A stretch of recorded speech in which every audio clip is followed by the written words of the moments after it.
A child has been born in the time I have been sub T owl froggy.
Hard to believe it's been 2 years. What a journey. Thanks Fred and all, Bear.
If I contract Link's disease from this stream, expect to hear from my lawyers.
Welcome in. Oh, welcome into the house, where the floor is as solid as Nick is straight.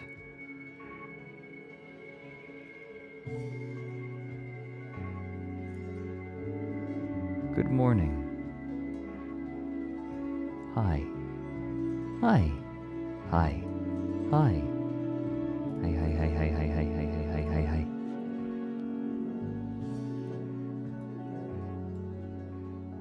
It has been a long time since I've watched This House Has People in It.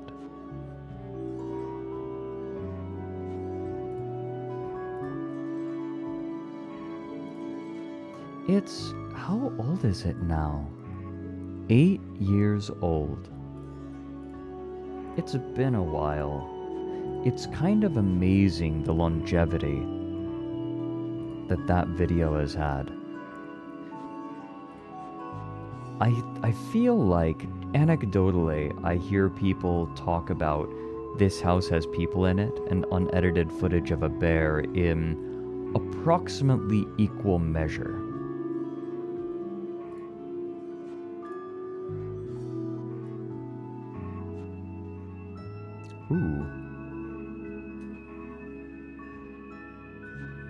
Ooh, this is a great time to get a headache. No, we're good.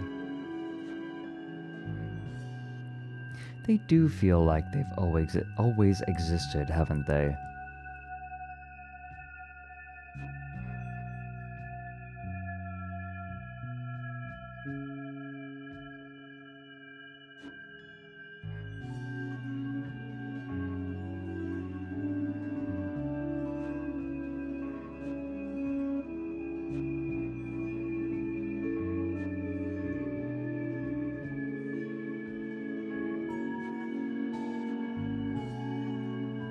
One more moment, I'm just getting the last few things set up.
Okay. I think we're good to go.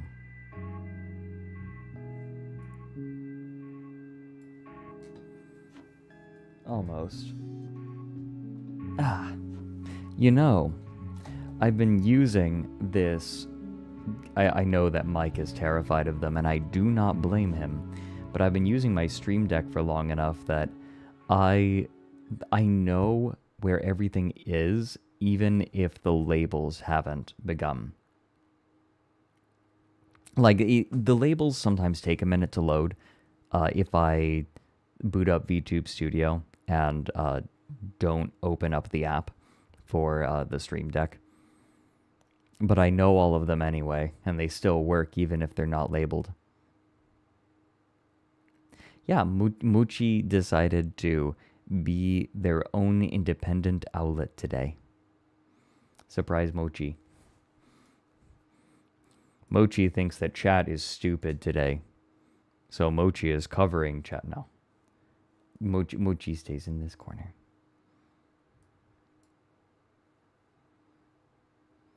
If chat's being stupid, I'm going to put Mochi over it. Uppies. Oh, fine. Hold on a second. I have an idea. What if... Okay, hear me out.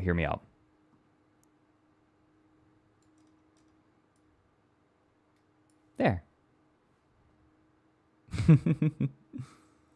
I'm holding Mochi. I hadn't considered this possibility before.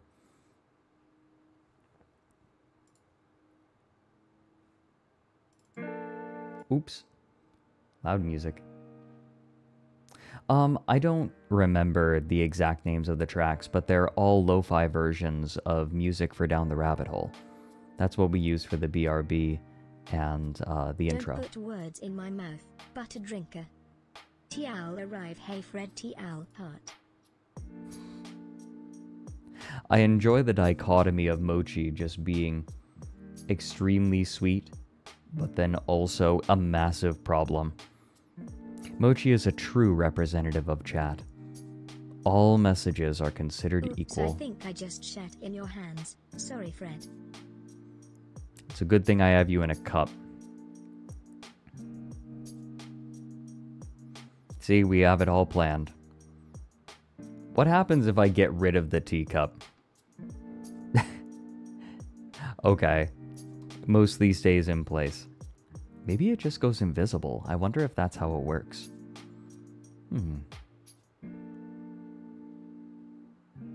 Grizzly Boar, I like that canon.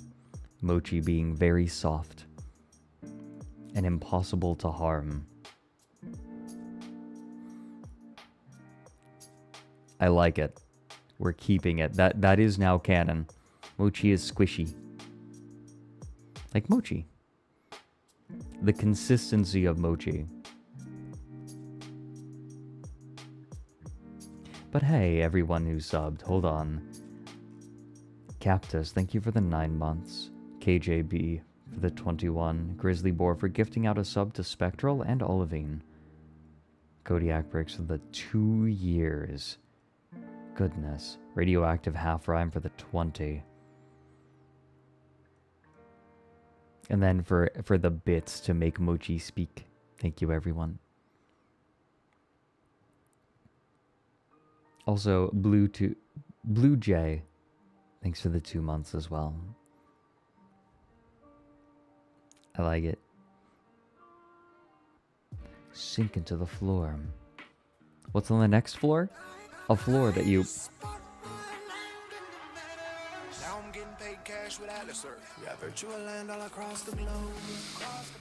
Are you kidding me? Stop.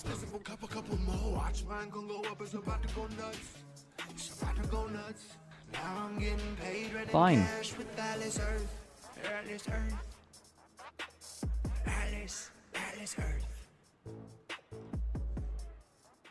Fine. It's now 4,000 bits. Are you happy yet? For those who don't know, every time someone redeems Atlas Earth, I increase its price by 1 tick. The smallest increment I can.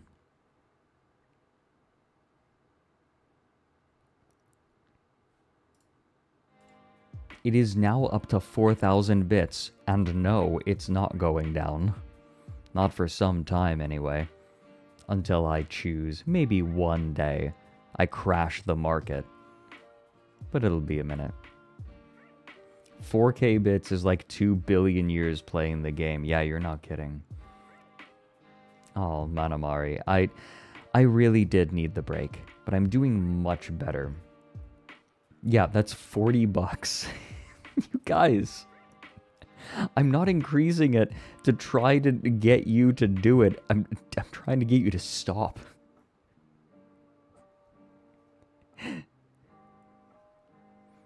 This isn't a, oh, like, I know how much you want it, so I'm going to increase the price. No, that was not the intention.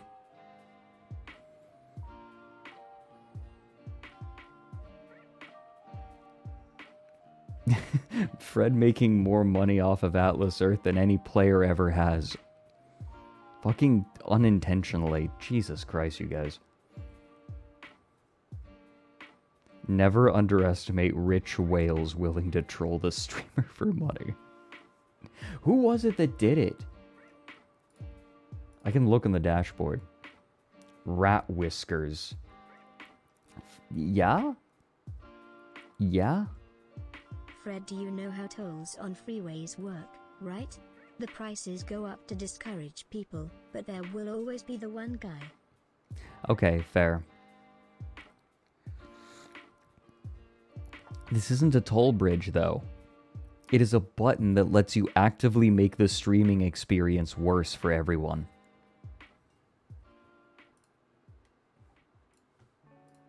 Okay, actually, now that I think about it. Hey, by the way, there's a little bit of housekeeping to do. I just spent $5 to make Mochi talk. I love text, like the default text-to-speech. I understand the humor around, who is it? Is it Dagoth making Dagoth say dumb shit, but there's a certain charm that I love about classic TTS that I don't think I can ever get rid of properly. Oh, Ninny, hey! I have seen you around. I feel like you crop up in places. Like, I couldn't tell you specifically Hoy, where, Fred. but... Also, I'm in from the red ninnies woofs, ninnies woofs, ninnies woofs. Ninny's woofs. Hey there. I've seen your model. It's very, very cute. And your countenance is also very sweet.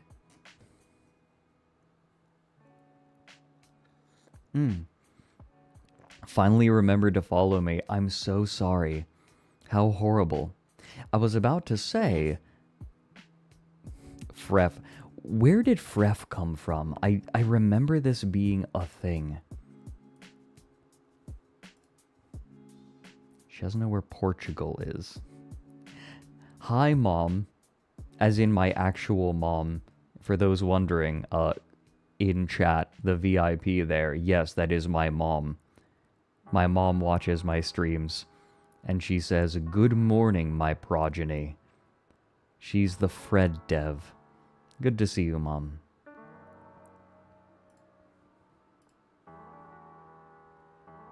Fred, Mom. Yeah. Dev in chat. I have a nice big mug of tea right now. It is lovely. No, my mom is so supportive. My parents are both supportive. I feel like my dad doesn't much care for my videos or my content in general. There are a few that he's enjoyed, but he's generally supportive of everything I do. Even if he doesn't always get it. It's a weird media landscape and he grew up on TV, right? My mom is just like my biggest fan though.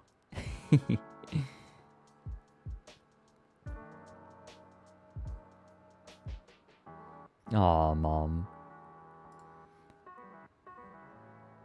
I do have an evil twin named Durf. He comes out sometimes.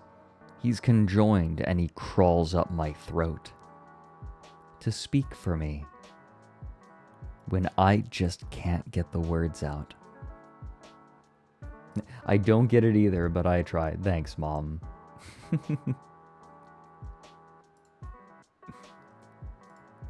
No, I don't think my mom even gets YouTube, really. She doesn't really get what I do. But that's okay. She's supportive either way. I haven't seen the new Doom movie yet, believe it or not. Oh my god, right. Kurt, you like how Kurt called me that, Mom, and then it didn't matter, it just came back anyways. You cannot stop it. Durf is there, under the surface.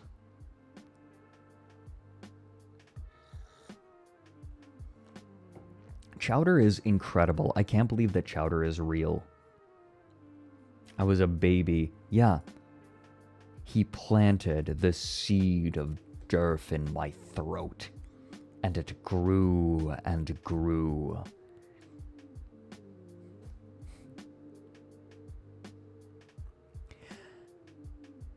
Hey everyone. Okay, first bit of housekeeping. On Sunday, we are going to be watching chat videos, you laugh, you lose style, except I'm going to laugh if I goddamn well feel like it. And we are taking submissions. We have a small team of longtime community members who are going to be vetting the videos.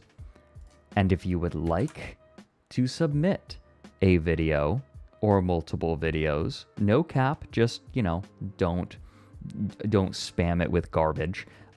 Here's the form.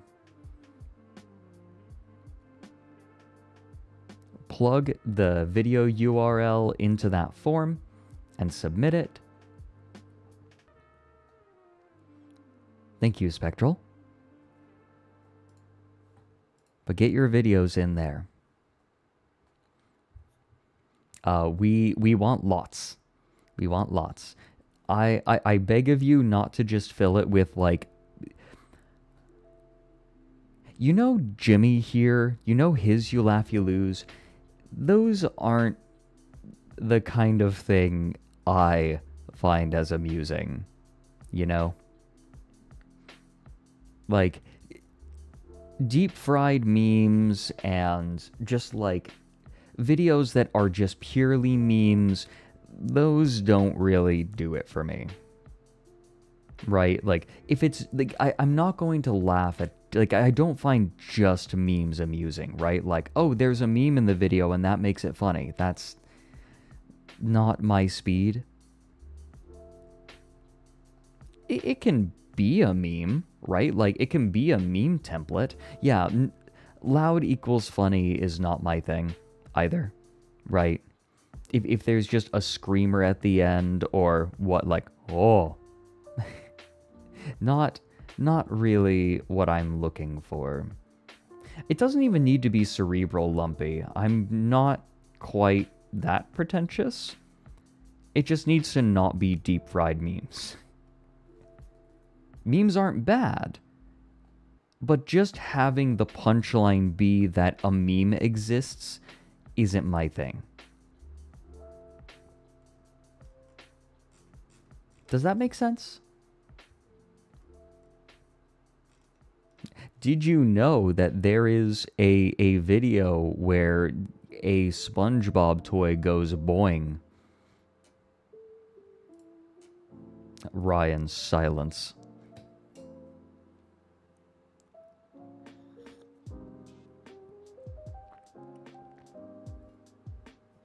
Good. Iron Fox, if you have more stuff like David Smoke in the Furry Kingdom, absolutely send me that shit. Please. Where the memes at? Cocky one boing boing. Wasn't that a picture of a man in the ocean being like, where the girls at? I remember one of the most distressing euphemisms for genitalia I have ever seen is from a short story I believe I read on stream at one point called Bullet in the Brain. Very good short story, would highly recommend. You can find it online very easily, and it's short. And the man reminisces how his ex-wife, I believe it was his ex-wife, would refer to his genitals as Mr. Mole. And she would say, does Mr. Mole want to come out to play? And I have never, like, it is such a unique kind of visceral disgust. I think it's the childishness of it.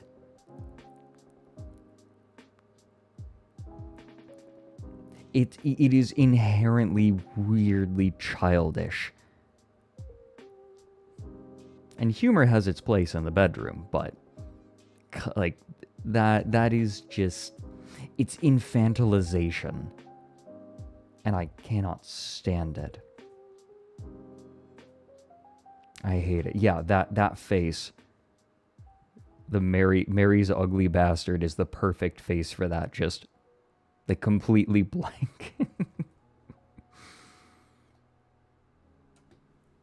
Oh, Mom, I stole that. No, I stole calling the restroom the euphemism from the Little Scene Halloween special of The Grinch.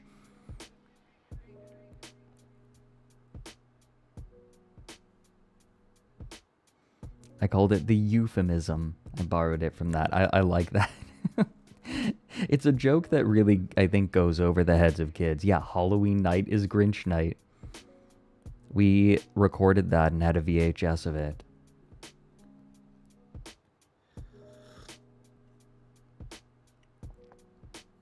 Yeah, I agree entirely, Farah. I like that, though. I need to use the euphemism.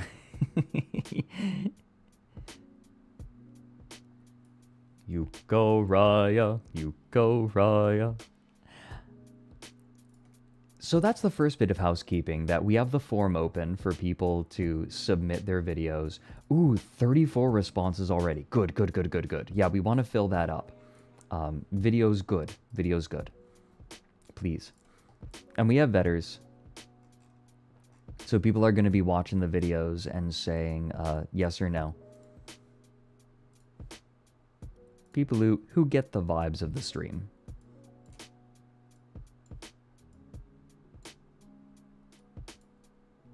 The other thing I really wanted to mention is that you all remember Exalavier, right?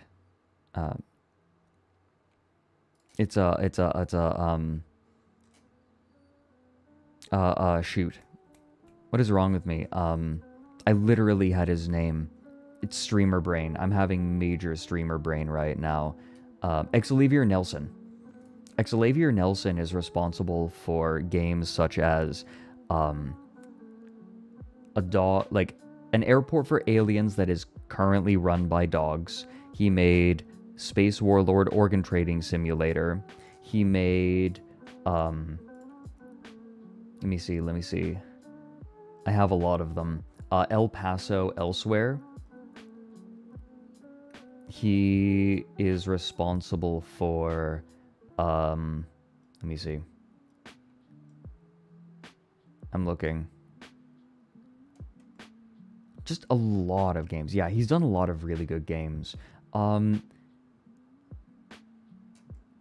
He's done a lot. Ah, shoot, what is it called? There was one where he accidentally got it banned on the Switch for a while. Like, it was removed. It was going to release for the Switch, and then it got removed by Nintendo because of a misunderstanding. Because he memed too close to the sun. Sunshine Shuffle. Sunshine Shuffle I believe, I don't know if it ever got reinstated on the Switch. Let me see if I can find it. Hold on. Maybe someone put it on YouTube and it will be easy to find. Nelson, Sunshine Shuffle.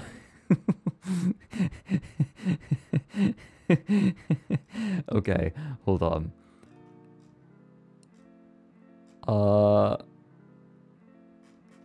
Okay, hold on. We're gonna have to go onto Twitter for this. No, Space Warlord Organ Trading Simulator is a real game that I fully intend to play on stream.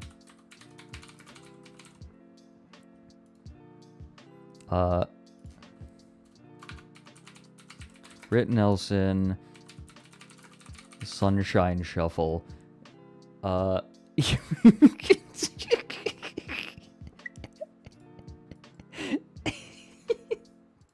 Here it is. I have it. It's just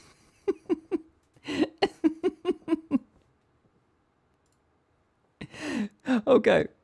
So he said Sunshine Shuffle is supposed to come out tomorrow on Switch and PC.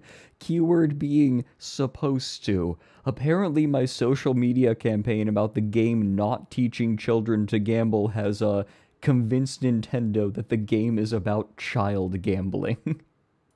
Hey, so I had to tell Nintendo for the third time, whether or not our new game Sunshine Shuffle enables child gambling. That's right, folks.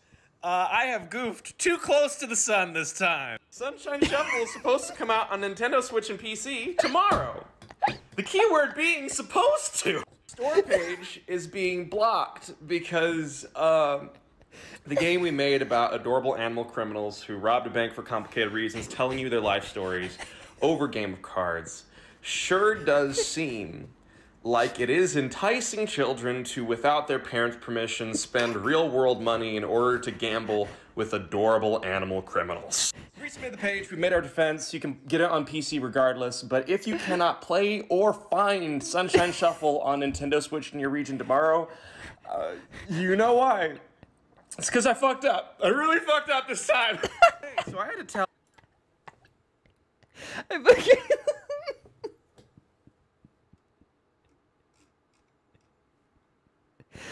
Oh, fuck.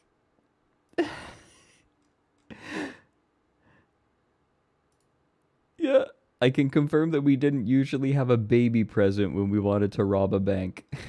With loot boxes are on the... Okay, so games with loot boxes are on the eStore, but the difference between Sunshine Shuffle and those games is that our game is filled with mischievous little guys.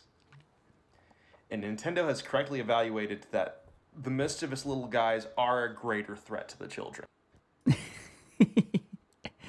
Yeah, I love this. Someone walked up behind me in my church group tonight and whispered, "Man, I'm so excited to gamble right now. My pastor has scheduled a meeting with me. The message has reached containment."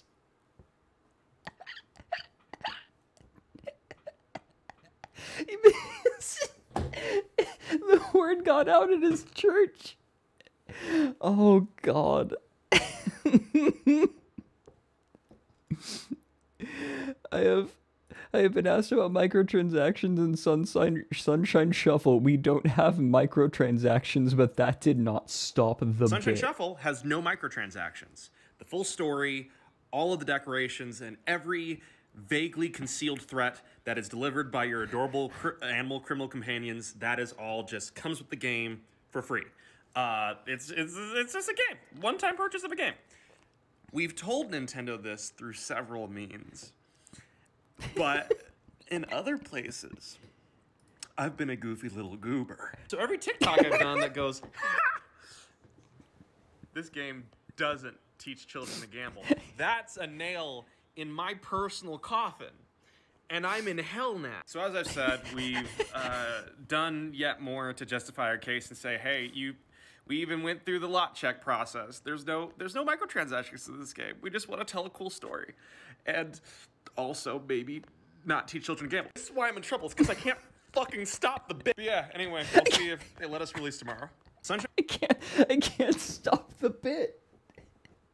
He can't stop the bit. Him saying he's been a goofy little goober makes me so happy. For free. It's just a game. Free, vaguely concealed threat that is delivered by your adorable animal criminal companions. That is all just comes with the game for free. It's just a game. One-time purchase of a game. We've told Nintendo this through several means, but in other places, I've been a goofy little goober. So I kind of want that as a sound alert. I've been a goofy little goober. I must commit to the bit. The bit is the fear killer. He's so powerful. This is my life. My parents have already been texting me. His game is banned in South Korea. Hello from France. Hey, thanks for the 4 months. Oh no. Hey, so we got our first message from players about Sunshine Shuffle. It comes out in an hour, and the message, it's funny, but it ain't good. I'm a That's what I need to make into a sound alert. It's funny, but it ain't good. in an hour, and the message, it's funny, but it ain't good. I'm a child, and I love to gamble. Is this a good game for me? Hey, I'm like 10 years old and am big time into real money spending in video games, thinking about sinking deeper into the pit of sin and degeneracy, and apparently this is a great game for that. Appreciate any thoughts. I replied, this game will only let you spend real money once to buy it, and beyond that is just a normal good time with an excellent ska soundtrack, tons of decorations to unlock, and an unexpected story with compelling characters. We apologize if this causes you, a child, any disappointment in advance. Have your parents told you about Las Vegas yet? All of that said, question for the room. I've already had a game banned from the Republic of Korea today. Can I get in trouble for telling a child about Las Vegas?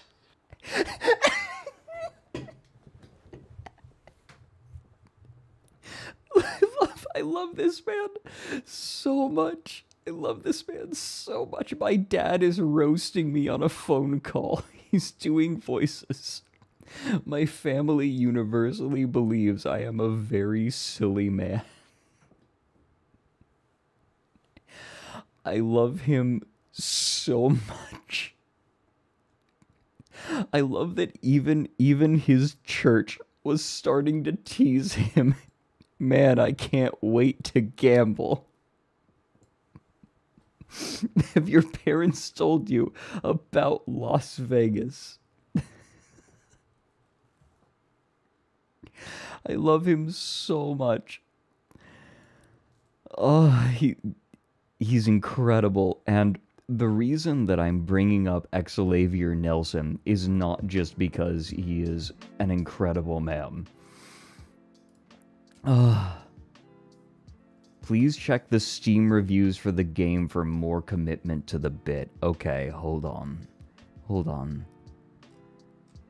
Steam reviews. Let's see. As a 10-year-old child, I am forever grateful to this game for teaching me to gamble and inspiring a desire to do more of it for even more real money.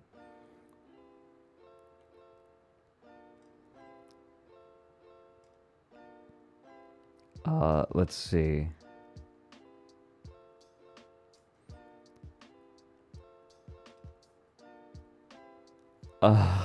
Okay. I'm okay. I was cry laughing. Let's see.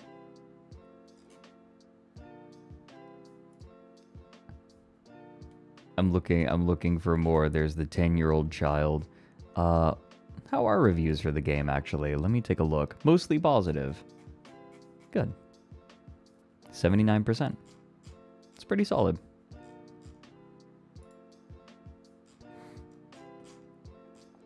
Okay, let me see. I wanna play. Oh, the adorable critters in this game are so welcoming and were so nice to teach me, a 12-year-old child, how to gamble real money in Texas Hold'em poker. It's much more relatable than watching Poker Stars on the TV with my dad. I just wish it was on the Nintendo Switch so I could take it to school and teach all my friends how to gamble their real money at recess.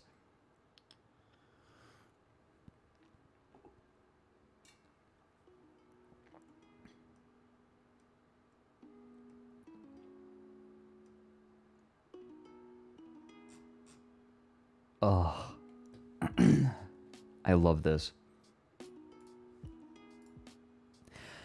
Now, the reason I bring him up is because he has released a new game. 9 days ago, he released a new game, and I am fascinated. Let me just show you the trailer with no context. This is pretty heavy. Just to warn all of you. Oh, I muted. I muted this. I mute tabs now for stream. Oh, the game's called Life Eater. Stay with me. I want you to stay with me. Knowing just what I leave, I ask and see if you'll stay with me.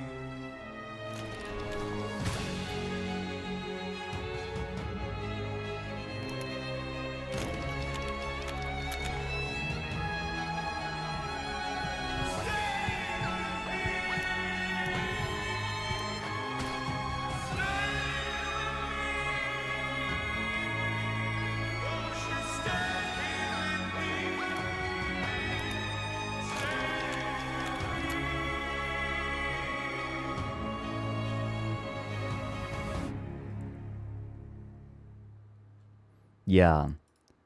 The description. The full song is so good. Let me see. Let me pull this up. Life Eater.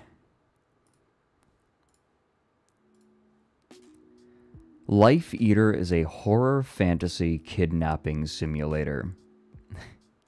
Play as a modern-day druid living in suburbia, holding down a dead-end job to pay for your true vocation, conducting the annual ritual that keeps the world from ending. To delay the end of the world, you must sacrifice a number of specific but vaguely described human beings every year. Use a video editing inspired interface to discover the story of your victims' lives one schedule block at a time.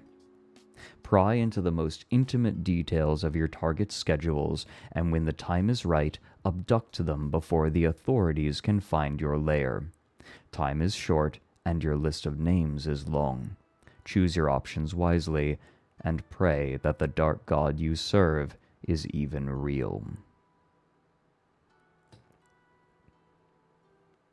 The sequel to Mystery of the Druids. Excellent. Finally, the sequel that we have all needed. Yeah, it's Cabin in the Woods, exactly. It is a, it is a similar plot. It is very spooky. And my first instinct was to show it to Juniper Actius, who, by the way, we're going to be hanging out with next week. Junie's going to be coming on, and I'm trying... His name is pronounced like Yod. Dark Yod. Thanks to the 11 months teleporting helicopter. It is very Junie-core. We're going to have Junie on next Saturday. We need to figure out precisely what we're doing. I feel like we have watched Porkin' Across America too many times on this stream. Hannigan. Thanks to the 25 months, true noodle lords. I feel like we have done Porkin' Across America too many times. I'm not doing Sex House again. I'm thinking that join this cult and introducing Junie to Mischief Man might be the way to go.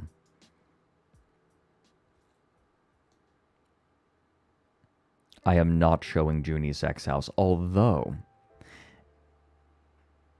there is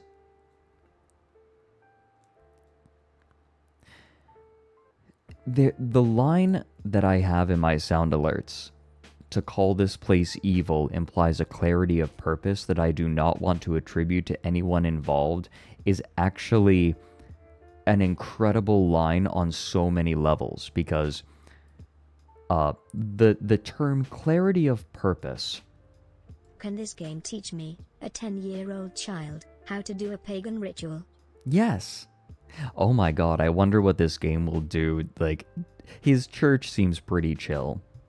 Though it would be very funny if people thought that his game was teaching children how to perform satanic ritual abuse.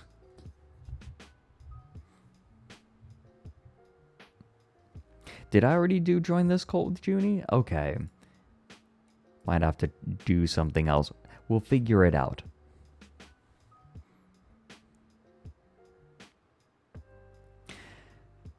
But that line, to call this place evil implies a clarity of purpose that I do not want to attribute to anyone involved. The idea of clarity of purpose is directly applied to the people who made the show Sex House. And it's because they just threw people into a room and said, okay, whatever, you know, do your thing. And didn't think about it much beyond that. And the implication there is evil requires intention. But also, it applies to everyone in the house as well, right? Because he doesn't just say, like, to call the creators of this place evil. He says to call this place evil. That encompasses everything and everyone in it. The people in it are also terrible in their own ways. But not in a way that is intentional, they just are. And it is such a beautiful indictment. Also, Junie watched Angel Hair already. And she loved it.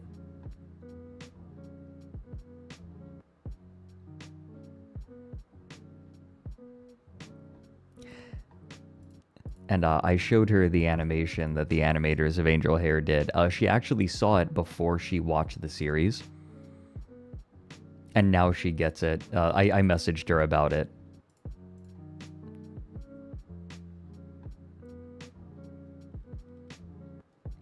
Ooh, okay, we need to watch the new series from the creators of Angel Hair then. Absolutely. Love them, love them, love them. The term analog horror is also something that I was thinking about in the shower today. Because analog horror defies a lot of definitions. Analog horror is more a genre than it is anything else. Because it doesn't have any hard and fast rules.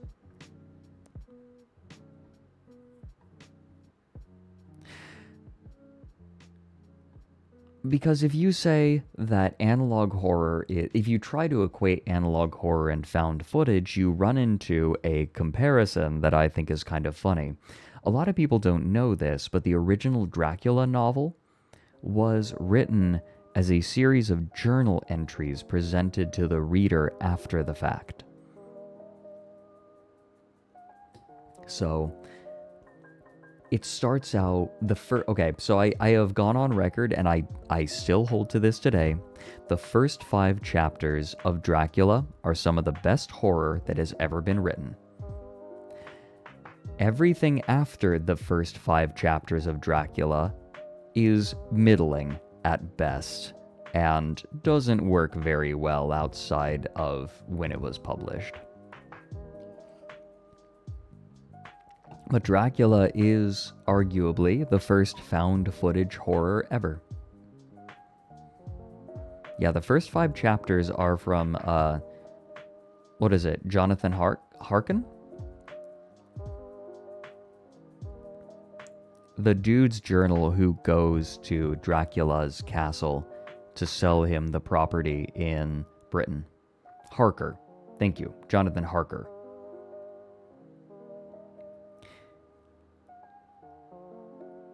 I guess Frankenstein does predate Dracula, doesn't it? So Frankenstein might come before that.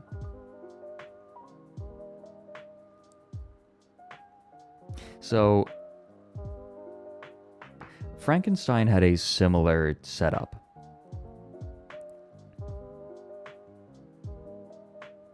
Epistolary novels were popular, yeah. They got popular around that time. I think that there were a few that were most popular right at the beginning.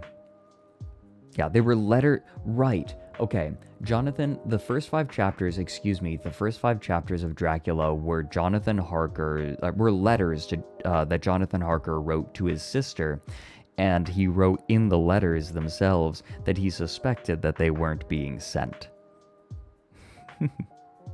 Which is horrifying. Yeah, his fiancée.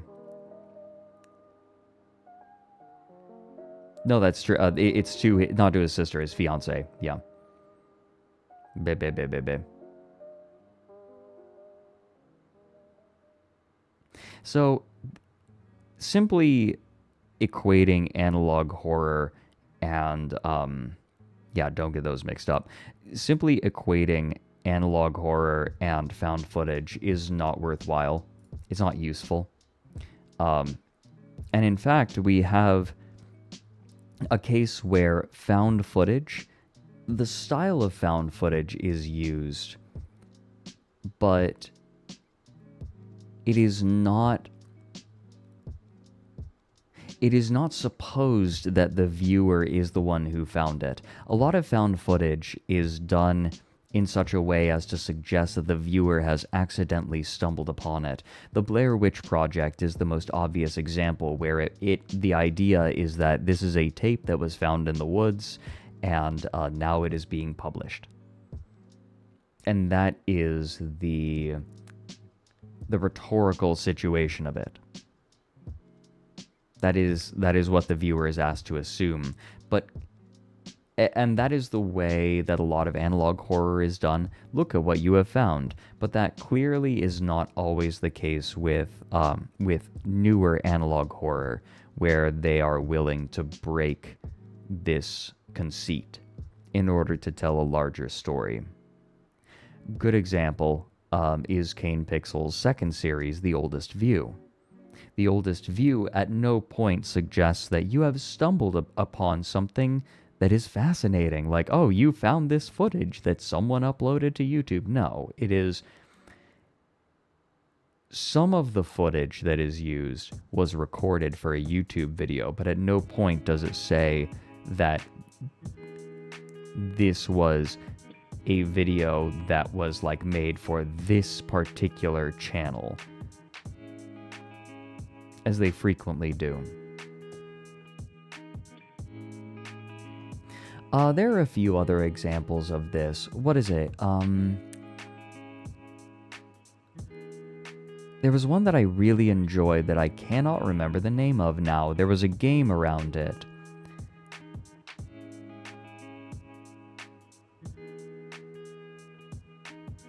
A game acted as an update, but they also made a video of the game in case you didn't want to play it.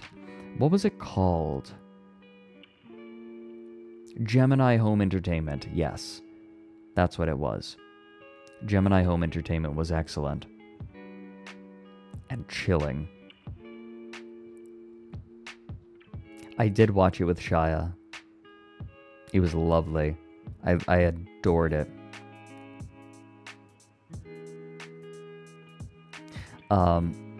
Yeah, Gemini Home Entertainment is one of the better ones.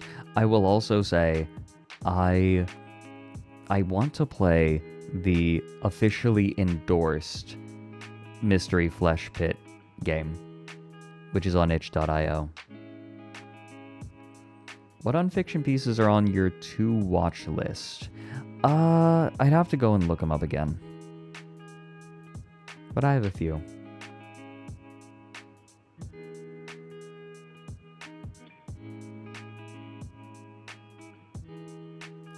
Hey, do you all want to get started? I have plenty of tea left in my mug, so I don't need to go and refresh it for this. So why don't we just begin? It has been a long time since I have watched This House Has People in It, and I want to take a more critical eye to it this time. And we will be watching Nick's video on it afterward.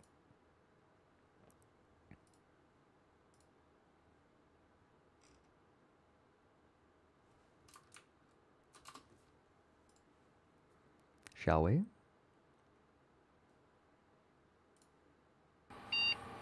Hello.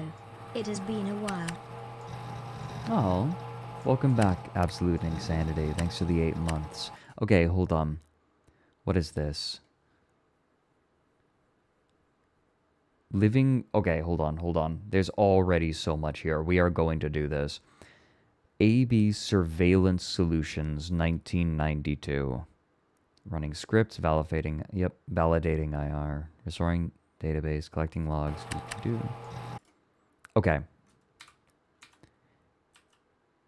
Oh. Okay, hold on. So this is a security system created in 1992, but all the dates are in 2004 or 2014. So this is very curious to me. On March 5th, 2014, or actually, no. This is done European style. So this is May 3rd, 2014. Subject 1. They aren't even given names. Subject 1 chops tree down. These are clips that are used. Then why are these considered important? Chops the tree down. 6 days later, subject 5 unplugs the refrigerator. If you want to check out the accompanying website, you'd recommend trying the Wayback Machine. Okay, we'll do that then. That sounds good to me. Subject 6 in kitchen. Why does this matter? Because this is weeks in between subject 5 unplugging the refrigerator and subject 6 just in the kitchen.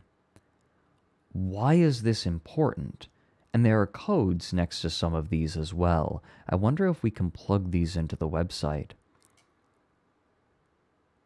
Subject 4 and 5 in bedroom 3, right? Subject 6, face touch basement. Cook it. Why do these matter? Is there any pattern that we can see? Subject 2 wears subject 4's shirt. All of them begin with the subject doing something. Wait. Hot dog vendor inside for 2.5 minutes. What? Dogs for 10 minutes and 15 seconds.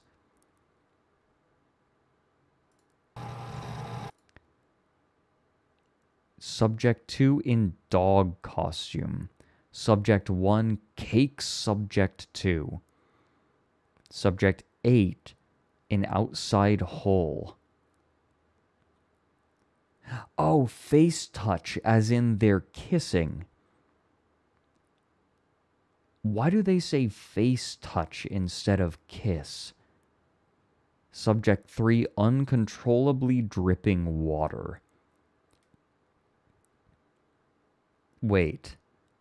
Subject 3, what? Uncontrollably dripping water. What, like drooling? Pissing?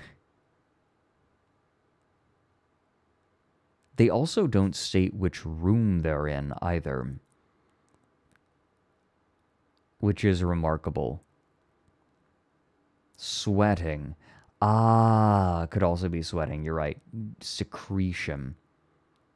It's just some sort of secretion. What is this? Room 10.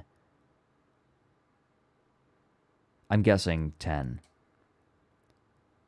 Family attack. Living room rug on fire. Subjects 2 and 4 argue over drawing of subject 9. This, you know what this feels like? This feels like an anthropological study of humans by aliens. Why are these events seen as important? They could be important to someone who is unfamiliar with human culture, like just, or humans in general.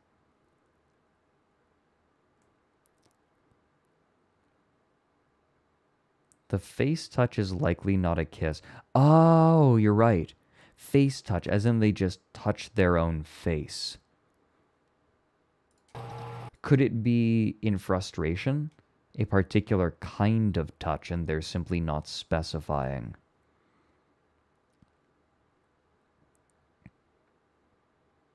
Arrival of host. This goes all the way to 2016. Subject 4. Oh, subject 0. First steps. So I wonder if the subjects are ordered in...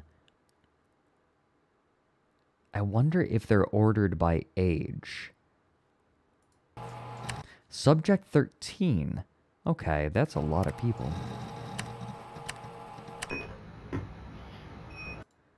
Family number 437. Okay, NTSC. So this is 2015. Oh, the 31st of May, 2015. Do we see anything here? Okay, so what was happening around that time?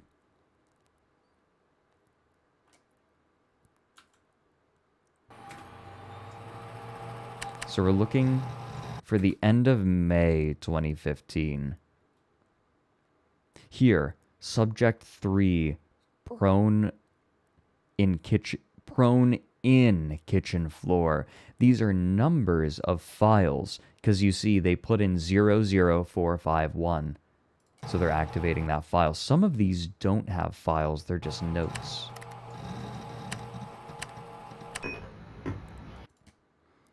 Subject 3, prone in kitchen floor. I got this crazy little idea. You want to hear it? Yeah, I can. I was thinking that we take the money. Wait. You want to hear it? Oh, there. She's just lying face down on the floor. Why does nobody else care? I remember. This has been a long time. I like how it draws your attention to it. Happy birthday. So, when I first watched this, I did not go over this with a terribly fine-tooth comb. I just kind of watched it and let it sink in, which is a good way to absorb analog horror, I believe. However, I did not do this before.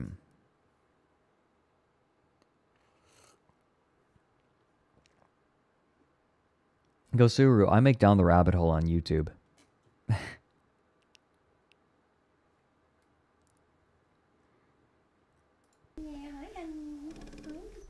I was thinking that we take the money that we're going to use to go to Orlando, and we use it to go out of the country somewhere. That's. I don't know. Come on. That's much too expensive. No, it's not that expensive. Orlando's expensive. All the hotels and Yeah, all the we theme already parks. put a We're down going to eat out payment every on night. that. What if we used that money and we got a...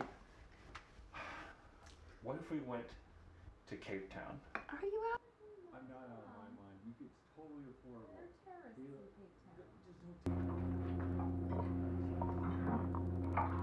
So, we hold on the hallway. Is this just to maybe set the scene? It's good, But I wonder, how are the cameras being chosen? Because this is clearly trying to say that everything that we are seeing is in-universe.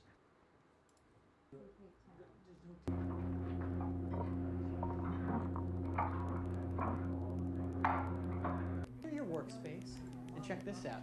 This is our base, and if you've ever eaten cake or made cake, you know it comes on what?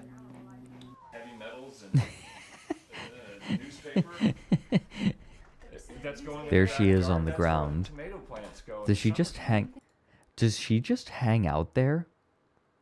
Turn on closed captions? Yeah, sure. Why do you think the tomatoes are so big in the summertime? Tomatoes are so big in the summertime. It's a good question. I literally moved it down. Why?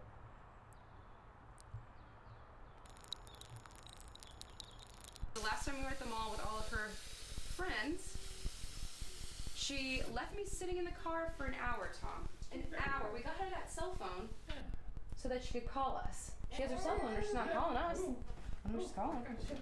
Come on. Stay there. Eh. That's Whatever. look, Fine.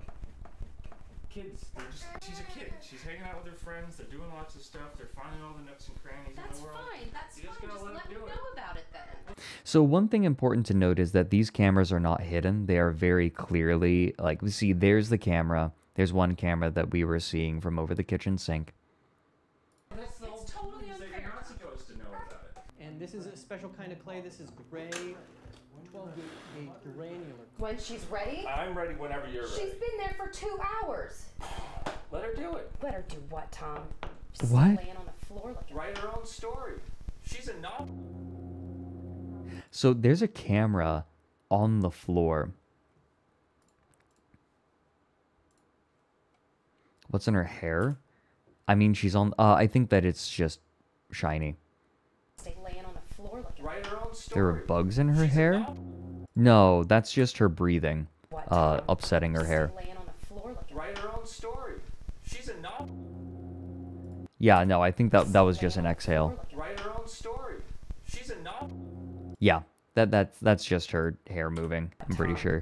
Just stay laying on the floor like Write her own Like right here, right? That's what you're seeing? Yeah, no, she's just exhaling and then the air is moving her hair. story. She's a novel. Yeah, no, it's just hair. Madison, you think you're being so cute, huh? You're better I'm than gonna that. show everyone how cute you are. This is just I'm gonna show another. them how cute we This are is from just right another. behind. This is more evidence for Madison, her to say that you look- my There's ways in the world to get Lynx disease. If you want to say something to us, now's the time. Now- Do the talking tip. Wait a minute. To get Lynx disease. Wait. I remember Lynx disease being a thing. There's ways in the world to get Lynx disease.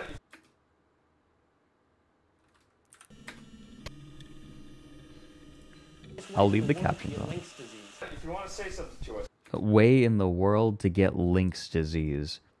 now's the time.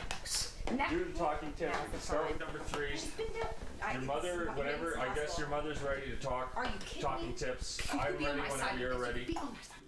I'm on everybody's side. You know that. I'm on the whole family's side. Oh, yes, so lay Oh, sweet, new mic video. down on the floor on everybody. Wet, like the inside of a body, a warm body. And the first time you do this, you're gonna have a hard time, but I'm not having a hard time at all because I've done this many times. Okay, hold on. Was First there time you do anything this, you're gonna peculiar have a hard about time, that but deer? I'm not having a hard time at all. Hold on, it just turned around. And the first time you do this, you're gonna have a hard time, but I'm not having a hard time at all. Oh my god. Okay, I think I've told this story before.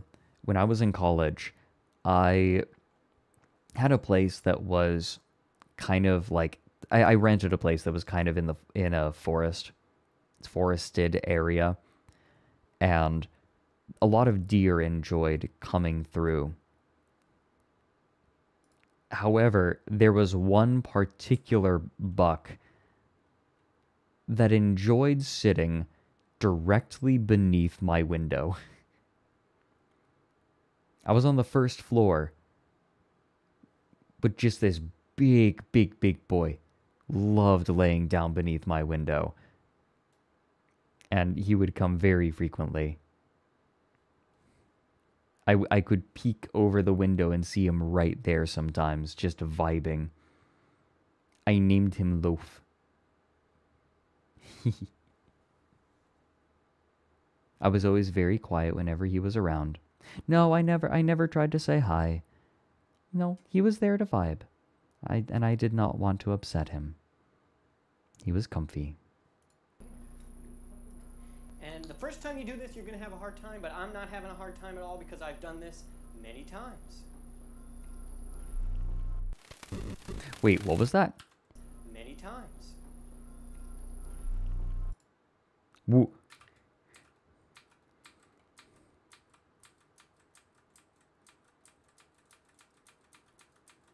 Okay, we have a fella. Yeah, cool. Yeah, I'm gonna eat your gallbladder. Yeah. Yeah. Yeah. Yeah, cool. Okay, hold on. We go. Woo, there it went. Hold up. Many times. Many times. Stop. Nope. We saw it for just a moment. Times.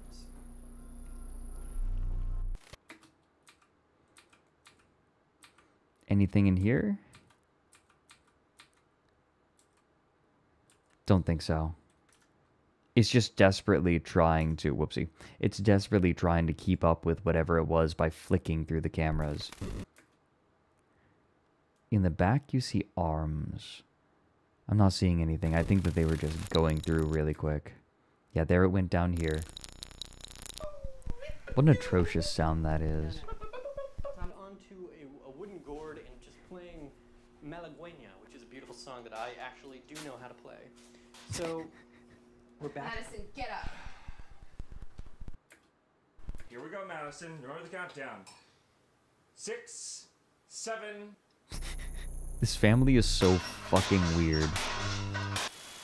What are you doing? You can get up and you can join the family and you can sit and have a conversation, or you can get up and you can go to your own space. Either way, it is time. So whoever... What it seems like to me is that someone is watching this live and is flicking through the cameras. That is remarkable to me. It is not saving all of the cameras at once. Rather, this person is flicking through them all. You think it's a night trap? I don't think so. Because there's someone actively watching. She begins sinking. Get up and you can go to your own space. Either way. Ooh, okay, what was there? I think, again, it's just him flicking through desperately. Like, whoever this is desperately trying to keep up with what's... So, wait a minute.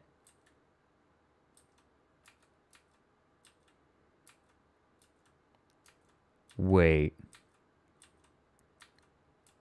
Who is appearing from out behind this tree? There are two people, yeah. And they're both stepping forward. Is it the same leg? Look.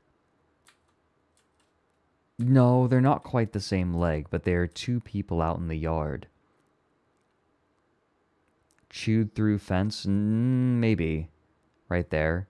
Yeah, I guess. I think it just doesn't go low enough, or someone broke it a while ago. This is just a diamond-shaped fence. Either way, it is time.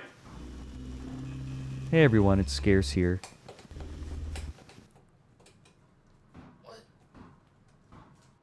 Prime links. That is disgusting. Prime links. Well, Prime links. That is disgusting.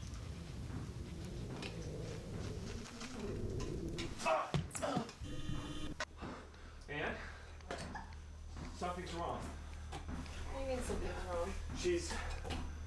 Madison, what did you do? Madison. what is that She's... spelled out right here?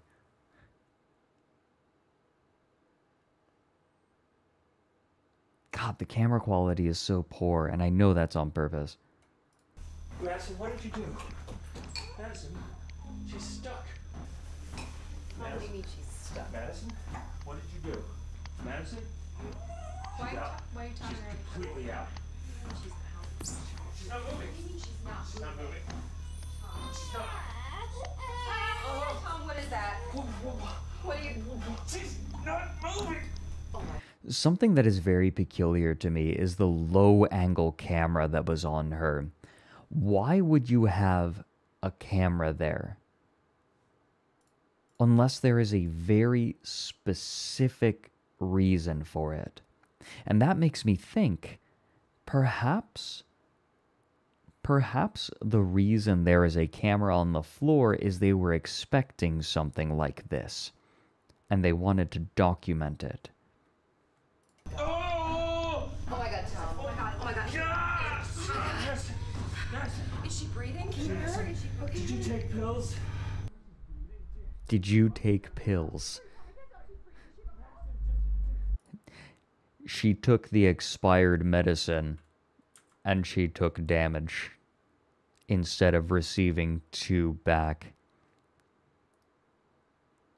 Wanted to get proof of rats crawling around. That also is a possibility. But this camera system does not appear to be one that is activated by movement. It would be entirely impractical to have a camera system that records when it sees movement in a house.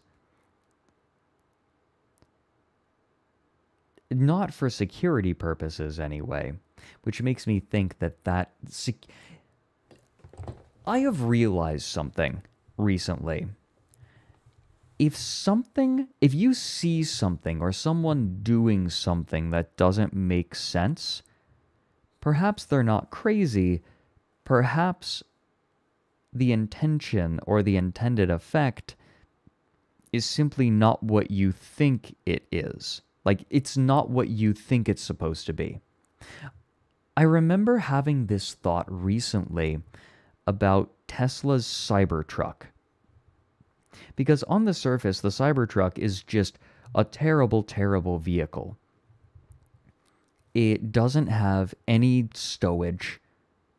It doesn't, like, it has stainless steel panels that rust if you try to handle it like any other car.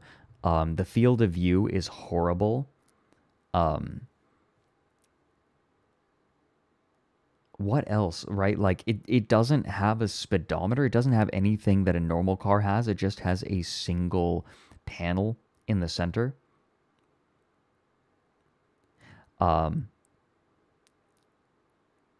What, the panels are really hard. It'll crush your fingers if you close the hood. There are just a million problems. It also doesn't have a very good range either. So, the question... Oh yeah, and all Cybertrucks are now recalled. Yeah, no crumple zone, so the thing will murder you upon crashing. So, by almost every metric, the Cybertruck is a bad vehicle. But then I realized, what if the point of the Cybertruck wasn't to be a good vehicle? What if it wasn't meant to be something driven every day? What if it wasn't meant for the average consumer? What if it wasn't even made for the rich consumer? If it's not made in a way that you would expect a vehicle to be made in a reasonable fashion, then maybe that's not the point. What if the point of the Cybertruck wasn't to be a good vehicle? What if the Cybertruck was made to appease the ego of the CEO of the company? What if he wanted a tough vehicle that would quote-unquote win any crash? One that appealed to his specific sense of aesthetics, and a person who has no need to ever actually drive a truck. The truck was not made for the average consumer, because it was not made to please the average consumer.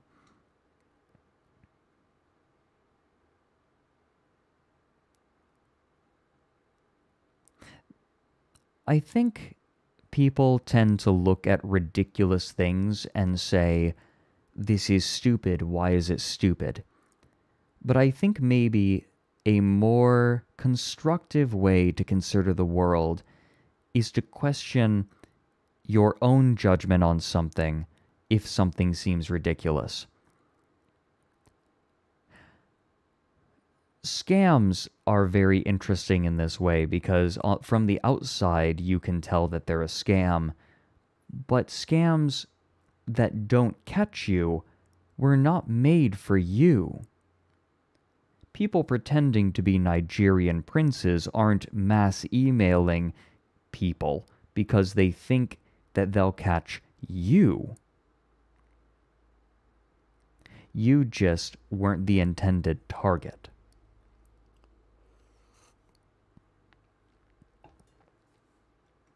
Also, welcome in.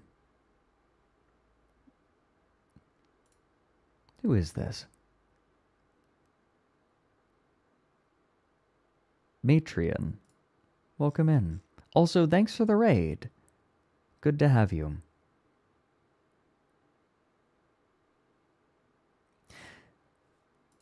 I hope that what I'm saying makes a shred of sense.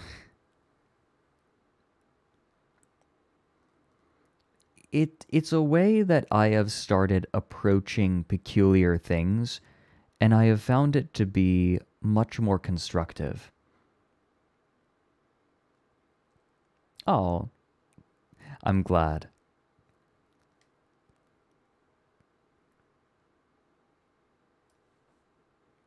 Right, Reverend Joe. That is quite the name change that you have made. There is a video of, who is it, Sneeko, firing a gun into the car door of his Cybertruck. And he smashed, like, it penetrated and smashed the window. The kind of person that the Cybertruck is marketed to is people like Sneeko. What is right now happening here? We are watching This House Has People in It, which is one of the, I would say, original analog horror series from Wham City Comedy. Yeah, it's the one where he said, Elon, I need a new truck, correct.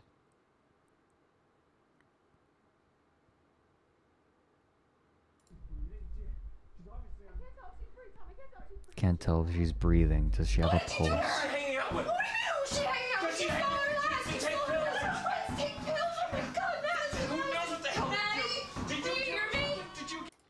Why doesn't she question the idea that pills could do this?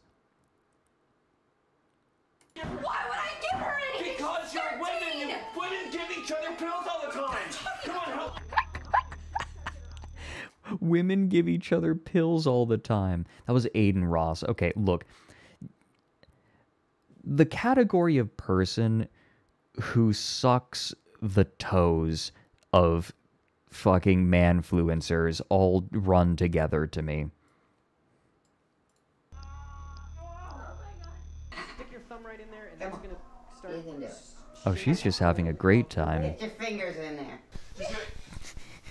Get your fingers in there. Or whatever you're watching this on, and wash your hands because Link's disease is real.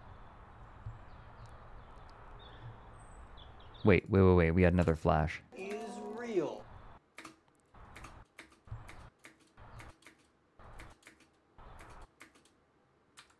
It looks like it. Nothing here, it looks like. We had people walking before. Nothing here.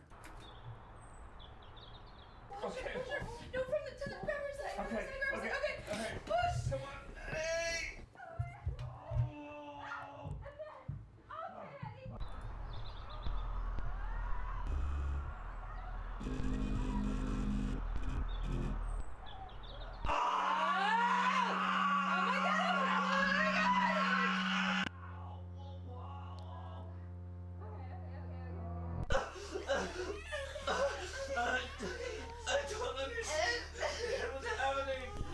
There was Wait, there was Claradrill on the shelf?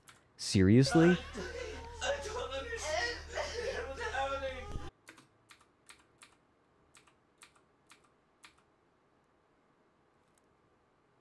The kid's there.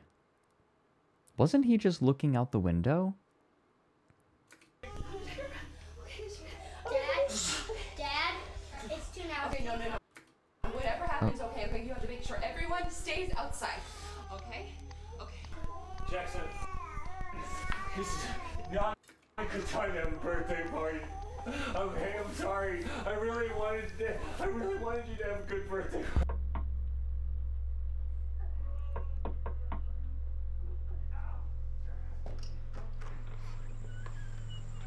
Well, hello, Miss.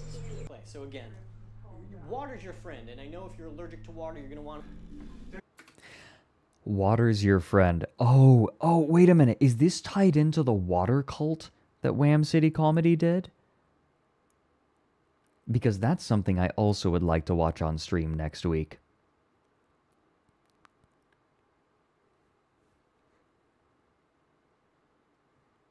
Have you all seen it? I watched it a long time ago, but I wonder if we can make some connections. There's a reasonable explanation for all of this. We could just... Maybe there's like something we could put under...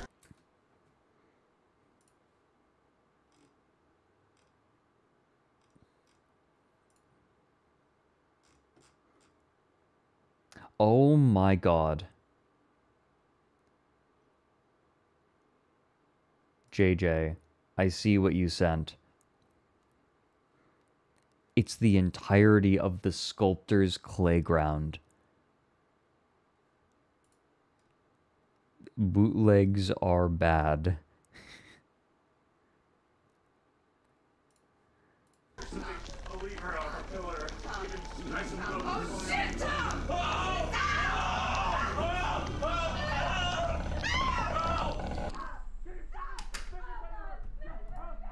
Oh.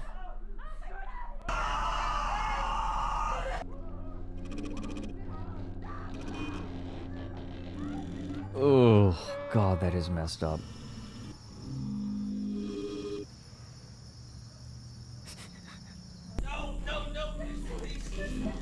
Wait, what was that that flashed on screen? Out of range. Yeah, because these are all wirelessly connected. Oh my god. Help! Help us! Come on! Help! That was a really good beat. Yeah, of course, yeah.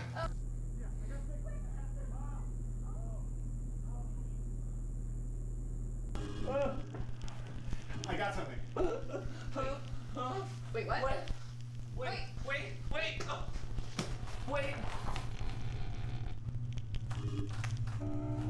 That's boring. So I like to just add a little bit of color. And what's a pretty? Oh.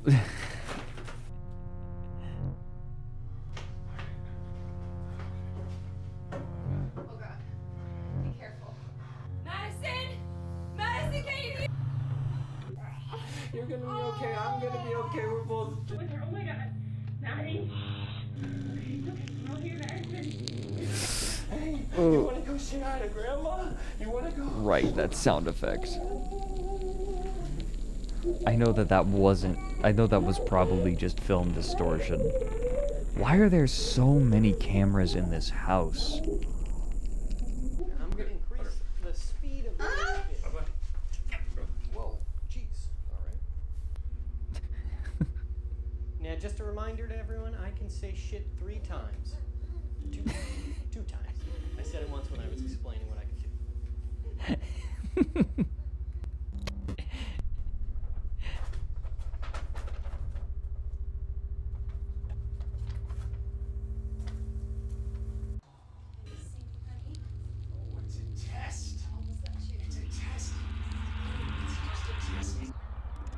It's a test? Say it, shout! I'm ready for it, are you? I'm ready for anything! Beautiful. been so beautiful. You need to I stop worship right you. now. I praise you. I serve you. We're a family, no matter what anyone says. Love each other through grinding teeth.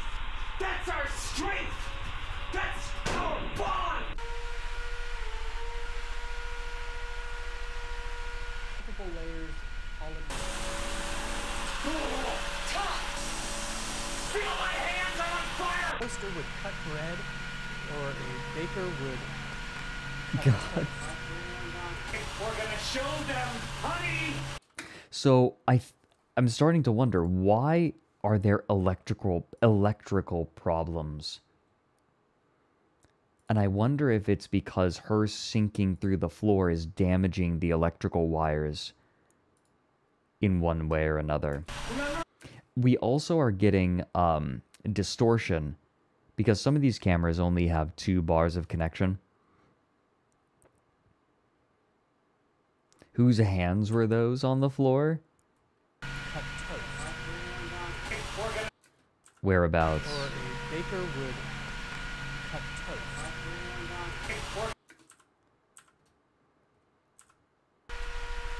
Multiple layers, all of Strength. That's our bond.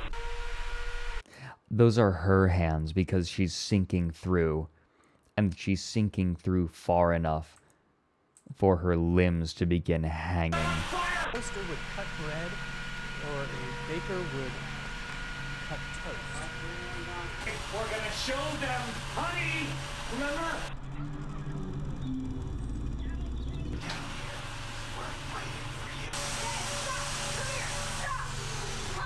Bruise, we are bloody, but we're punching and kicking.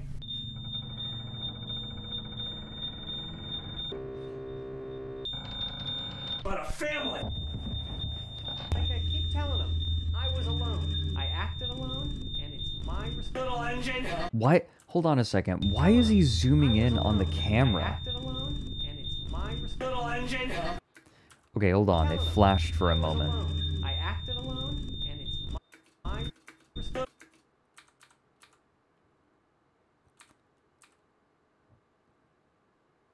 Oh, her foot is hanging. Little engine. A double-crushing engine that let us build up the power and the strength and the will and the love The other to side. shatter the chains around us. To fly, Madison. No. It's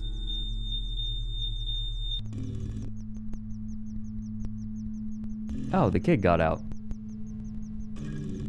Okay, bye. The deer will eat it. She's coming through! everyone. Tell her you love her. Everyone tell. I love how this becomes a religious experience for him very quickly.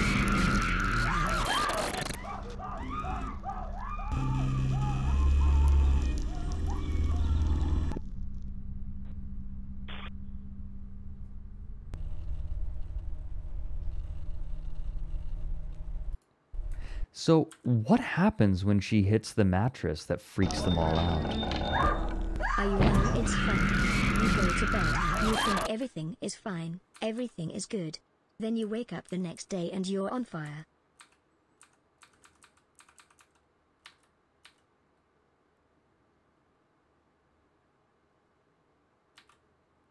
Is this from...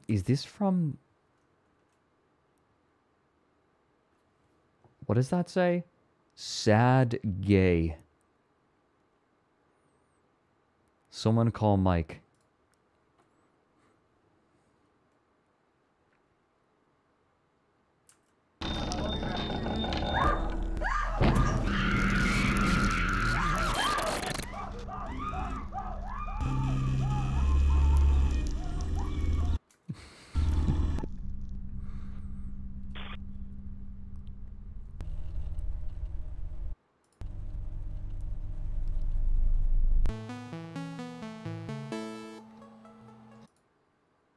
Subsidiary. Okay, so AB Surveillance Solutions is a subsidiary of AB Video Solutions LLC. Wait, Please check to make sure hardware is installed correctly by pressing 3 on the dial pad. You should see a face. If you find any errors, no face, reboot system using yellow key and installation kit.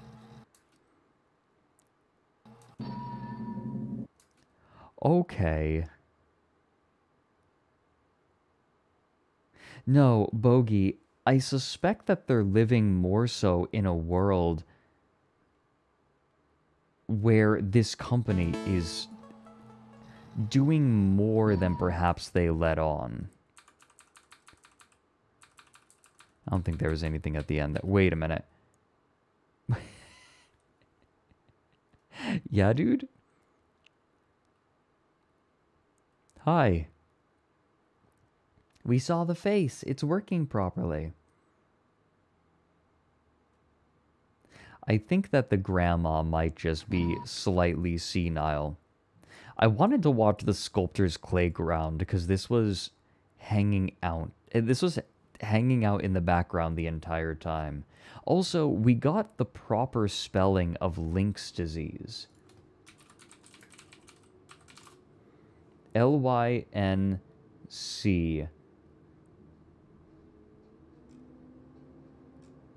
It does not appear to be real. Like, in the subtitles here, they spell it with a C. If you go farther back, the subtitles explicitly spell it.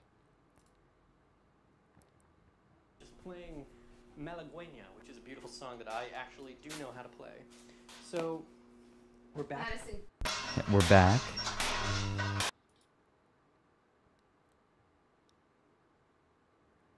Okay, let's poke around. You're watching the song and wash your hands because Lynx. Yeah, here. Lynx disease, L-Y-N-C. We have official subtitles. These are not auto captions.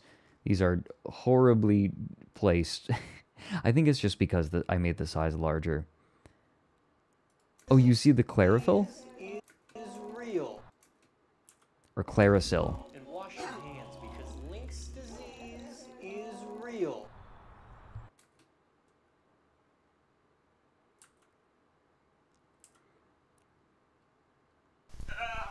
Where did you see it?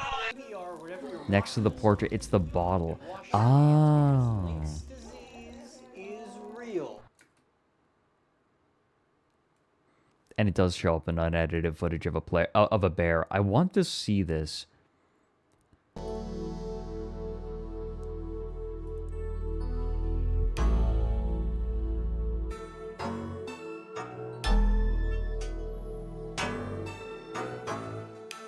I hate this music.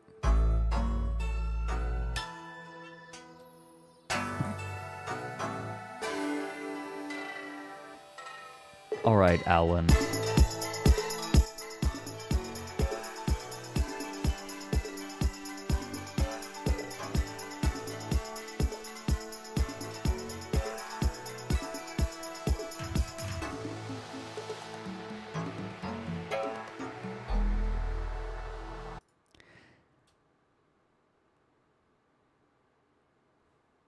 How do I put this?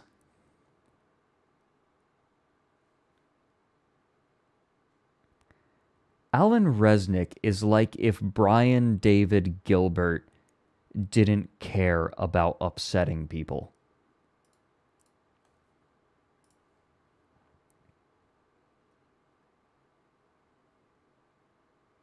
You're right, it's the sculptor's playground.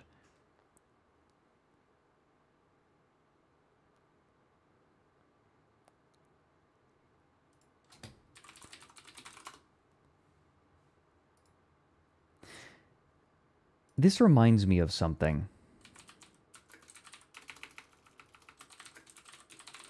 My mind immediately went here.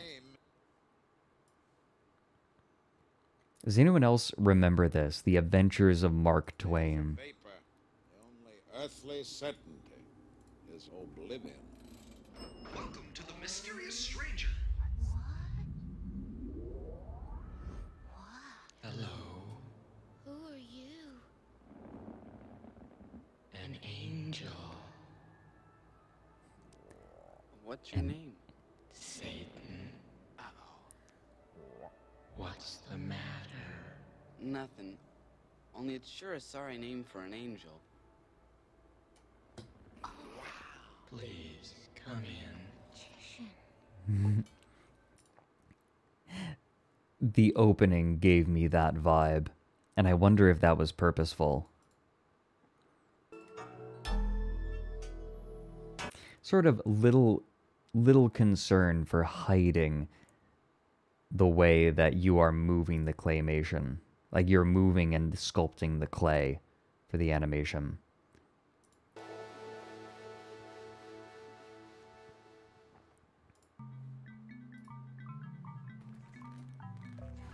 Hey! Today we're going to be making a...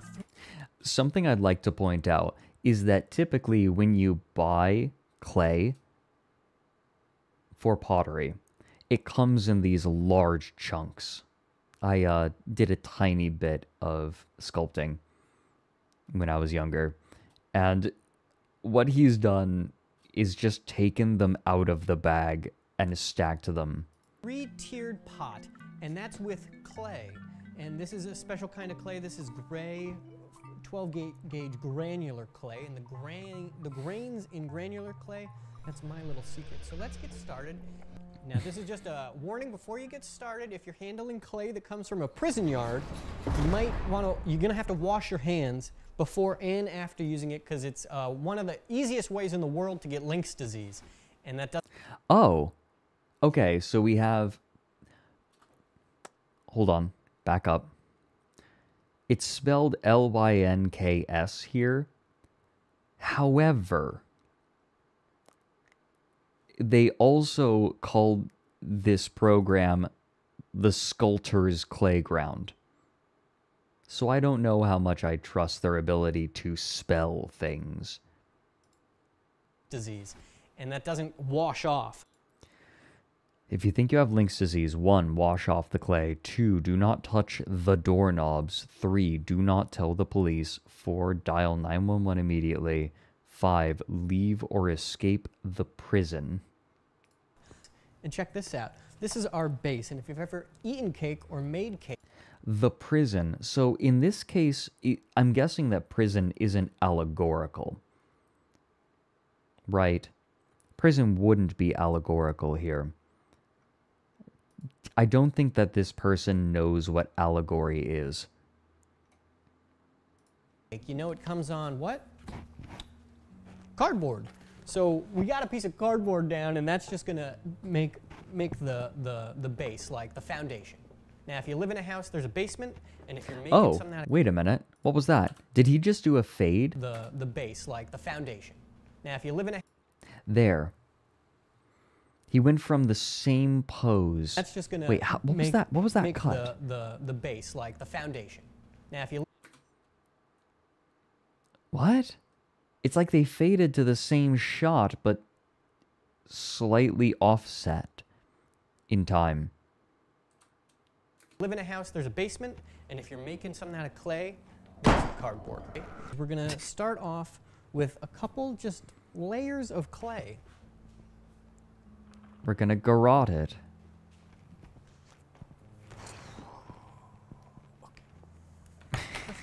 He's quite limber. Check that out. See how smooth it is? And that's the grain from the 12 grains I was telling you about. I like to just have a cup of water on hand, and I wet my mallet. Now, this is fun.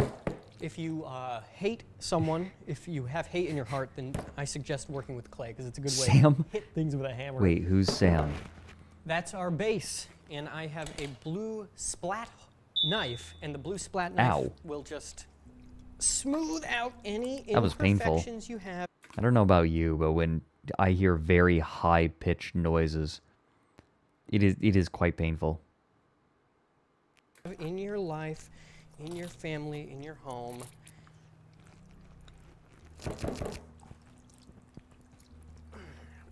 So that is layer number 1, and if you want a That's it. I'm wetting me mallet. smooth edge, you can use a ring knife, and this is a loophole that just cuts off the edging.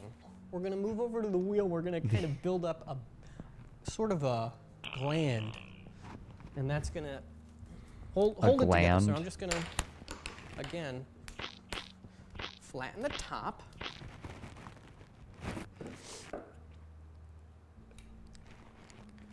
We're just gonna cut. Alan Resnick's work does feel squishy. And I can't tell you what that means because I don't know what it means. I just feel what it means. Cut. And we're gonna get a good piece to work our wheel with, right?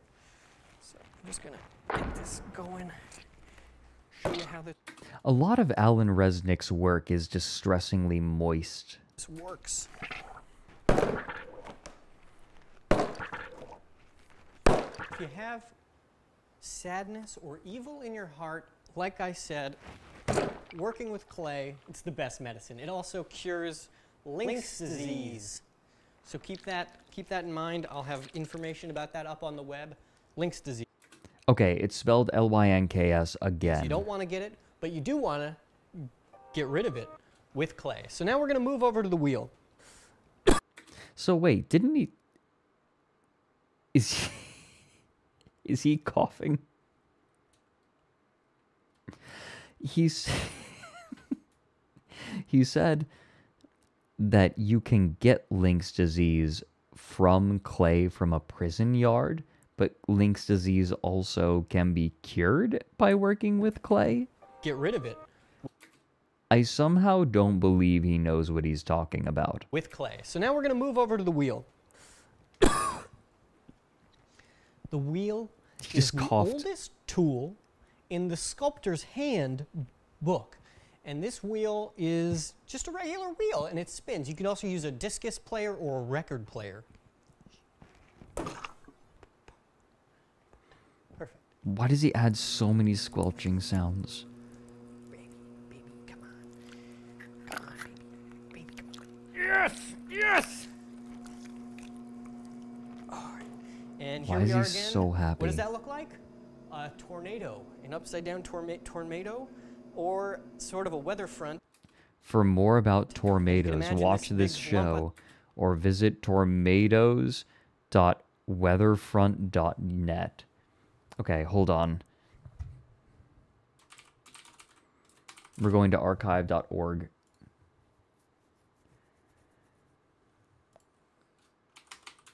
Tornadoes.weatherfront.net. Oh my god, it's real.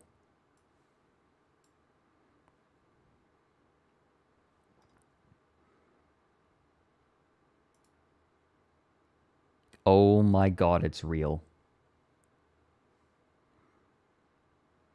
Fuck.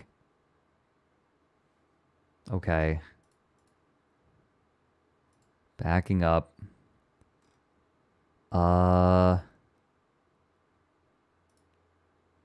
Hey, Clown Pubes. Is there any version of the website that's still up? Fuck. Why is it redirecting me to a Google Doc?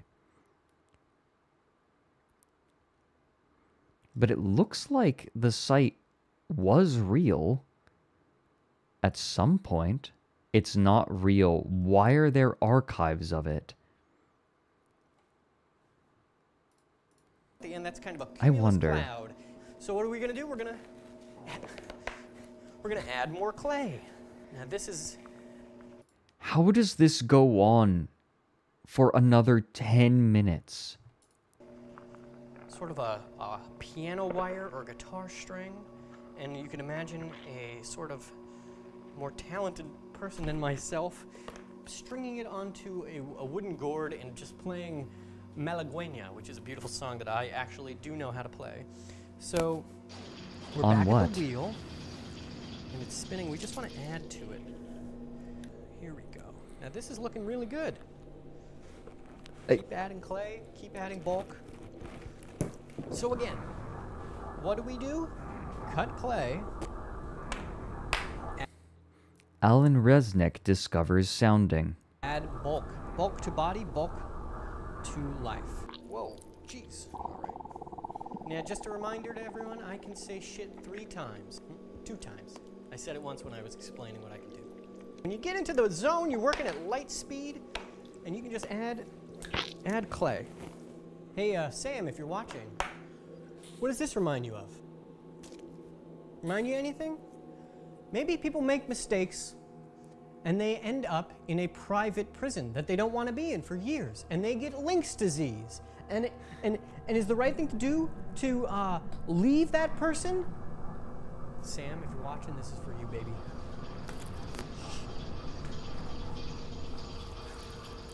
So we've established he hates Sam. So what, did Sam put him away in prison, and then he got Lynx disease in prison?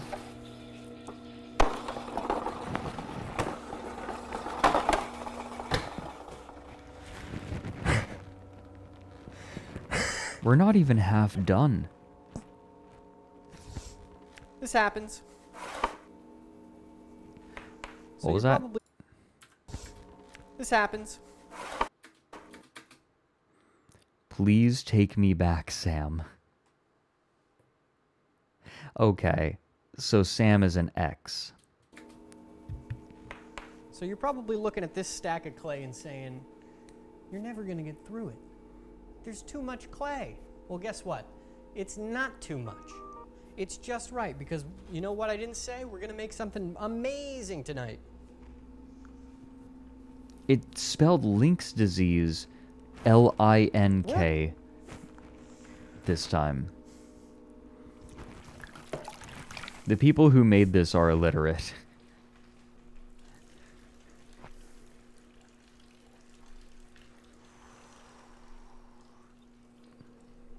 This is still going better than most.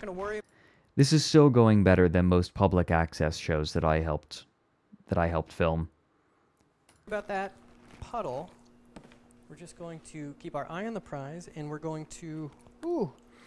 And yes, I did help. I did volunteer for some public access shows when I was younger. There are a lot of. Ask my, like, okay, well, you know, I guess you could. My brother and I did a bunch together. Like, we helped a whole bunch of community access shows. I will never forget the woman who came on to a talk show I was helping film. I was acting as the director for the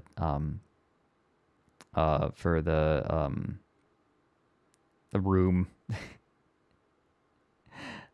How am I forgetting it? I am forgetting every single name. Early onset dementia hitting hard. I'll never forget the woman who said, and I quote, "My art are my children." There was a thought in there, and it stumbled hard on the first step. Cords on the ground, and I just don't want links. Tell her to watch the show. I'm touching it, and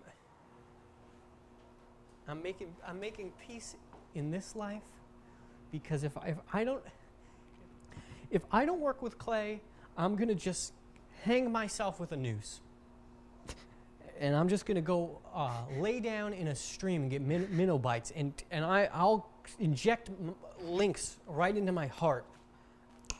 So now we have our skeleton, our structure made. We're going to move it back to our... Oh, so this is how all the props were made for Monument Mythos. House, to our home, where it's going to live, and then we're going to add the rest of the... Okay, so here I have my slicing blade.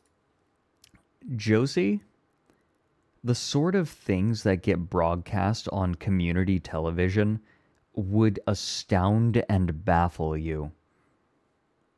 The number of people who look at the things made and say, yeah, good enough, even for free, is remarkable. And this is the kind of thing you kill someone in like a spy movie, but we're not in a spy movie, we're just playing with clay. Don't get links. It's called a garage. So, see, you go around the base and you cut. Oh, Beautiful. Kind of lost it Beautiful. in there.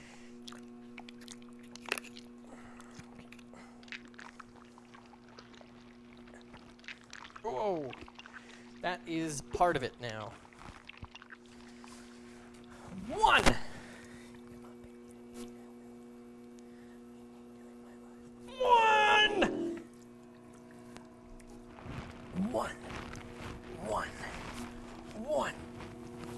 One off the base. Yeah. Yes. And it's free. It's pretty easy, and it's actually lighter than it looks. And we're gonna just kind of get it right there on the base, and that is how it starts. So that's just step. I'm gonna tell my kids that this was Half-Life Alyx. Step 1. This is about a 9-step process. This is looking good, and it's this stage where we like to add in some more supports, because it's getting big, it's getting kind of out of hand.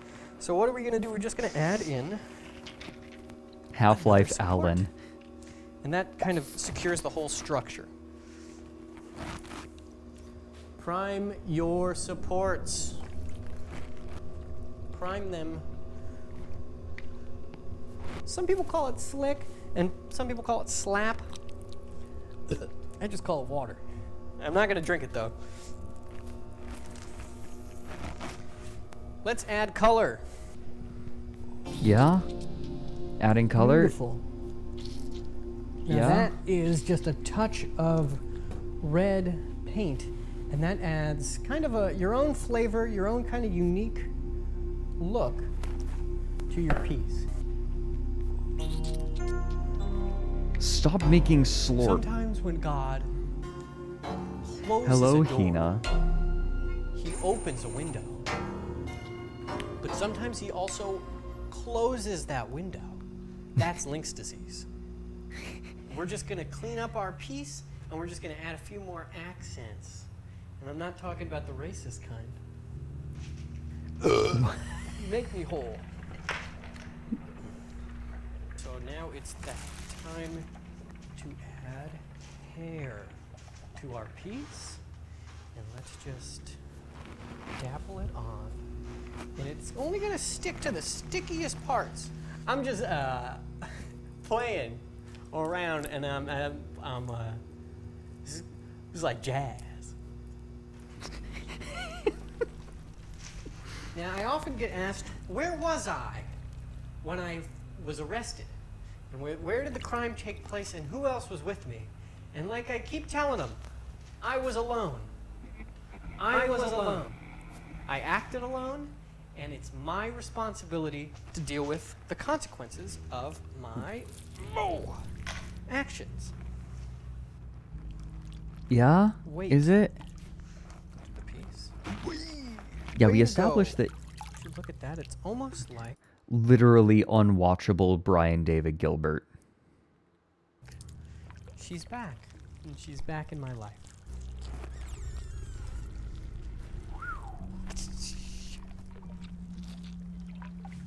Ah! I'm just. You know how there are people who decide that they want to make a tulpa. They want to create a thought form and bring it into the physical world.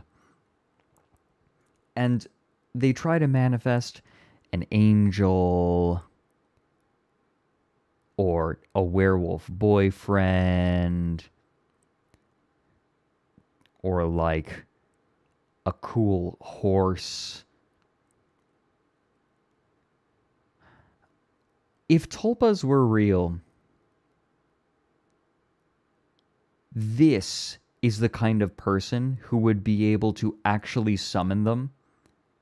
And this is the kind of thing that he would summon.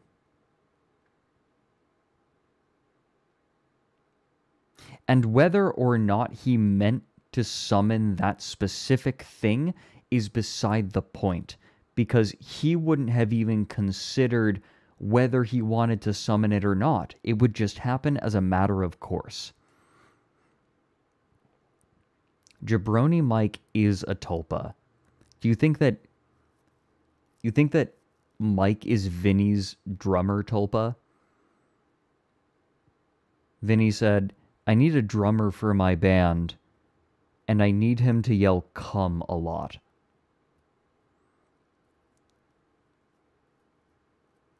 And I need him to have lumbar problems.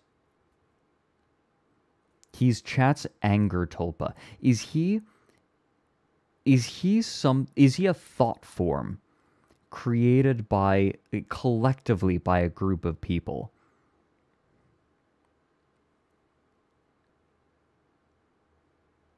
Like chat created him. You manifested him after watching enough TikToks. Having fun. Look what we did here today. Look at what we accomplished. Oh, Hina, I wanted to tell you, I discovered a horrific talent that I have. I discovered that I can do a really good Tucker Carlson impression.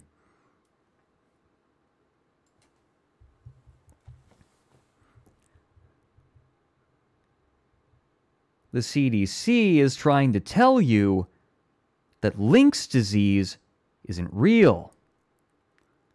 That's what the left would have you believe anyway.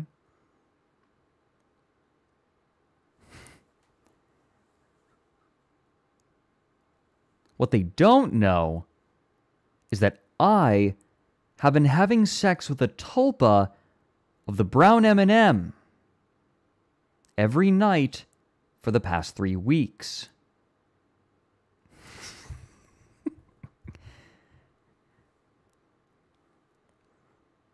And I've been assured by my shaman that it is not possible to get Lynx disease by fucking the green M&M. I want to have sex with the brown M&M. Thank you. I feel like I have so much power now. Tucker Carlson does always look like he's wondering whether or not he shat himself if he trusted that fart too much.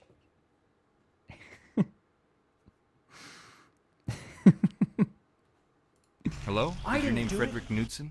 Silence. I hate that redeem. Alone? I had help. I had the help of years of a free body, free of Lynx disease, free of that X.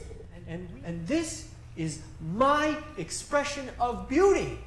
And it goes in your house. And you can put it on things that you love. And you can give it as gifts to people you love. Make art every day. Don't smoke. Wow. And to think that was just clay only a few moments ago. I want to thank you all for watching this show. I hope I've inspired you to get your hands a little wet and wild. And I guess I'll see you later. Clay nice, everybody. Clay night.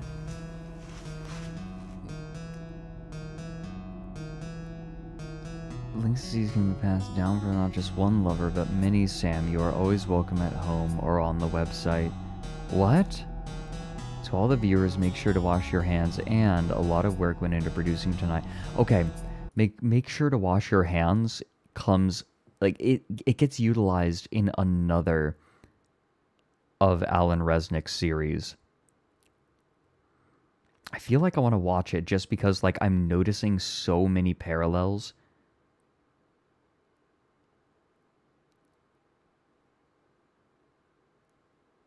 A lot more work went into getting the correct clay from the prison. I would highly recommend not going to prison, and if you see Sam, tell her about the show. Have clay every day. Good.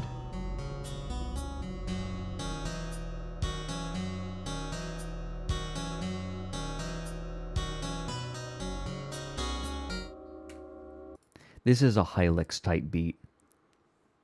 Oh, thanks to the 100 bits, Chocolate. How you doing?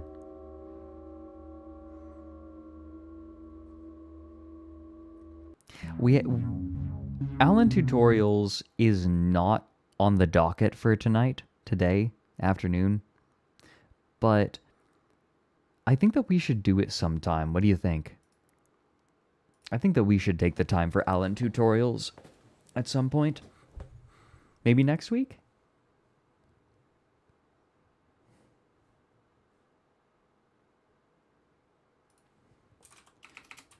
Let me see if I can find this series. What if I search Wham City Comedy Water? It's called Mirror? Is this it? Yeah, this is absolutely it. Yeah, I feel like I need to watch this with all of you right now. Because there's so many parallels. Ow, great, thanks. Wait a minute. AB Video Solutions.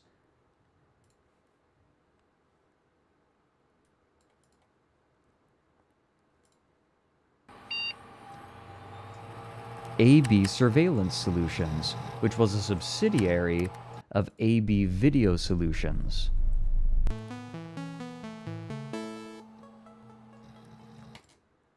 There. It's the same people. They're feeding them. Okay, so now I'm starting to wonder. Okay, hear me out.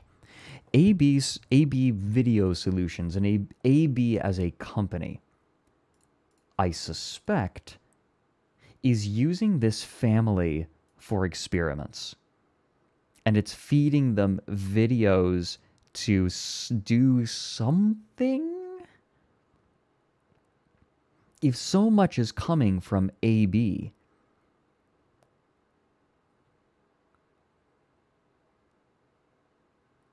ooh, A/B testing. Ooh, okay, there you go.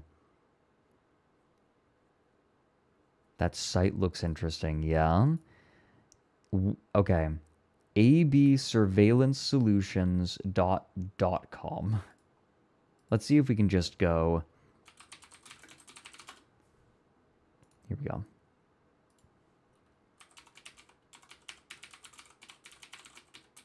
What if we do absurveillancesolutions.com? Let's see if this works. Okay. Okay. I have a couple of snapshots. We'll just pick a day, a couple of months after the first one. After the first archive. All right, give it to me. Hello, Roy. How did your subathon go? I'm sorry that I couldn't attend.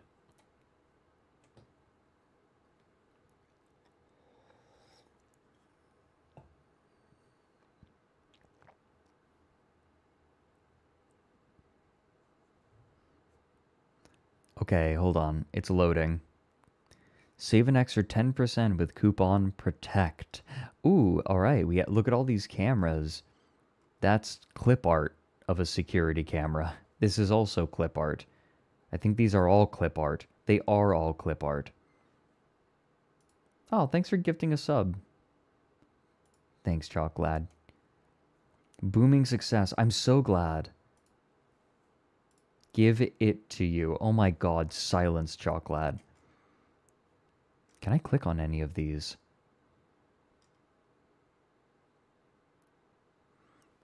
I feel like I'm on homestarrunner.com again, moving my cursor around in the flash window, trying to find things to click on. Okay.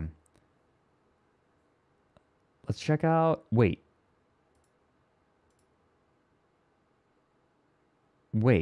we have a username and password? Ooh.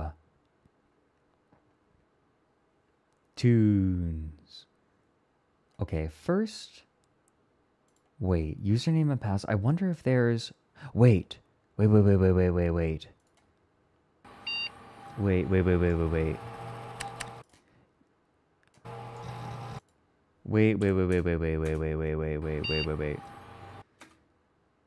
User 00437. Is there a password somewhere in here?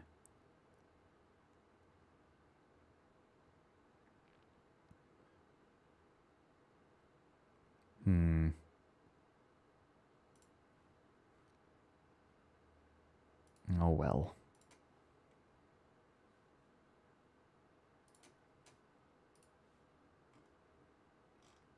I've been thinking I need to do another subathon, don't I? It's been a while. After I fulfill all the... Have we stumbled into a brand new AIG? Oh no, this is an old ARG. I'm just digging into it for the first time. Archive.org takes a little while.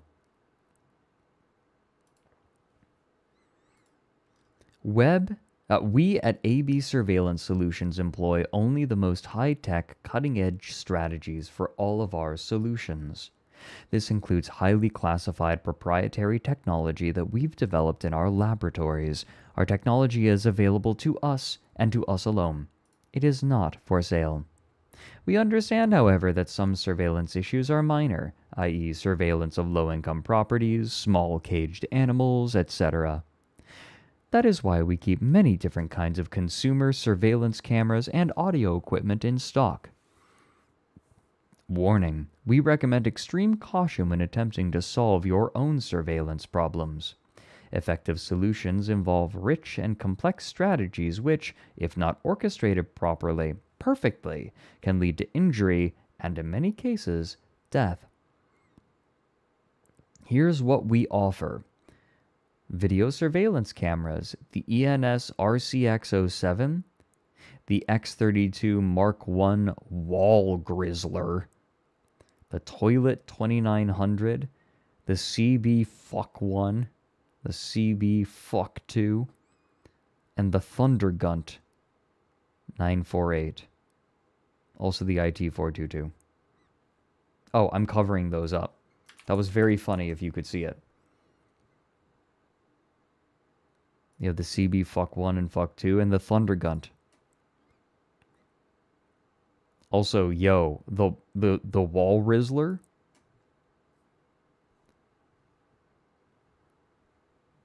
Friends with the Arsler. I want music.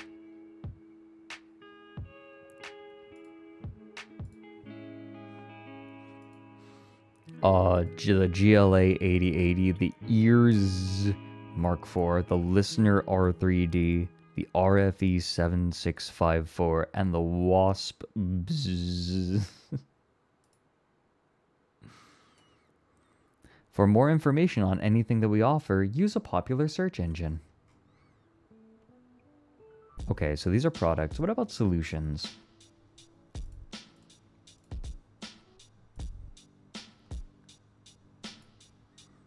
Give it a minute. In the meantime, I kind of want to poke around here. I want silence. I've decided I want silence while I'm digging into this. Maybe that's the suboptimal streaming experience, but I'm going full Alan Resnick and just not giving a shit.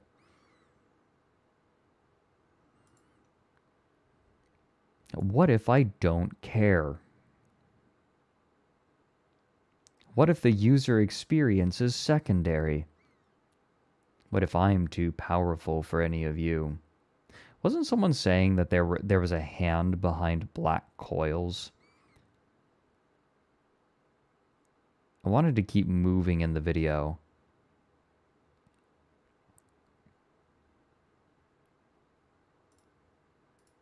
But apparently it wasn't her hand. There she's still just barely sinking in. Here she's falling farther.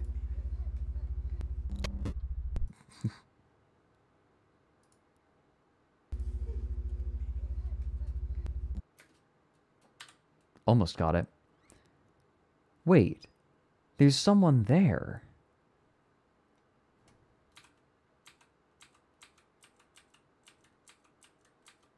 Is that a mannequin?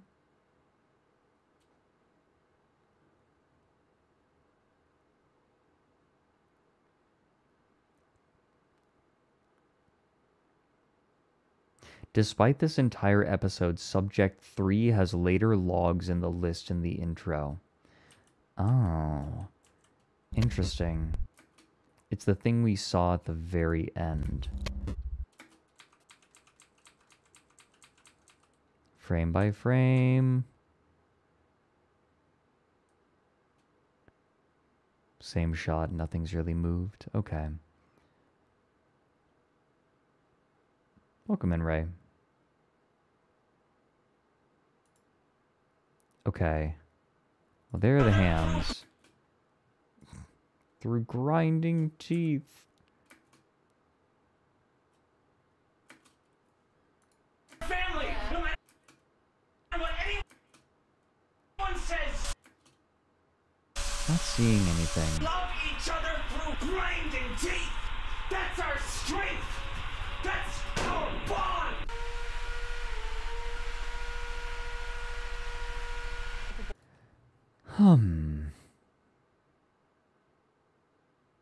There was another hand earlier on. Here, perhaps? There's just a lot of people. Like, a lot of people. Okay, hello, what's this? Solutions, we can solve you. Let us know how we can solve you. What size is your issue? Where is the issue occurring? This function is not available without an account. Okay, give me the FAQ.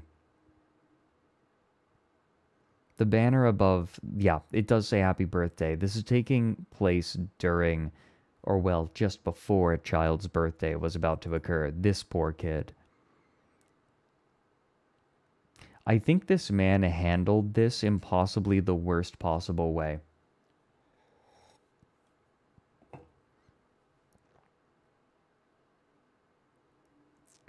Not a good time to have a birthday party. Okay, I'm sorry. I really wanted you to have a good birthday.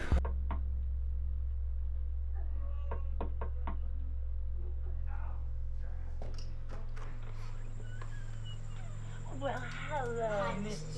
So again, water's your friend, and I know. Happy birthday.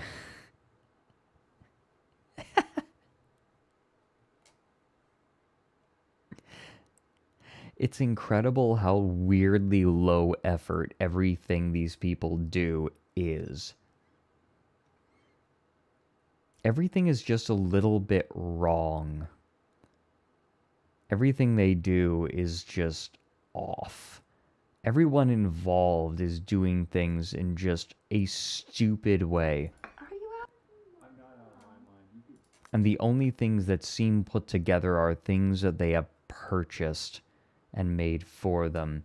Is that a clay sculpture in front of the fireplace? Is it? I was thinking that we. Is that the clay sculpture? And check this out. Oh my god. Oh, wait a minute.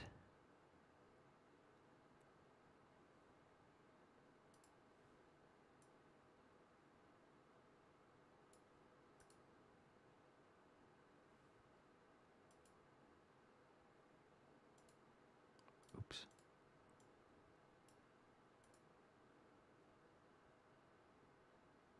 Is that... Not this one. Not the one on the left. But this one. It's too small. No, it's way too small. This would come up to the hip of a man.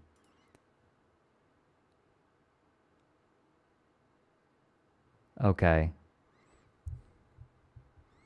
The hands can be seen at 10:05 in the bottom right.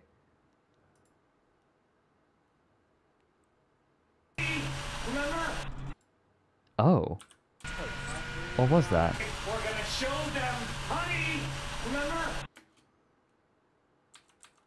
I didn't really think much of it. I just thought he, like, nudged something. Are those hands? Are they hands? I'm not convinced that they're hands. Show them, honey. Remember? No, he just, like, nudges something. I think he nudges rubber gloves that are hanging out. We're gonna show them, honey. Remember? Wait, no he doesn't. What? No, he doesn't. We're gonna show them, honey!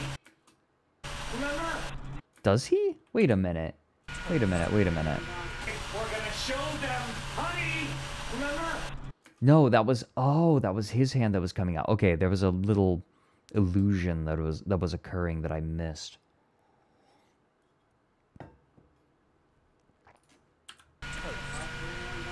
We're gonna show them. Yeah, it starts wiggling right here. He hasn't touched anything. And his left hand comes up. Remember? What? What is that?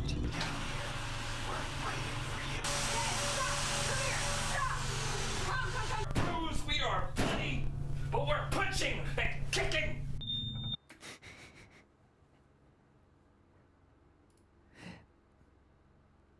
This is insane. How much do you charge for your services? We at AB Surveillance Solutions take pride in our willingness to use every resource possible to solve any surveillance problem you may have, big, medium, or small. Since every one of our solutions is unique, our prices will vary depending on the uniqueness of the solution we have devised based on size and complexity of your problem. For more info, use the capabilities of your internet browser application to go to first page and click How to Get a Quote. What kind of services do you offer? Great question. We offer a variety of high-tech and high-def solutions for various types of surveillance problems and needs.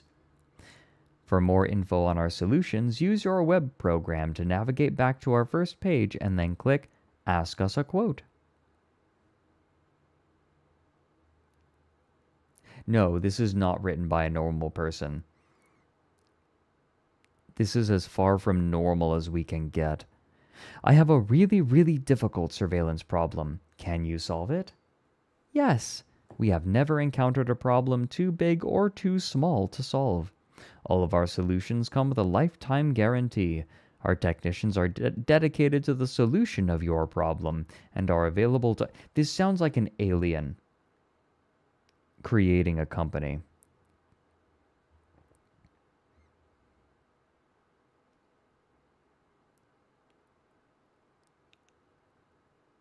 This is written... This is like an alien trying to write copy. Written in the style of a human. And are available 24 hours a day, 365 days a year for the entire lifespan of your problem with no exceptions. The lifespan of some problems may exceed that of our technicians. This is perfectly normal. To get a quote, just go back to the front page and push Quote Me. Wait, what? But that's not there. There's nothing like that on the home page. What if I accidentally fall while installing one of your cameras? Installation is included in all of our solutions, so this shouldn't be a problem. Since a technician will be monitoring the status of your address at all times, there is a very low chance of anything arising without our knowledge. I see. So this really is more... This is an anthropological study, it feels like. Like, why are they studying these people? And the things that they are documenting are very specific. Kjerpe! Hi, Kjerpe. How are you doing? It's good to see you. For those who don't know, Kjerpe made Lauren, the owl fella, as well as a bunch of the emotes, including the T-Owl Pog and Froggy. Kjerpe got a new fuzzy form? Okay, I'll have to check that out after stream.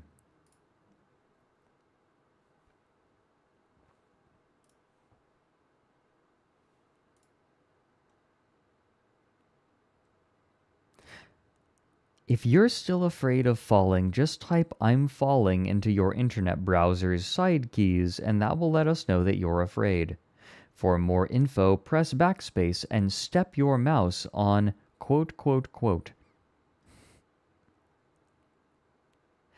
Madness, that's what we're doing, Kirpe. Do I have to be the owner of the property I want to survey? We at AB Video Solutions are not legally allowed to ask you anything about the address you choose for the installation of your solution package. The address is entirely up to you, but where the cameras get installed, well, that's up to us. If you need more information okay, remember when I was saying that it's very weird that they have a camera looking at the floor from floor level? They specifically are demanding the privilege of choosing where the cameras go.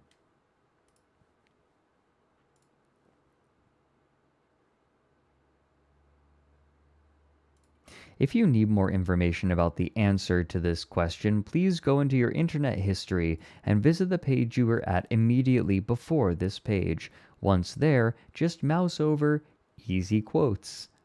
This is going to drive me insane.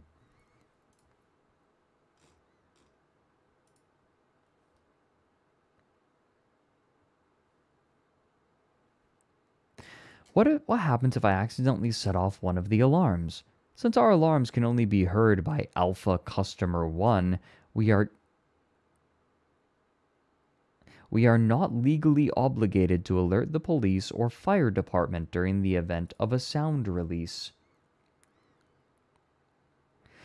If for any reason you would like us to send an emergency technician to your location, go to the main camera 1 in room 1 and make large lateral movements with your head while reciting your personalized alert command. To disable alarm, please have a beta customer enact the main quieting gesture sequence in front of any camera at the address. Once the full sequence is complete, all alarms will be disabled. To re-enable, have beta customer repeat the MQGS in reverse sequence, the main quieting gesture sequence. Do you think the dude in the basement was one of their technicians? I don't think so. I think that he was just a plumber. I just had a solution installed in my home. Do I have to do anything? Yes, you have to enjoy yourself. We encourage our customers to exist fully in their solution without holding back. Just know that Why does this sound like the description of a VR chat world? Just know that we are in there with you 100%. We're fully committed and we'll never let you down. So just lie back, relax, and enjoy the safety and comfort that comes from knowing that all of your surveillance problems are gone forever.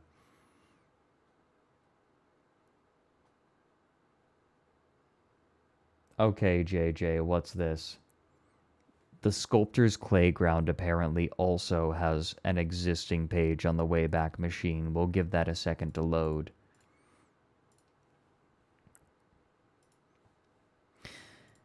One last page here, though. About us.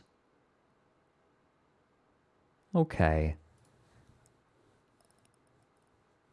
I do believe, though, that the sculptures in front of the fireplace are creations of the Sculptor's Playground. They have the same vibe of taking a bunch of clay and sticking long things in it. You have the AB security login? Where did you find it? Oh. Okay, hold on. Do we have any that work? The green ones are ones that, like, don't work, correct? No, this... Oh, wait. This is tornadoes.weatherfront. Oh, here we go. Welcome to the Sculptor's Playground. Welcome to the Playground, friend. Thank you for visiting the Playground. There is only one reason you are here, to experience the freedom that comes with touching hands to clay, and to seek extra peace in this life, while also creating something beautiful that will outlive all humans. Clay works are beautiful in all forms and should always be shown off or given as gifts. If you're here, then you already took the first step in what I hope will be hundreds of steps that will lead to walking on a path. The path is a journey, and the path is the correct way to take that trip. There are no shortcuts, just more paths. Some paths are quicker. So let's get started. Wink face image should go here after the copy. What is clay? That is a really good question. Broken CSS. Clay is something special for sure. You can buy clay in almost any store, but you really shouldn't. Clay is special for sure, but the clay they sell in big box stores just doesn't cut it. Literally. My dive, if you want to make a timeless pace that stands the test of time, you need to get clay from a prison yard. Period. Why? Clay that comes from prison yards are all natural. Prisons are built near streams and tributaries for a reason. The buildup from these waterways are worked by the prisoners, and clay is the byproduct. This is the best clay in the world. Fact. In an American private prison, this means 12-gauge granular clay. This is the best. Make something beautiful. Share it with the world. Use the hashtag clay. This is madness. This is the ramblings of a madman. I am losing my mind reading it. Anything else I should know? ... Yes. Clay also has healing properties. And guess what? It cures Lynx disease. Impossible? No, because guess what? I had Lynx. I don't anymore. I used clay as a drug, like a doctor's drug, and it worked. Clay can also cause Lynx in some cases too, though. More info below. Okay, yeah, I was right. He said that it causes it, but it also cures it? Is clay art? No, you gotta do something to it. What is art? Art is the result of years of hard work. Think you're an artist? Think again. You are not. You hear that, Kirpe? You're getting called out. Fuck you.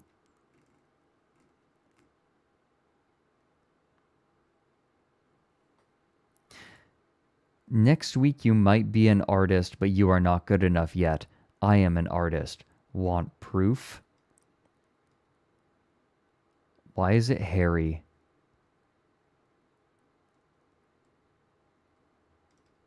I made this in the Clayground in 1996, and guess what? It's still around impressing people.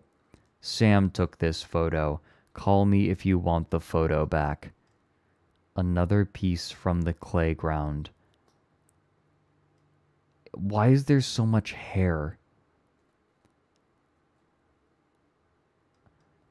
This sculpture was one of thousands of works of art I made while I was locked up in one of America's private prisons. These prisons are for profit. They are like the opposite of art. I had to do devastating things to make this sculpture. I took clay from the prison yard and took it to my secret Clayground. My hands worked the material all night, and I felt my strength return to me. Once I had completed the sculpture, I showed one of the nice guards the prison, and guess what? She let me out. Yes, we had female guards. While making this piece, titled Sammy, I first felt the healing properties of the clay. I had been suffering from stage 5 Lynx, and guess what? I was dying. After weeks of secret sculpting, I felt like I was back to 100% full health. Capitolsim doesn't work, period. My catchphrases. These are just for fun, but people seem to like them, so they are going in the Clayground. Where is that happening? Let's wait till we hear it from the dog's mouth. No time to worry about old stuff. Where's my treat? Lol, winky face. Oh, they got the winky face in that time. Good for him.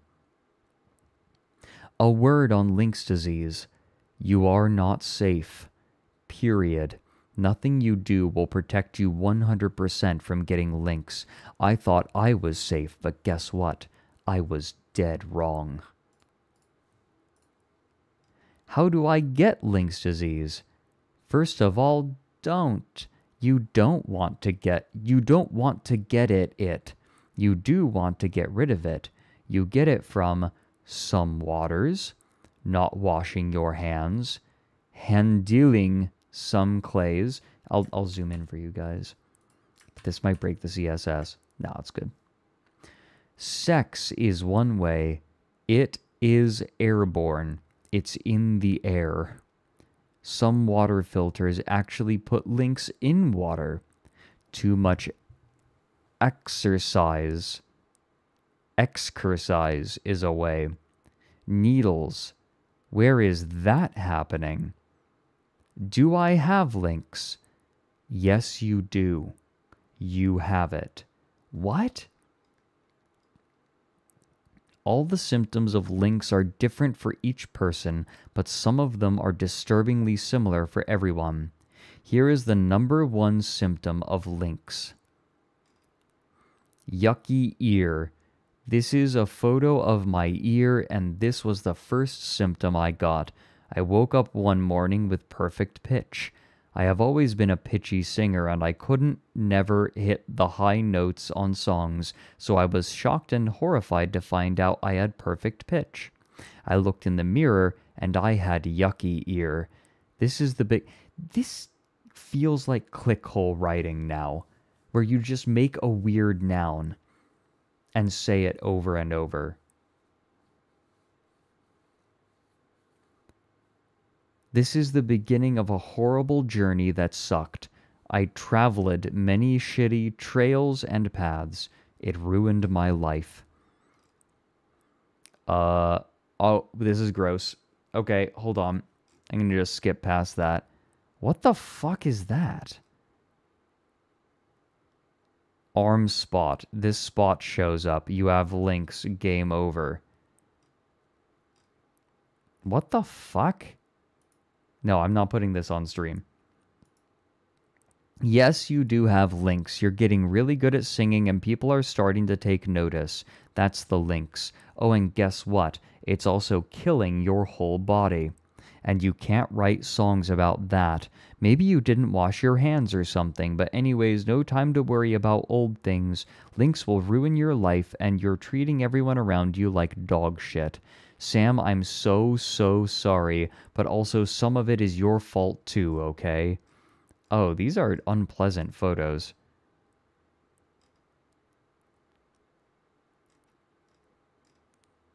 Check out the gallery down below. Okay, we're fine now. Hi, Fred. I've gotten past it.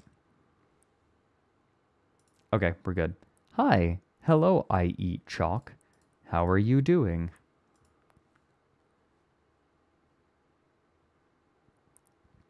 Letter to Sam. I need you back. My legs are cramping up. I miss you so much, baby. I know I did something really bad, I know, but like, come on. I don't think you realize how weird you were to me. I think your phone is broken or something because I tried calling and it sounded all weird. Anyways, I still have some of your pedless and gear in the basement. Love ya. The Playground Gallery. Good, more hairy art. Good. Why is it hairy? The Dancer's Cave sold for $99,000. Sam's Pajama, not for sale. We already saw this. The Surrogate's Prayer sold for $80,000 on display. They're like leaves piled up. This was made in Neil Breen's asylum.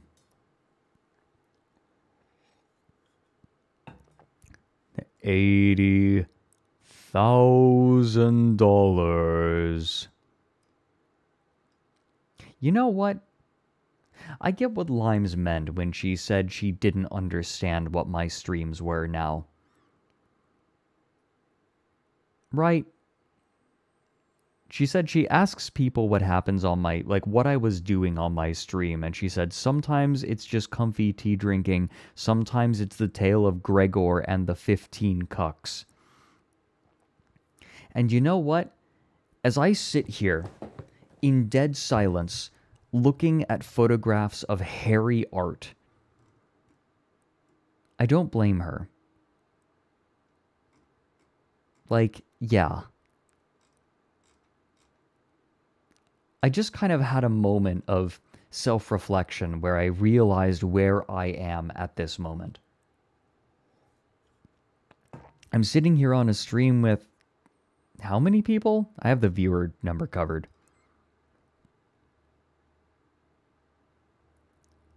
Look, like I am sitting here in dead silence in front of, I'm guessing, hundreds of people.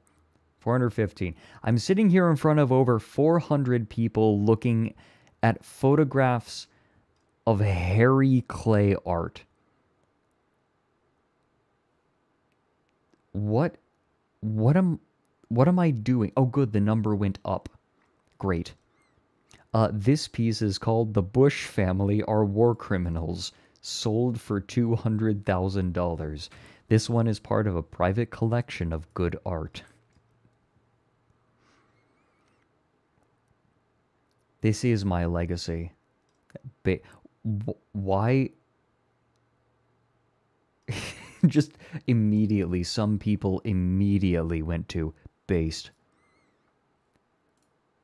Do you think if Mary, the person in charge of ASTRALINE, showed up right now and said, like, he showed up and looked at it, do you think he would say, yeah, I'm glad that I brought Fred on. You know, but this is good. This is as it should be. Pulled in the right... Do you think you would understand what's happening right now? In the slightest. Honestly, yes. I don't think he would understand. He knew what he was getting into, I suppose.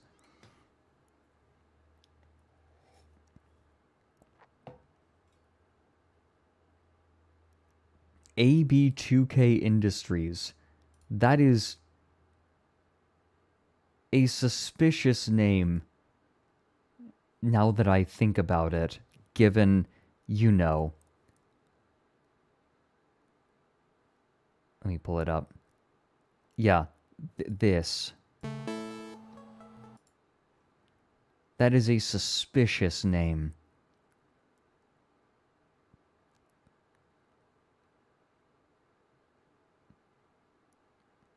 I think that next week I would like to return so that we can watch Comedy Crib. Let me just show you, because there are some parallels here that I think are worthwhile. We might just end up making Fridays into Wham City comedy digging for a little while.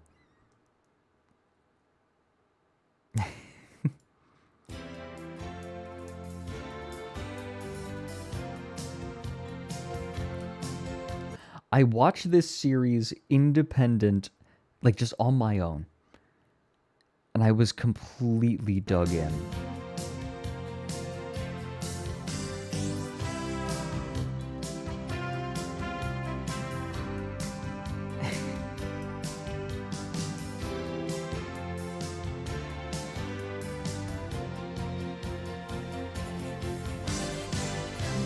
Why are the waves sudsy? Have you never seen Seafoam? Seafoam is made from collections of algae and bacteria. It's common. It's normal. Hello, children. The ability to be strong in the mind is key to living. It's not just about being happy, it's about being protected. It's about being safe. What we resist every day I'm covering is it. only a fraction of what will come along with the return.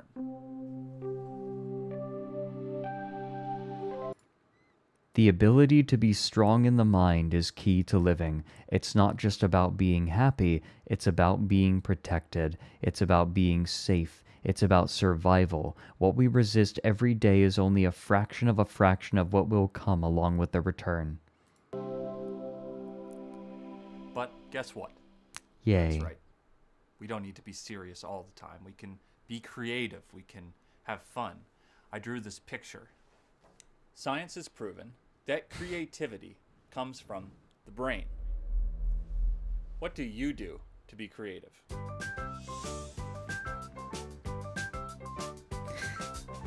If you've been following along in the correct order of lessons, you'll recognize these.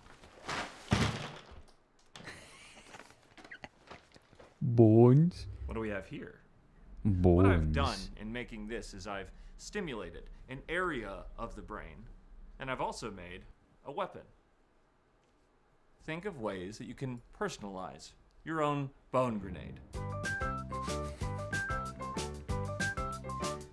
The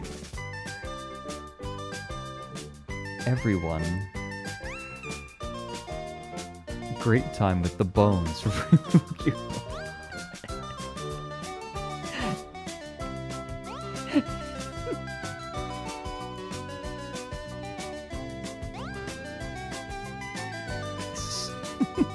This is... I remember it being distressing, but I don't remember it being this distressing. Did I just forget some of this?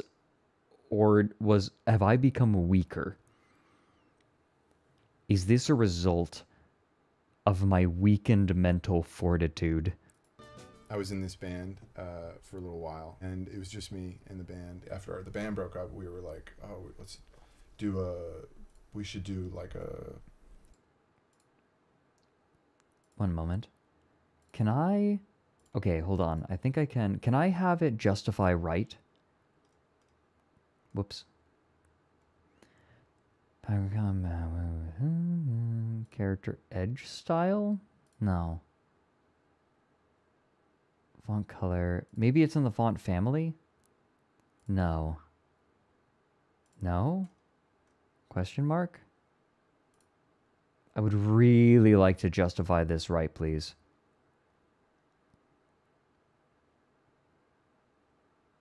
Why are you like this, YouTube? Your will... That's a good chat message.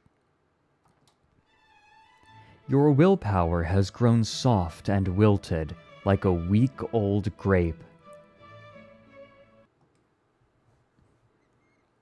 Powerful.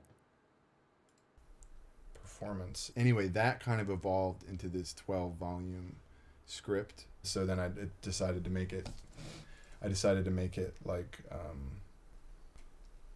just a one-man play. Right now, what I'm certain of is that it's going to be kind of like a... Why does he have a washcloth in between his knees? Christ allegory. Do you ever see like when... Yes, I have that on a soundboard, by the way. A magician just pops up, they're not there, then it's just poof. There's not going to be a poof. It's like that, but really high up. So there's no seats. There's people everywhere. I started seeing at night, I would see this stage, and I figured we'd do it. I don't know, we could do it outside, inside. I'm also thinking about maybe like the dark, like doing it in the dark, which could be interesting. I've never seen a play completely pitch black before. I think that's interesting. Right now it's just this piece of paper. Oh, he has plastic over his feet. Idea. We cultivate the fire in our brains so that we may shield ourselves from our enemies. We must find new ways to disseminate the fire. What ways are there? Is a book a way? Is yelling a way? Can you yell a whole book? Can you yell that book into an object until the object contains the entire book and the book has been expelled from your body? Did you throw up? Bring your vomit to the library. Do not take no for an answer.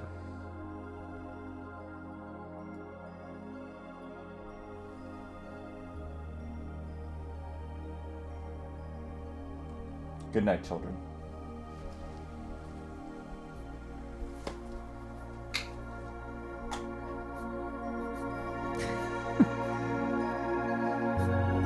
This is like the end of Midsommar.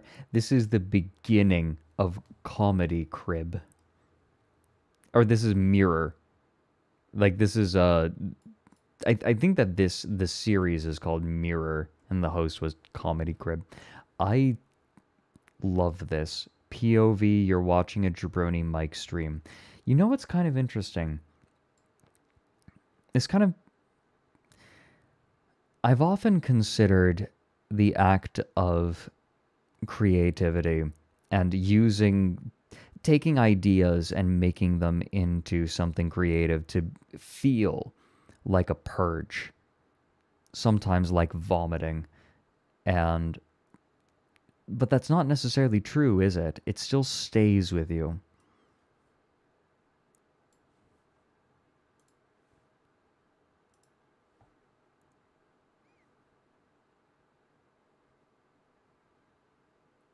Catharsis. Yeah, catharsis. That's what the word catharsis means. Is it?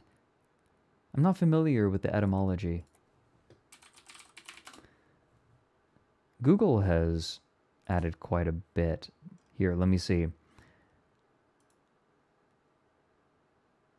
It comes originally from the Greek word katharos, which became katharine, which means to cleanse.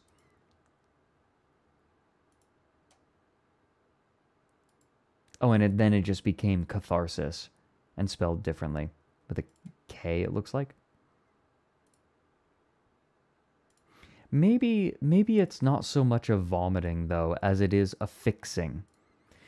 Because, at least for me, when an idea appears in my head and it starts roiling around, it's not cemented. It will fly from place to place, and it becomes difficult to look at it and properly engage with it. But by creating something based on that feeling or that concept, I cement it in place, and I can start analyzing it. Even if whatever I made is wrong or approaches it from the wrong direction, I can at least say, this is wrong. Because before I couldn't say anything about the idea. This is just an errant thought. Hope you don't mind when I start going off on errant thoughts like this. Historically, I have tried to suppress these on stream, but I'm not sure I care much anymore.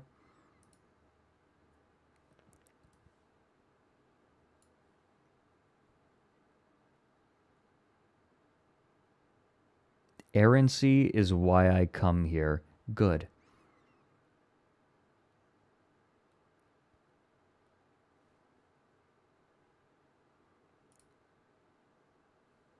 Art is evocative and makes you ask these questions. That's true. Yeah, I know I'm not the first person who has thought about this. I'm more just coming to terms with it. Like, none of these ideas are new. I'm no philosopher. I'm more coming to understand my personal feelings on them. Fred, we just watched a video with bones and cult shit. I think we're in too deep to care. You know what? Valid.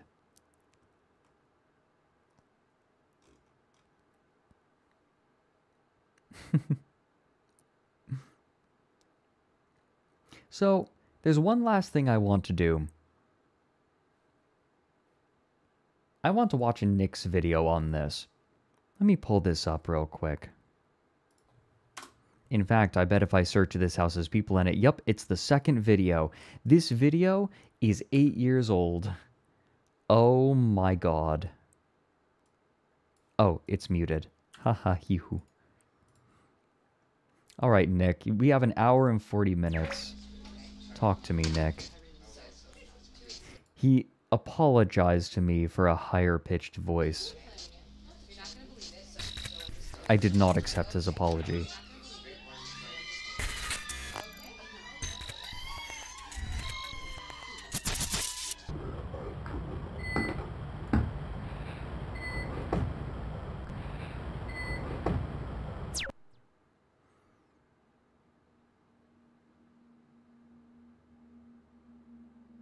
During this past summer, when I made a video covering He's the so meaning small! He's so small! He's so itty-bitty! and secrets of unedited footage of a bear, an Adult Swim horror short film, I said that I had major hope that the team behind it, Wham City Comedy, would get to create more beautifully terrifying things for the channel. I desperately wanted Adult Swim to support more projects like unedited footage and Too Many Cooks, and I really wanted Wham City to make more. Maybe they could even top unedited footage of a bear. Well, I got my wish, because they outdid themselves by making This House Has People in It. If unedited footage of a bear was just a 500-piece jigsaw puzzle, This House Has People in It is a 1,500-piece monster. As far as investigations go, this is one of the most complex puzzles I've looked at so far, and even though I've spent 5 days with a headache trying to decipher its message, I absolutely love this abstract surveillance camera horror show. The story of this latest visual art performance and 4 AM heart attack began last week, early Tuesday morning. Those who know Alan Resnick's work were alerted to the coming short film's arrival and stayed up on Monday night to catch it on the premiere date. This House Has People in It was scheduled to run from the 14th to the 17th of March at 4 AM, but don't worry if you missed it.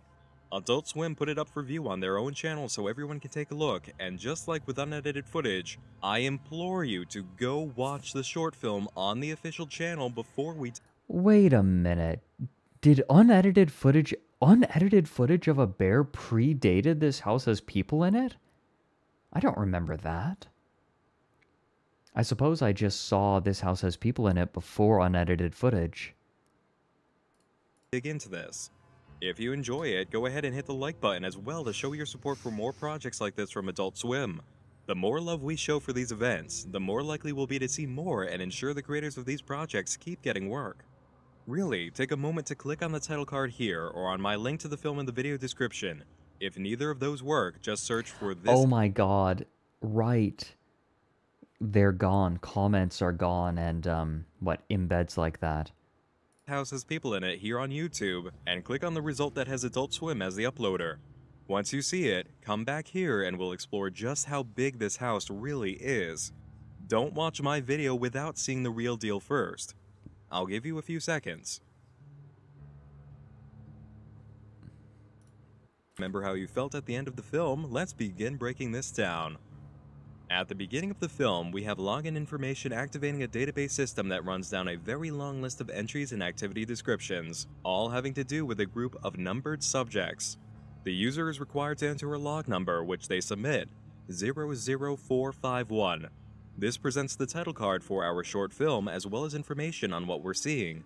This footage was taken on the 31st of May, 2015. This is focusing on family number 437 and is tape 451. This video log notes the significant event of subject 3 lying prone in the kitchen floor. Notice the wording there, in kitchen floor. The watermark logo in the bottom left is a symbol we spot again during the end credits, AB for AB Surveillance Solutions. While playing the credits for the short film, AB advertises their website, absurveillancesolutions.com. There's a very obvious next step to this experience, but in order to get the most out of it, we do need to explore the video. Our establishing shot is of the first page of selected surveillance cameras inside the home. We have shots of the living room, kitchen, hallway, basement, and front yard. We know exactly what happens over the... I wonder if Nick talks about the peculiar mundanity of the events that they have marked, because it feels so random. There doesn't seem to be any logic behind what they're doing unless this is a purely anthropological survey. Next 10 minutes from each of these positions as the main events play out. We just don't know how or why. The most appropriate phrase to keep in mind while watching this video is blink and you'll miss it, because the amount of hidden information from this video is insane. I want to see what he In the first full spotted. clip of Jackson, the son, in the living room waiting for his party to begin, we can spot 3 things. First, Alan Resnick, who co-wrote this project and unedited footage of a bear and created Alan Tutorial, is on TV, portraying a new character instructing viewers on how to make their own clay sculptures. The older woman watching seems to be an active viewer of his show. There are some homemade clay sculptures sitting in front of the fireplace. Yeah, they're his. Finally, that happy birthday banner must have been purchased at a discount because the letter R is missing from birthday. When we return to the kitchen, our mother and wife... This is pirate phobic. I demand they replace the R. character, Anne, is holding the baby just far enough to the right for us to see the pictures on the standing shelf in the hallway. If the picture on the right looks familiar to you, that's because it originally appeared in unedited footage of a bear on the wall of Donna's house. And it is the same boy portraying Jackson according to the credits of both short films. His What? name actually is Jackson. What? We have another nod to unedited... That is so specific. Nick, how did you find that? Are you shitting me? footage of a bear later when the camera zooms in on a shelf in the living room. Right next to this picture of Tom and Jackson, we can see what looks like a Claridril bottle and an open box. Don't get too excited though. According to Alan Resnick, Robbie Ratcliffe, and Dana Kelberman, who all wrote This House Has People in It, the links to unedited footage are more Easter eggs than anything else. In an interview conducted by Sean Collins for Observer.com, the crew is asked, "I've noticed that in fan reaction to work like this, there's an emphasis on figuring it out. Here's exactly how everything connects. Here's what everything means. People are even working to connect this house and unedited footage in some kind of mega arc. To be fair, I thought I spotted one of the defaced photos of the little boy from unedited footage on the shelf in this house, so I get the impulse. But is that important to you? Do you even do that kind of world building up front?" As part of Dina Kelberman's answer, she says, "We didn't necessarily intend for this to be in the same universe as unedited footage of a bear, but it totally could be. We ended up each putting in so many little details that I don't think any of us know about all of them. We try as hard as we can to make sure everything fits together, but sometimes there's small errors, and those just end up getting scooped into the theories. And then of course there are theories we never even considered, which is great. Often they're really good ideas. This is my favorite part of everything." It's also just practical to use photos of the same young actor if you already have them, and a good way to wink at the audience if they don't know the authors of This House also made unedited footage. I do want you to bear in mind how intentional these Easter eggs are, though. These don't mean Jackson is the son from unedited footage, but the art form of that film will apply in our investigation. Our next interesting shot comes from looking at Madison head-on while she lays on the floor. Did you notice that she has some sort of white or gray material clinging to the tips of her hair? It seems like this isn't the only case of someone having it on their body, as we later spot the baby playing with an upside-down bowl in her high chair. Nah, I still think it's just her hair being very shiny. The same material seems to be on her hands, and even though it's normal for children to have dirty hands in a high chair, she doesn't seem to have any actual food within reach to spread around. The bowl appears to be empty. Nothing spread around it or underneath it as the baby moves it around. This also transitions directly into a clip of Alan's character on TV molding a clay pile that looks like an upside-down bowl. Next, we spot Jackson on the couch with a tablet computer, and he misses a deer walking outside the window. That deer seems to be scared by a spiky-headed shape that runs past in the same direction. Now's the time when the phrase "blink and you'll miss it" really comes into play as our surveillance cameras are interrupted. Our next few frames are grainy black and white shots of what appear to be a gangly-looking person rising out of a cluttered room. We're then shown a quick roll of frames where this thing is slowly coming up from where it's hiding, which turns into footage of the backyard, where the character from the window seems to be running by. Looks like a blue costume. Madison begins to sink into to be running by. Looks like a blue costume. Madison begins to sink into the floor a few seconds later, and we get another quick shot of the backyard where the camera seems to be searching for whoever ran by. Finally, a really serious case of blink and you'll miss it occurs. Just 3 frames of the back corner of the yard, where it seems 2 men are stepping out from behind some trees. But you only see one man, right? Look closely. The movement is so subtle, it only lasts for 2 frames. I'll play them back to back for you a few times. Ignore the glitch spots here and here. These appear to be camera malfunction. What's even more fascinating about this movement is that whoever's stepping out of the trees seem to be wearing different shoes.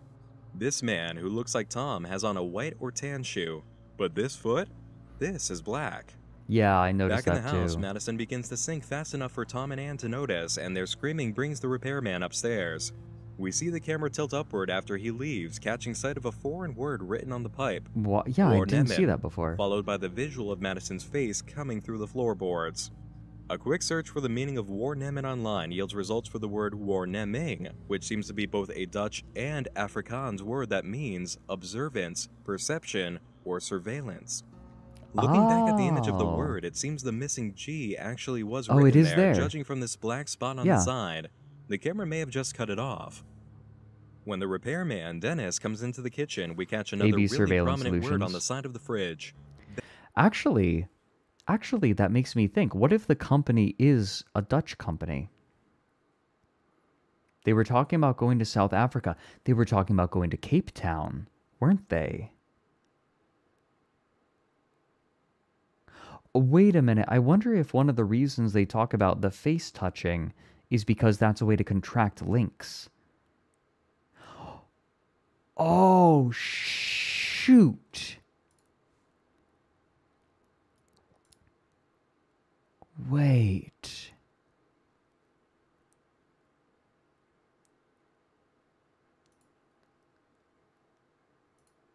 Are there any other things that could potentially act as vectors for links?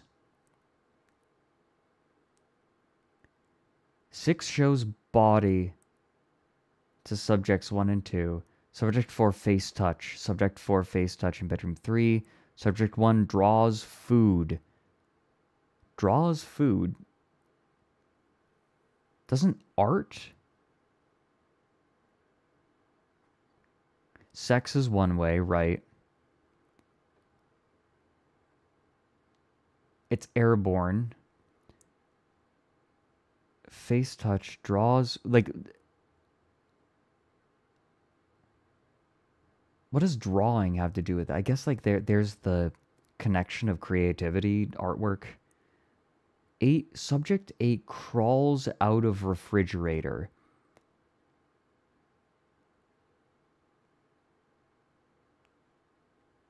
Yeah, it's easier to list ways you don't contract it. Yeah, that's true. Bed sheets. After Dennis comes back to say he's got something to help, Ann gets up to follow him, and we switch over to Jackson in the living room. And again, for just 2 frames, we catch something really bizarre. It appears to be a woman outside of the window, moving in lockstep with Jackson. From the look of her hair, this appears to be Madison, but the fleshy spot on the left that seems like it should be a face is so distorted and extended, you can't even be sure this is a complete person. If this is a face, it's not where it should be. Not to mention, this person appears to be moving towards the window with their torso facing us, which means this is their right hand, but it looks backwards. If this was the right hand, the thumb would be on the right side, not the left. This image Midjourney looks at this and says, I don't see the problem. is even more perplexing than the man coming out behind the trees. Next, we have a shot of the basement where we can see someone has drawn on the washing machine. The words written down are, sad day, and a frowning face even lower. Excuse me, it's sad gay. Sorry, Nick. You missed this one. After another glimpse of the partygoers outside, we see our spiky-headed blue friend running around the house from the side of the front yard for just a few frames. After Tom passes the baby to Grandma, we catch another flash of what's coming out of the room with all the tools and extra supplies. A bald, gangly-looking horror with a hanging jaw. Tom joins Ann downstairs to watch Madison I thought it just looked slowly like a phase through the dude. floor I don't see the hanging jaw. I don't see the hanging jaw. I just see a dude, and I see, like, looks like they're bald. Like, okay, here's what I'm seeing, right? Just what, shaved head? They're not bald. It's just shaved head. This looks like a shadow. Here's the mouth, right here are the lips, right here. The last frame makes it more visible. What, you mean, this one? Whoops.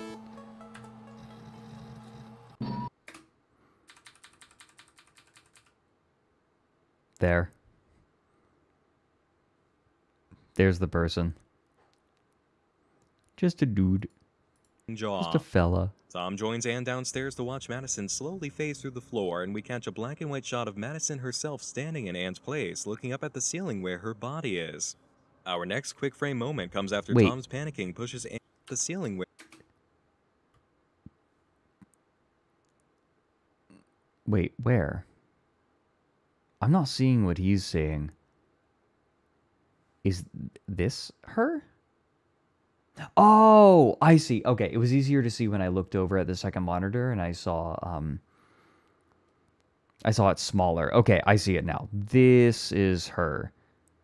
I only saw this shoulder, so I was kind of having trouble understanding what I was seeing. But no, like this is her right shoulder, this is her left shoulder. Okay. Where her body is. Our next quick frame moment comes after Tom's panicking pushes Anne back into the dryer, knocking over the box next to it. We catch 3 frames of the front yard at night, the first of which has high blue saturation with the other 2 being normal in their colors. Through all 3, you can see what looks like someone standing on the sidewalk in front of the yard. Just after this, more quick shot frames, this time of a child's drawings depicting a blue character named Boom Cat. While smoke fills the house from something burning in the oven, a single frame interrupts the clay... Oh, Boom Cat. Sonic the Boom Cat. Sculpting show that presents a different angle of the TV in that corner on the TV. We're seeing a picture within a picture here, but it's not possible to tell what the picture on the TV in the TV actually is. Downstairs, It Tom looks like a continues city. It looks kind of like you see this, right? Like here's a building on the right side. Here's like some trees. This is on a street. This looks like the back of a truck. I don't think that this is like a television in a picture. I think this is... Wait. No. No, it would have to be... Usually containers on the backs of semis are taller than this, so maybe not.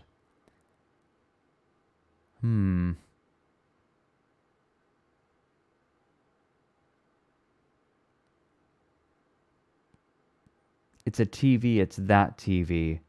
Oh, because here's the plant. Yeah, here's the plant, same plant. You see what I was seeing though, right? I was cooking too hard. And yeah, here's the little dinosaur on top, and there's the little dinosaur on top. The picture frame, the 2 picture frames right next to each other. Yeah, you're right. TV in the TV actually is. Downstairs, Tom continues his monologue, and as he walks past the corner with a roll of black wire fencing, 2 hands appear from the side. Judging from the layout of the basement from all other angles smack your knees we've seen, this is not possible. There's no room for someone to hide there, so now we're seeing phantom hands coming from a space in the wall. Anne runs upstairs to get the repairman, calling him Dennis, which we can hear and also confirm from the closed captioning on the original video.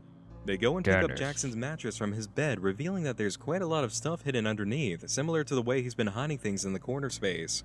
It's tough to determine exactly what's inside here, but this figure kind of looks like Jackson himself, who hasn't been here since hiding his party favors. Oh yeah. It's also worth noting that Jackson's mattress has no bed sheets, and it's been that way since early on in the video.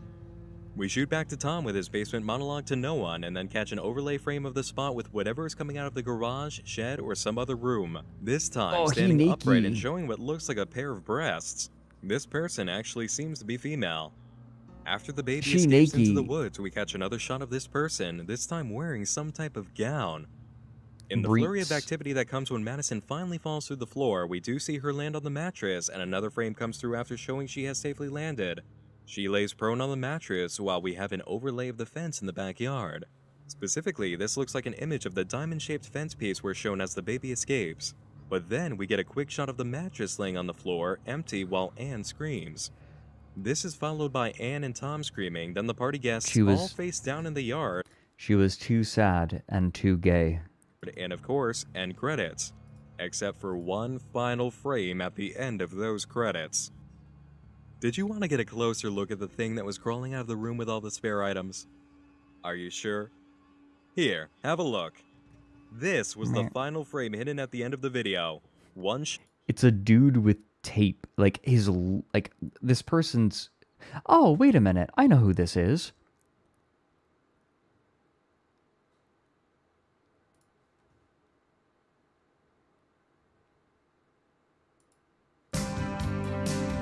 It's Fanny.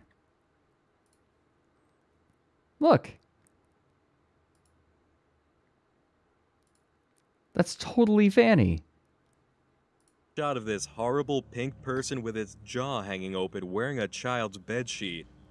And as for those odd numbers on the final end credits frame telling us to go to the website again, well, the upper left has coordinates that lead to Paris, France, Rome, Italy, Harar, Zimbabwe, Lusaka, Zambia, and finally, Algeria.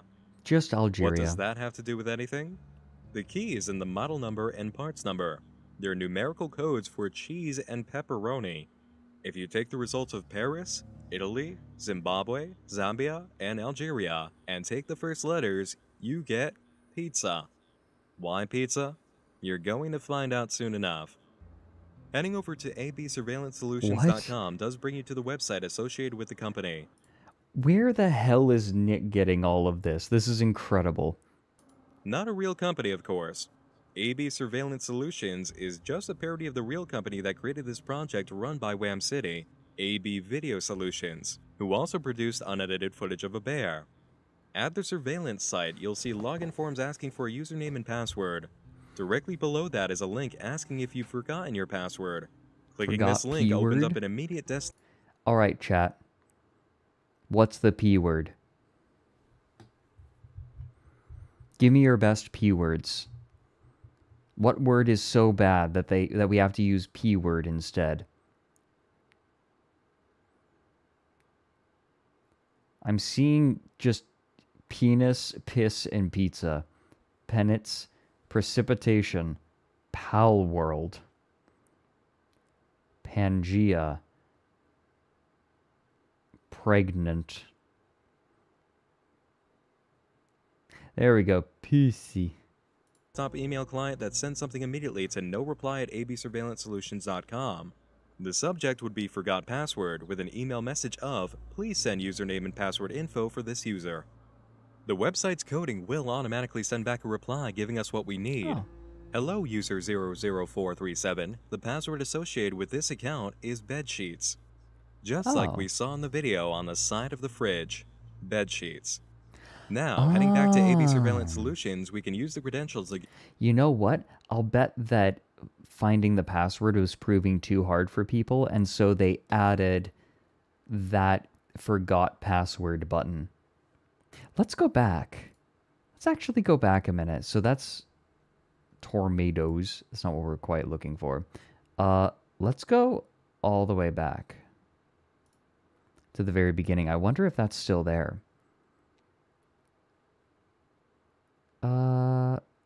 I should not have done that. Hold on.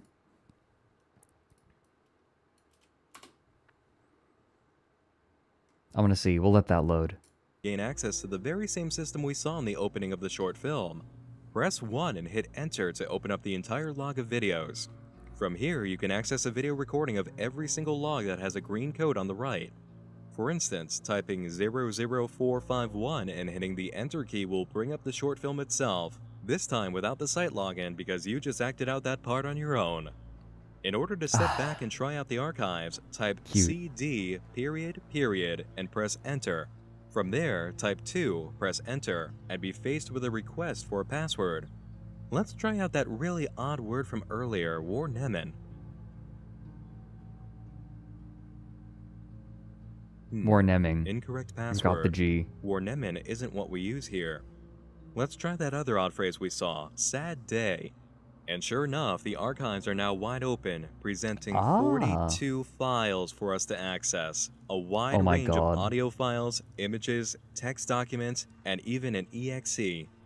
As for how many videos you can see above in the logs, there are 29 public videos listed. Please run this executable. Okay. Marking the total at 71 total files to dig through. Oh, wait a minute. Subject 3 also diagnosed with Lynx disease. Oh. And here, right? Subject 2 wears Subject 4's shirt. A vector for Lynx disease. Subject 1 combs Subject 4's hair. Subject 3 face touch, right? Then Subject 3 diagnosed with Lynx disease.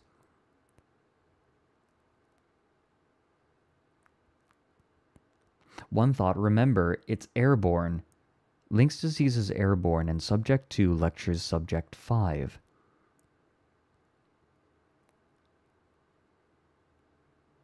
Subject 5 watches the sculptor's clay ground, Subject 5 therefore being the old woman. On top of reading the text logs from dates where videos weren't made available. But not even that is true. Once again, we go back to the end credits frame for AB Solutions, where we've been instructed to make sure our hardware is installed correctly by pressing 3 on the dial pad. If you go to the root menu, where you can select option 1, 2, and 0, and instead try to type 3 and hit enter, you will be given a prompt for a password. This is where the term Warnemin comes in. Now you have access to an additional 10.5-minute video marked only 3. Asking for 2 and 1 will also give you additional videos, bringing the total video count so far to 74. And we're still not done. Users who dug into the actual JavaScript code for the site's database facade discovered 2 more files with access codes that don't even appear to be listed in the rest of the information we have. The first is video file 00001, This is wild. which, on second thought, might have been hinted at in the AB Solutions end credit frame as well, right here. The second secret file is from the archives, file 51235. Again, neither of those files are actually listed, just like the secret 2 files. This video is beans. In option 3, otherwise known as option X. And finally, that makes 76 files of information to explore outside of the actual written logs in between videos that viewers had to dig through in the AB Solutions site alone. One video led to 75 other pieces of information to be explored, many of them several minutes in length. The entire length of the site's videos put in order maxes out at 1 hour, 9 minutes, and 18 seconds. What the hell? Add in the 12 audio files measured at 39 minutes, 24 seconds, and you're facing 1 hour, 48 minutes, and 43 seconds of timed media just sitting down and listening to it all in one go. And that's not even counting in the time it would take to read the text files, read the logs in between videos, and study the archive images, What many the of which heck? are of newsletters that require spending a few minutes reading them. And you'll also want to spend about 10 or 15 minutes exploring the surface level of the AB Solutions site, which is a mystery in itself.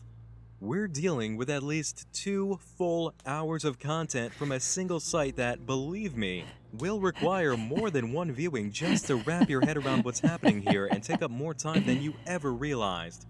And guess what? All We're right, still Nick, go not off. done. Very early in the logs for the site, visitors caught a glance at the title of the show on TV from the main video, The Sculptor's Playground. A quick Google search for the show brought up 2 results. Another website created by the host of the show, and a full episode of the show itself uploaded to YouTube by Playgroundfan69, who joined YouTube the very day This House Has People in It was advertised to premiere. This video brings up our official timed media total to a final number of 2 hours, 2 minutes, and 29 seconds, by the way. We've now officially crossed the 2-hour threshold without even touching the text files or images. Why do I keep bringing this up? Because honestly, I'm in shock. I'm shocked, I'm impressed, and then I come right back around to being shocked. Unedited footage of a bear was a 10-minute video with a website on the side to serve as a supplement experience. It was largely optional, and you could get through the whole site and its secrets in under 20 minutes. You didn't even need to go there to understand the message of the video. Wham City went from doing that to making what is, at the very minimum, a 2-hour experience that just begins with an 11-minute video.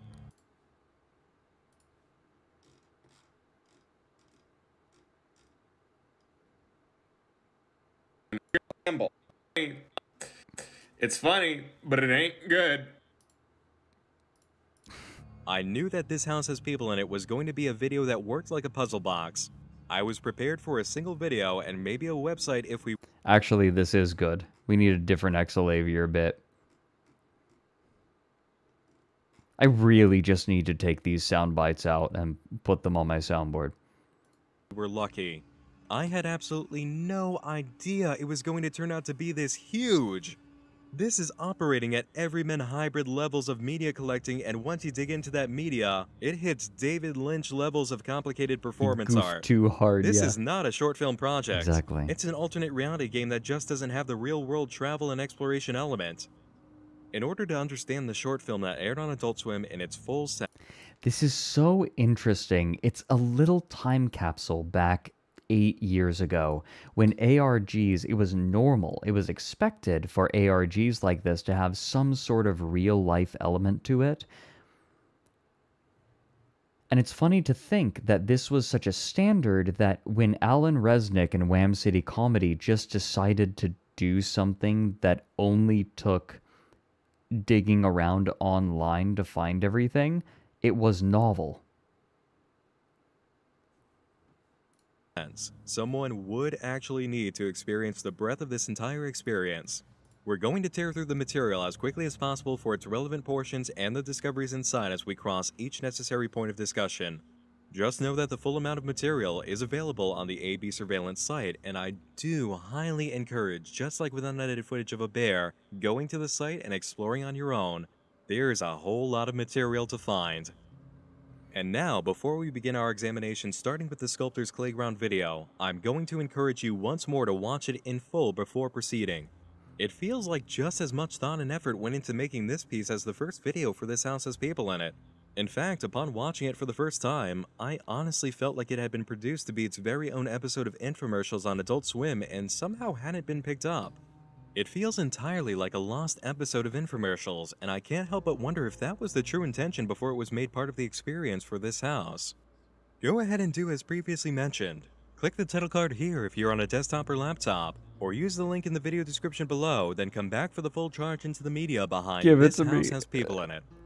No, there's none. Believe it or not, what you've just seen is a giant cipher key to a major portion of this project. Our sculptor isn't just here for laughs. His entire act and belief system is crucial to our investigation. While watching, did you feel as if this was a man who you could trust in any way, shape, or form? He certainly doesn't qualify as a sculpture artist or even a professional presenter trying out this craft for the camera, but according to the video title, he's... Yeah, we cannot trust anything that he says about Lynx disease. That's an important note. Been filming for more than 4 years. On his website, he claims to have sold many of his sculptures for thousands of dollars, with the smallest sale at $3,000 for this item. His best sale comes in at $200,000 and is allegedly part of a private collection of good art. I'm no judge of monetary value for art pieces, but I don't quite think these figures are legitimate. And surely someone with all that money from a successful art career could afford a better looking website than this. We can also see that our ex-convict and artist extraordinaire has put his shirt on backwards. You can spot the tags hanging off the back of his collar and on his hip. You might have also noticed the extraordinary amounts of spelling mistakes and poor grammar and text that comes across the screen, which only get worse when you explore his website. Add in his truly unprofessional behavior and attitude on set for the show, and it's very easy to see that we're looking at a man who just can't be trusted. Even if his demeanor had been toned down, however, and his website had looked more legitimate, we could still detect something that just isn't right by what he says in two very specific moments. Now, this is just a warning before you get started. If you're handling clay that comes from a prison yard, you're gonna have to wash your hands before and after using it, because it's one of the easiest ways in the world to get Lynx disease, and that doesn't wash off. So, clay from a prison yard may contain Lynx disease, which you don't want to catch, so you'll need to wash the clay off your hands to make sure you're safe after using it. But Lynx disease doesn't wash off? So the disease which is in the clay will not come off once I remove the clay, even though you're saying remove the clay. Alright, sure. What else can our sculptor tell us about clay safety? Working with clay, it's the best medicine. It also cures Lynx disease. So we can catch Lynx disease from working with clay, but working with clay also cures Lynx disease. Right. Yeah, we saw that. But then on the website, he claims that both are true. He addresses that. That seemingly contradictory thing. I remember Loading Ready Run a long time ago did a series called The Whatever Thing, where they just talk about things, and they talked about a doctor claiming that the cure for AIDS was more AIDS. And I need to find this again, Maybe I can just do a search. Hold on.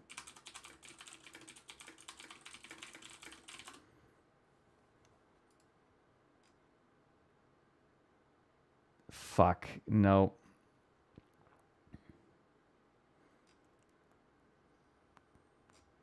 No. Not finding anything. They're talking about actual progress on Cure. I didn't realize that they were making such good progress on it. Wow.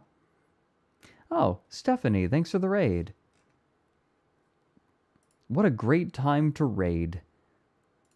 Perfect. Oh my god. I don't know if I talked about this on stream once, but I remember I was in British Columbia, Loading Ready Runner based in British Columbia, and I went to British Columbia to go and watch the Dota 2 International, I believe in 2019, 18? I was walking on the street to go and like get food or like walking back to our house or something. I was there with a bunch of friends. And as I was walking on the street, we walked past someone who looked familiar. And I said to the people I was walking with, hold on a second. And I turned around and I said, wait a minute, excuse me. And the people we walked past turned around and I said, are you from Loading Ready Run? And one of them said, what's the dude with red hair? I'm forgetting his name. The red-haired member of Loading Ready Run. I'm totally spacing on his name because I haven't looked at Loading Ready Run in a while.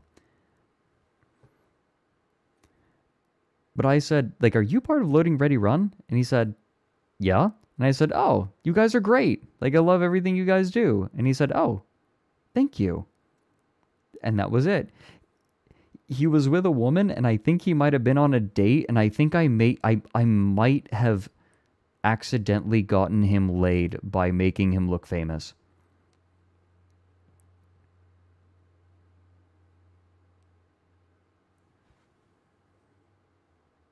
Whoopsie daisy.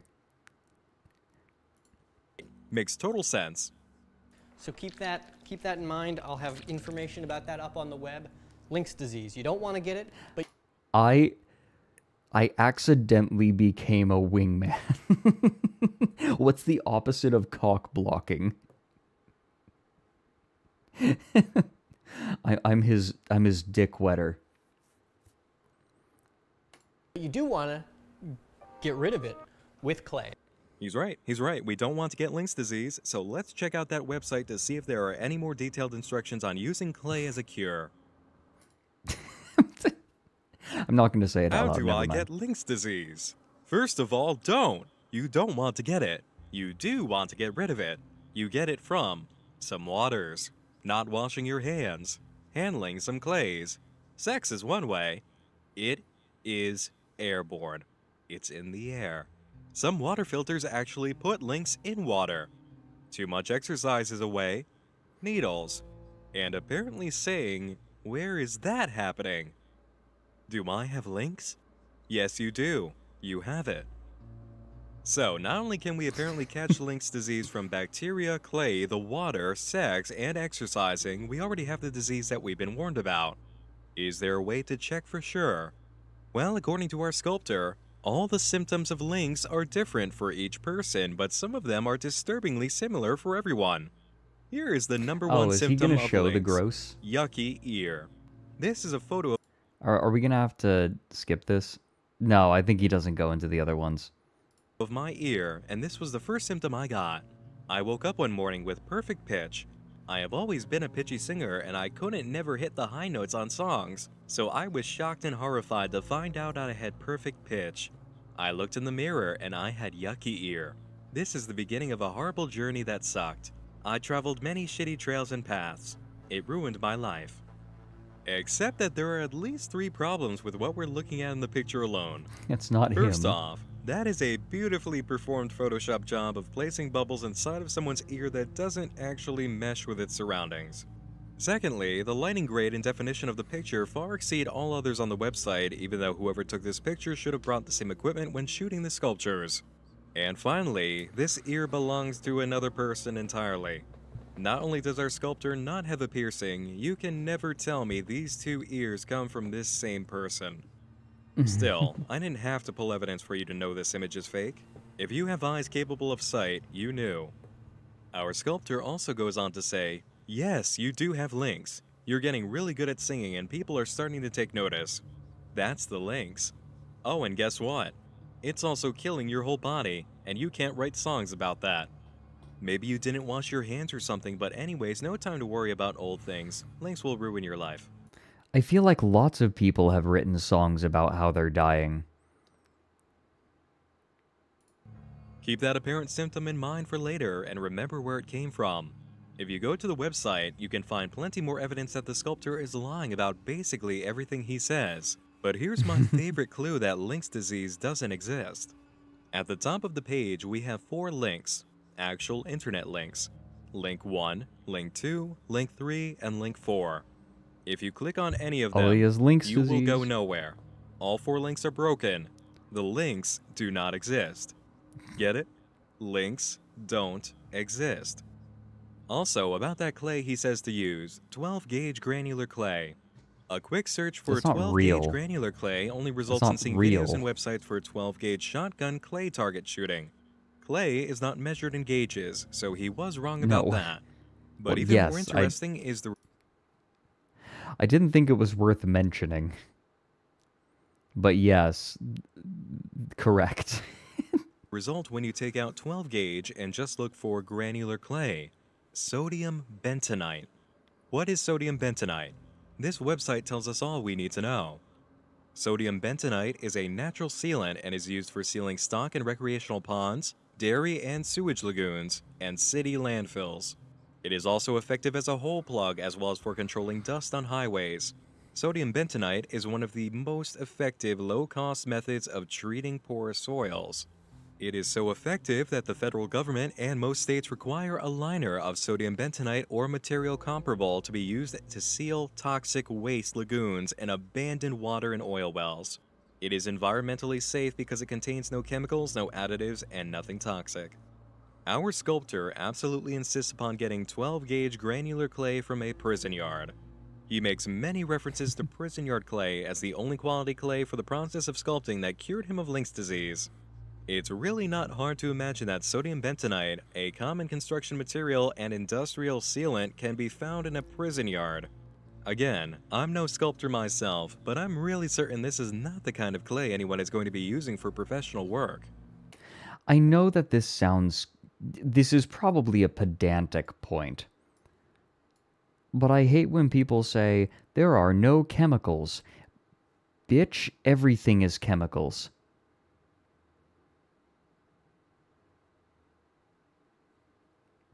Everything physical is chemicals.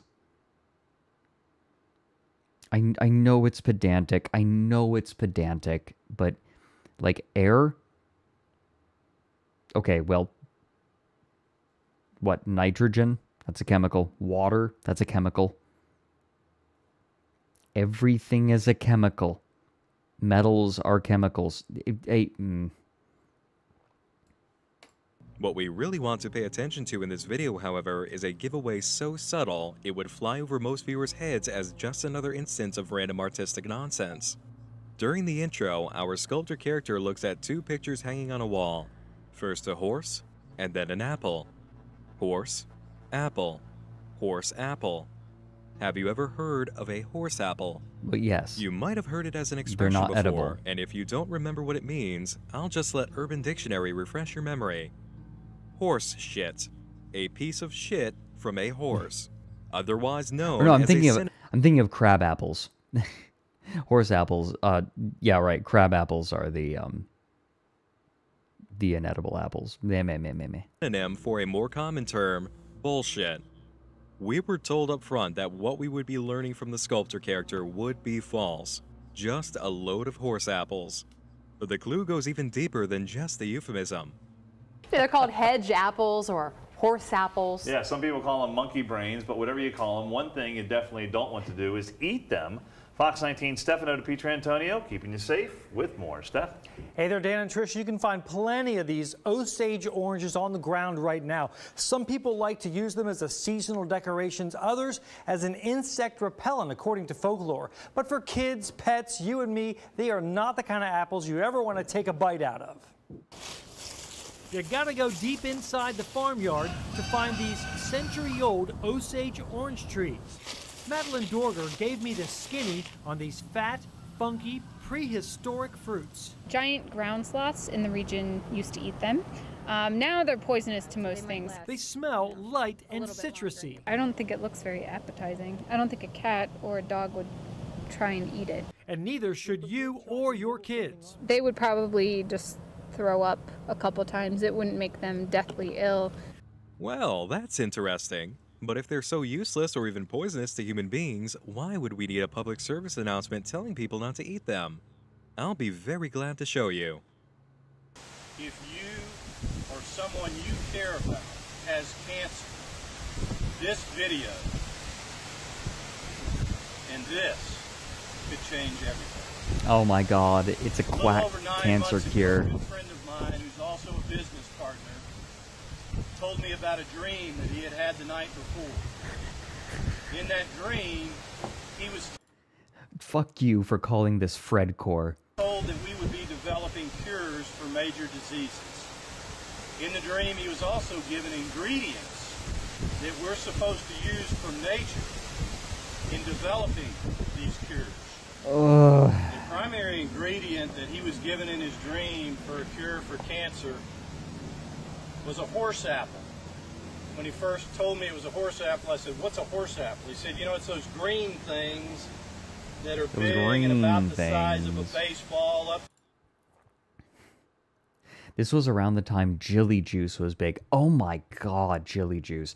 We should take a stream to look at Jilly Juice sometime because that woman is bonkers.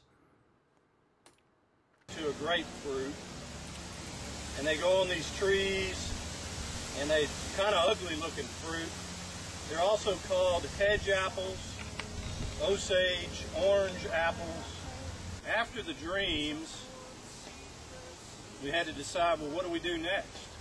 How do we take these dreams and the ingredients that we're given and the cures that we're supposed to develop and do something with it? Well, the first thing's obvious. Do some research on the internet. One of the interesting things we found out about the hedge apple on the internet is somebody had claimed that it had been used to cure skin cancer and bladder cancer. With the skin cancer, they had applied the juice. This is some medbed stuff. Medbeds have gotten distressingly common as a grift recently. I think that the movie Elysium popularized it especially. From the apple onto their skin cancer over a period of weeks, and gradually the skin cancer cleared up. With regard to the bladder cancer, they had put the hedge apple in a freezer. I haven't looked into it myself, but apparently, I was listening to the QAA podcast. There is a Swiss company, I believe it is, where they say they will sell you a medbed that will heal everything. The trick is that the medbed is 5-dimensional. And rather than shipping you any physical object, they will align your existing bed with their 5-dimensional bed. So, and you have to pay them thousands of dollars. So it is a scam where you send them thousands of dollars and they give you literally nothing. There is no overhead. It's the perfect grift.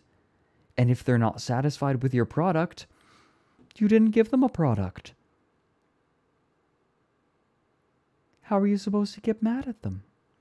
It's amazing.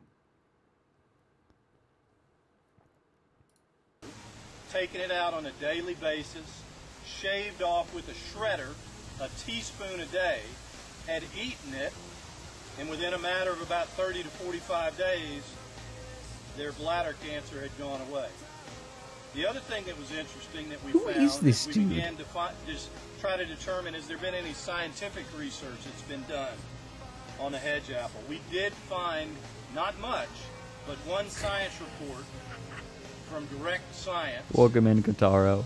that had been done in 2007 and that had studied the hedge apple and had found out that it in fact did have cancer-fighting properties. What, in vitro? The stories online this man mentions of the horse apple cured. Anytime you see an article saying that something has cancer-fighting properties and, like, is this the next step in, like, in curing cancer? Make sure you check to see whether or not the experiment was done in vitro. That is to say, in a petri dish, right? Because a lot of these... There are a lot of things that will kill cancer cells. You can put bleach in it, I'm willing to bet. Bleach will kill cancer cells. Yeah, a gun shooting cancer cells will kill them. Like bombarding it with radiation, that actually has proven useful. But literally, yeah, fire. There was a particularly funny instance of this where, as the COVID pandemic was beginning, Trump said, oh, well, the sunlight will kill all of the COVID. Like, they're working on putting sunlight into your lungs and killing the COVID. And it's like, oh my God. The problem is never in killing the thing. The problem is always getting it to kill the thing without getting it into your body, getting it to the thing to kill it while not killing you. That's the hard part. The hard part isn't killing it.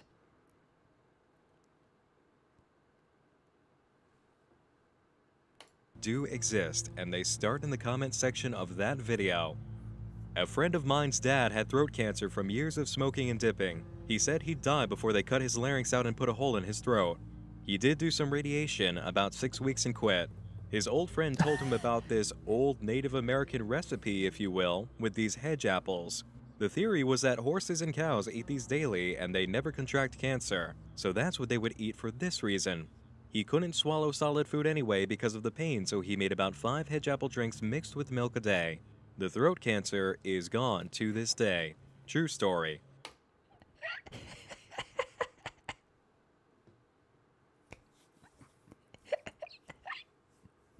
I love this dude does 6 weeks.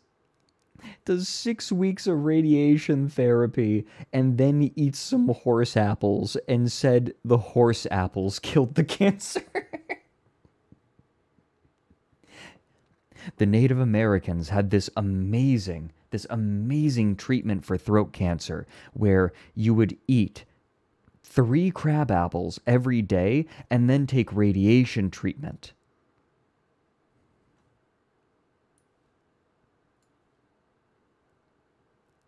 They've been doing this for thousands of years. We all know almost every one of us are skeptical, but there's nothing to lose. A friend of ours had lung cancer, and the doctor told him he only had 3 months to live. As soon as we found out about it, we suggested for him to try hedge apple.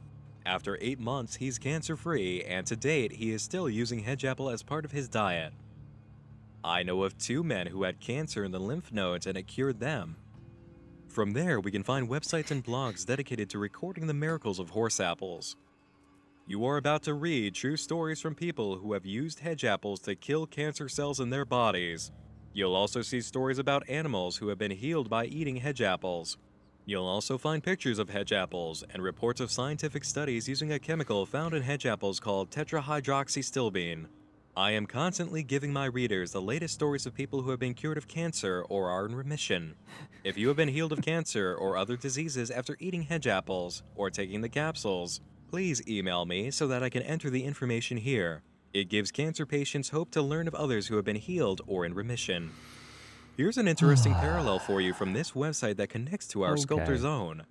He describes making thousands of sculptures while locked up in a private prison where he first felt the healing power of the clay.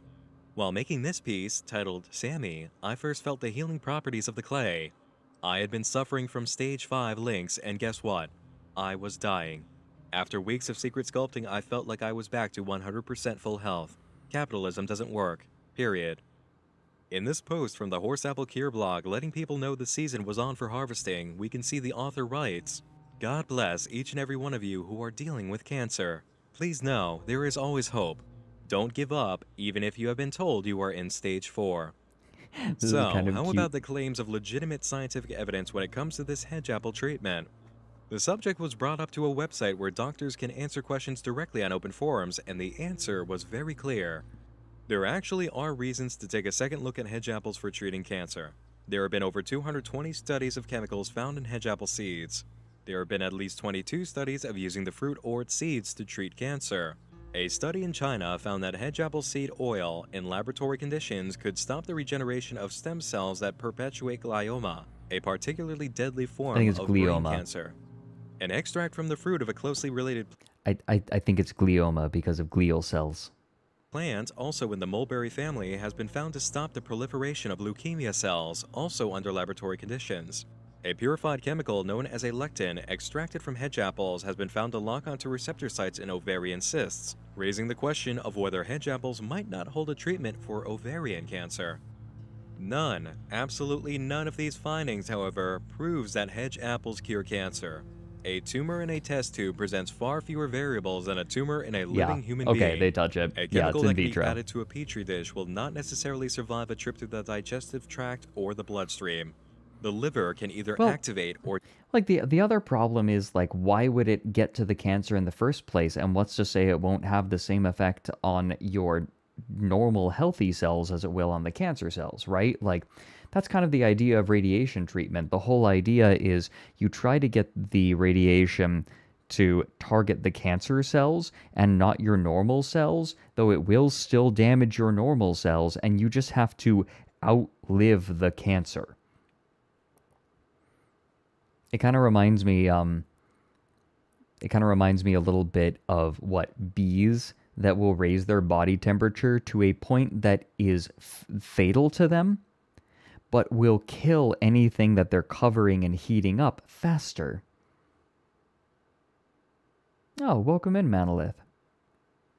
You are welcome into this stupid fiesta of nightmares. deactivate thousands of chemicals, and how busy liver enzymes are with other activities, dealing chemicals from food or medication or toxins affects how much the liver changes a plant chemical as it passes through. And just to underline the doctor's reply, they add, there are no fruits or berries that cure cancer.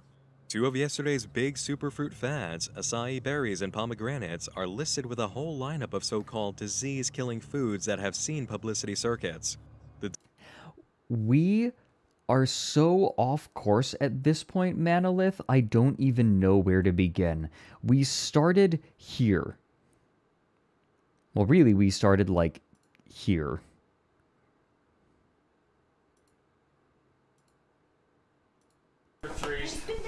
Your mother...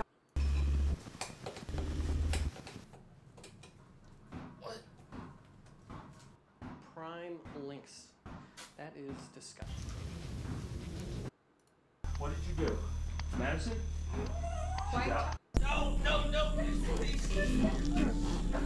We started here, and now we're learning about quack people. We're learning about quacks trying to tell people to eat crab apples to cure cancer. I feel like this is a normal trajectory for my streams, though. This is not out of character. Doctor also makes it clear that a treatment doesn't work just because it is natural. Now, we aren't here to discuss whether or not a fruit whose name is synonymous with horseshit actually has merit in fighting cancer. What we're supposed to take away from this is how deeply it lines up with, or links to, the sculptor's apparent Oh my cure God. for Lynx disease. Nick. Clay. And considering that there doesn't actually appear to be any such thing as Lynx disease, we can take more of an Urban Dictionary approach to the meaning behind horse apples in this film and say that our sculptor is probably full of them. He's a snake oil salesman with a whole lot of emotional baggage and apparently major delusions if his website is anything to go by. But is he being deceitful on purpose? I actually don't fully believe so. He seems to buy into his own lie just as much as he buys into his cure, but the need to share his beliefs with everyone may have led him to turn Lynx disease into a catch-all disorder, where any method of contracting it and any symptom can apply. It wouldn't surprise me at all to find out that he learned about Lynx disease inside of the prison from another inmate either. A prison is a wonderful place to catch horrible diseases, and I'm sure our sculptor met plenty of inmates with tall tales and delusions to infect gullible minds with. Now, it's been established that this character and his television show, most likely public access programming, are part of the universe our family in this house inhabits. The grandmother, who we'll come to know as Subject 5 in the logs, is an avid viewer of the show, and it may be that she's not alone, because in our very first text file from the archives, we spot an email from Anne, known as Subject 1, to Madison, Subject 3. This message is the earliest piece of information with a firm date on it in the entire timeline of events. Madison, I don't want to embarrass you in front of the rest of the family, but your bathroom breaks are becoming very problematic. Are you checking your phone on the T? We have 2 new members of our household, and that means that we have to be more aware of how we share the space. Using your tea time to look at the internet is very unhelpful and also unsanitary. Remember that Lynx disease spreads amongst the family like a fire. In a later email, we confirm that Anne is pretty worried about Lynx disease. This message actually comes from her doctor. Anne, the lab results are back in, and I'm happy to inform you that the samples you brought to the office last week have been confirmed Lynx-free. I hope this news finds you well and that you can finally feel resolved. Lynx has become a big issue in our community, and it's going to be up to people like you to help stop it from becoming a bigger one. That said, this is the 4th set of samples you brought to our attention, and I'm concerned that you are taking these matters perhaps too seriously. Remember that we have other patients to whom we have to show the same amount of care and attention as we have to you and your family. Try and take these lab results to heart. If you continue on bringing me and my staff these samples, I may have to ask you to find another physician.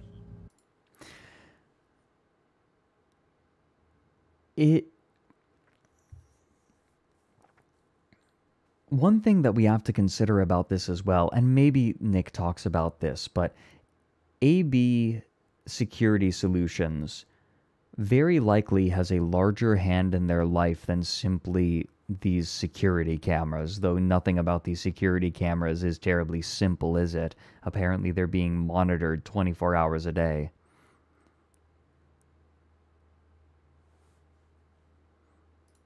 Anne clearly has a mental preoccupation with Lynx disease and wants to be overly sure that she doesn't have it. Meanwhile, Grandma definitely knows about it due to watching the sculptor's playground, and the hobby she's taken up as a result may be driving Anne's paranoia. In the living room... Because if Lynx disease isn't real in this universe, but she has a doctor who is acknowledging the existence and danger of Lynx, who is this doctor? Because is Lynx right? There's a really big question mark hanging over all of this right now. Is Lynx real? Nick will probably address that. We spotted 2 clay sculptures.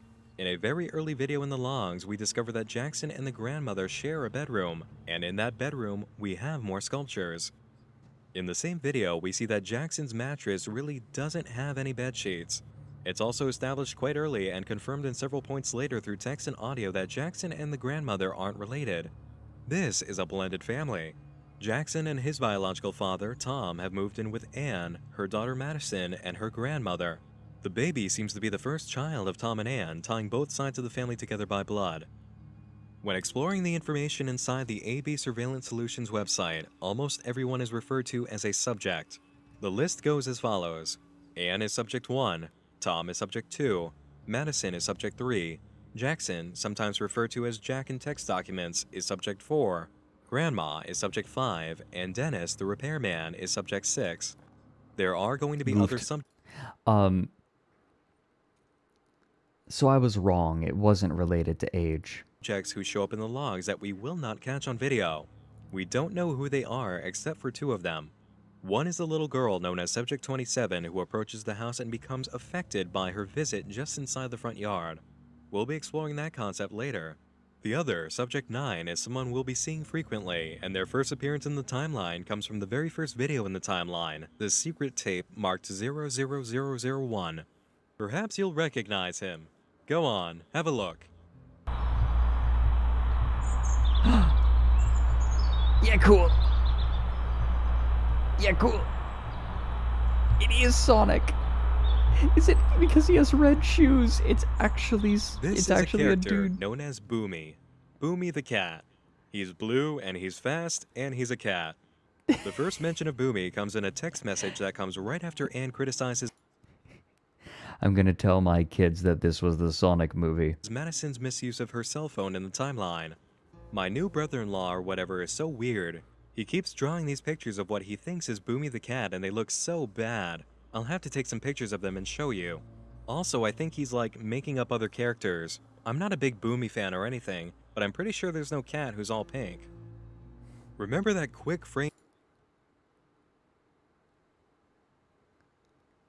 You're all thinking it.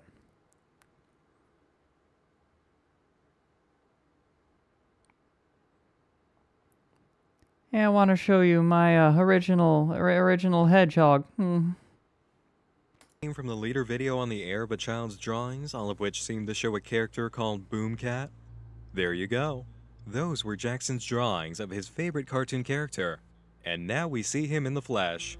Or at least, someone dressed up like Boomy laying in the backyard and they look way too big to be Jackson. It also appears to be morning, as if Boomy just woke up on the ground. We end up seeing plenty of Boomy later, and users who dig through the archives after using the sad day password can get a bit more up close and personal by launching the file 80072, boomy.exe.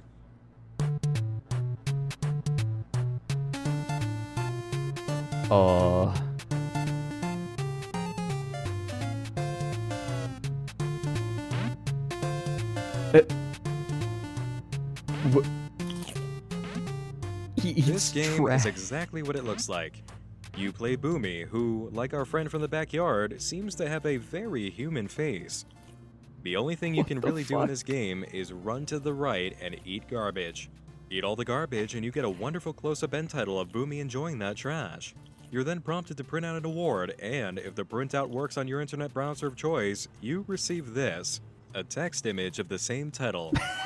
If it's not clear enough yet that Boomy loves to eat garbage, here's an image from the game files that didn't end up being used. There's no word on whether or not that's actually canon to the show, but in the story of This House Has People in It, we can confirm it later with a video of the front yard. Boomy runs on by, going fast as he can, and the video clip is interrupted by several quick frames before ending, all involving Boomy digging into garbage bags and eating from them. When we see Boomy next, his visit is preceded by a very odd scene. Anne enters the kitchen with a pizza box. Pimp? She opens it on the counter where we can see it looks a little bit odd and colorless inside. Pimp. She then spits on the pizza, brings it over to the other counter, and begins dropping slices into a drawer. Wait a minute. Did Close-up you see is now Boomy? strong enough to see that the pizza is made out of clay. A few quick shot frames fly by showing Boomy eating the clay out of the drawer. Anne places the pizza box with the remaining slices on top of some cabinets. We then catch a few more quick frames of Anne on another day, taking more pizza slices out of the box, and here you can really see that it is, in fact, clay.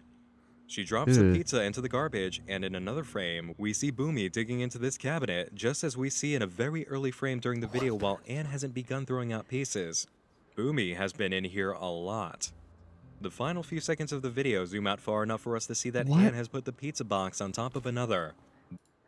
Oh my god, wait a minute. I know who it is.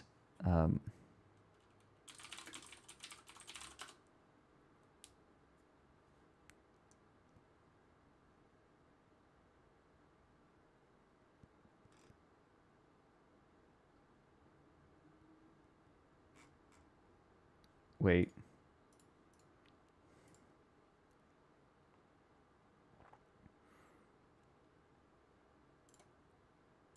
It's him.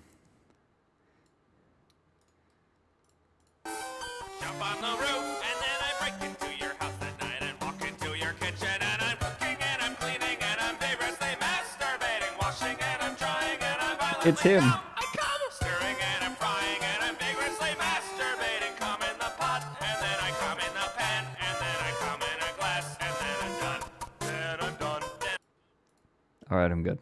There are 2 pizza boxes on top of this cabinet.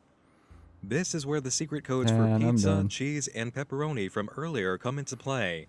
We were meant to catch this moment. All along throughout the files and videos, we catch Tom and Ann constantly ordering pizza for dinner. Aside from some expensive crackers discussed in audio logs, it seems like pizza is all that they eat. There's one other video in which a pizza box is featured, and it takes the prize for the most mysterious out of the entire lineup in my eyes. No, I Tape want number pizza. 05008, subject to living room. Except that Tom isn't in the living room. He's in the hallway, at the front door, and he's not doing too well. Observe.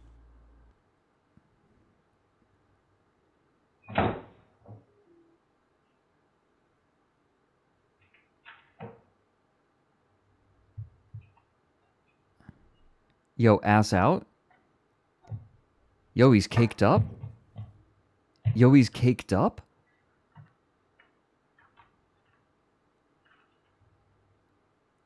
Wait a minute.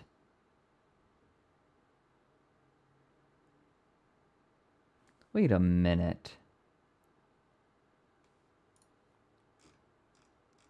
Bear with me, everyone.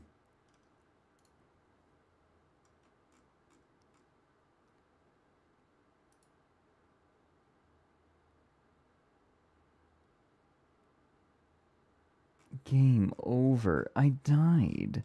Okay, hold on. Wait. Gonna go past it.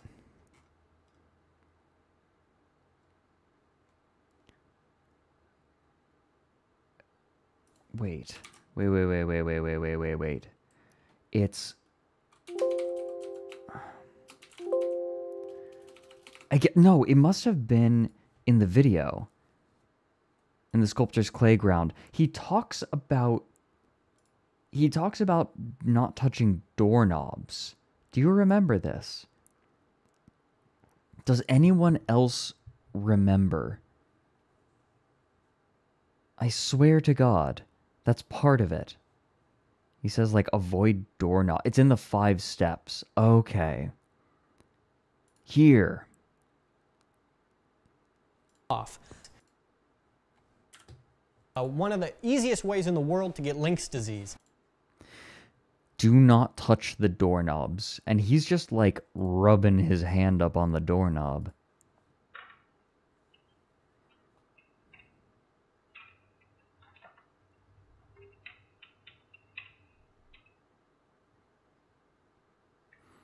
Avoid knobs. Oh, well, I'm in trouble.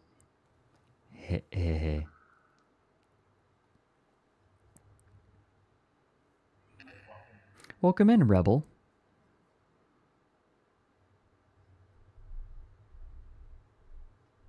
You're exactly where you should be.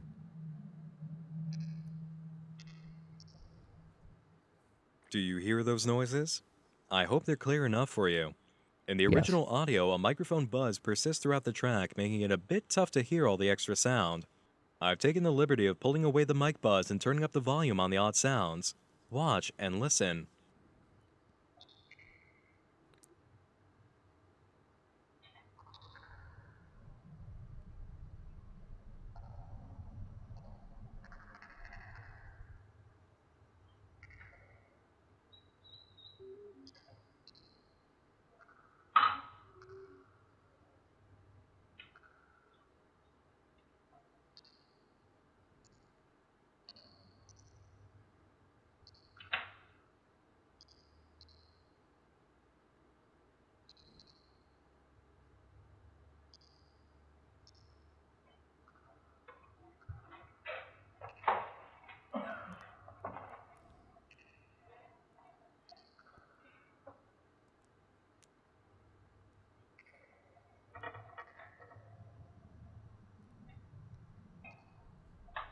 There's like a dripping sound. It sounds like water dripping from a ceiling onto a concrete floor.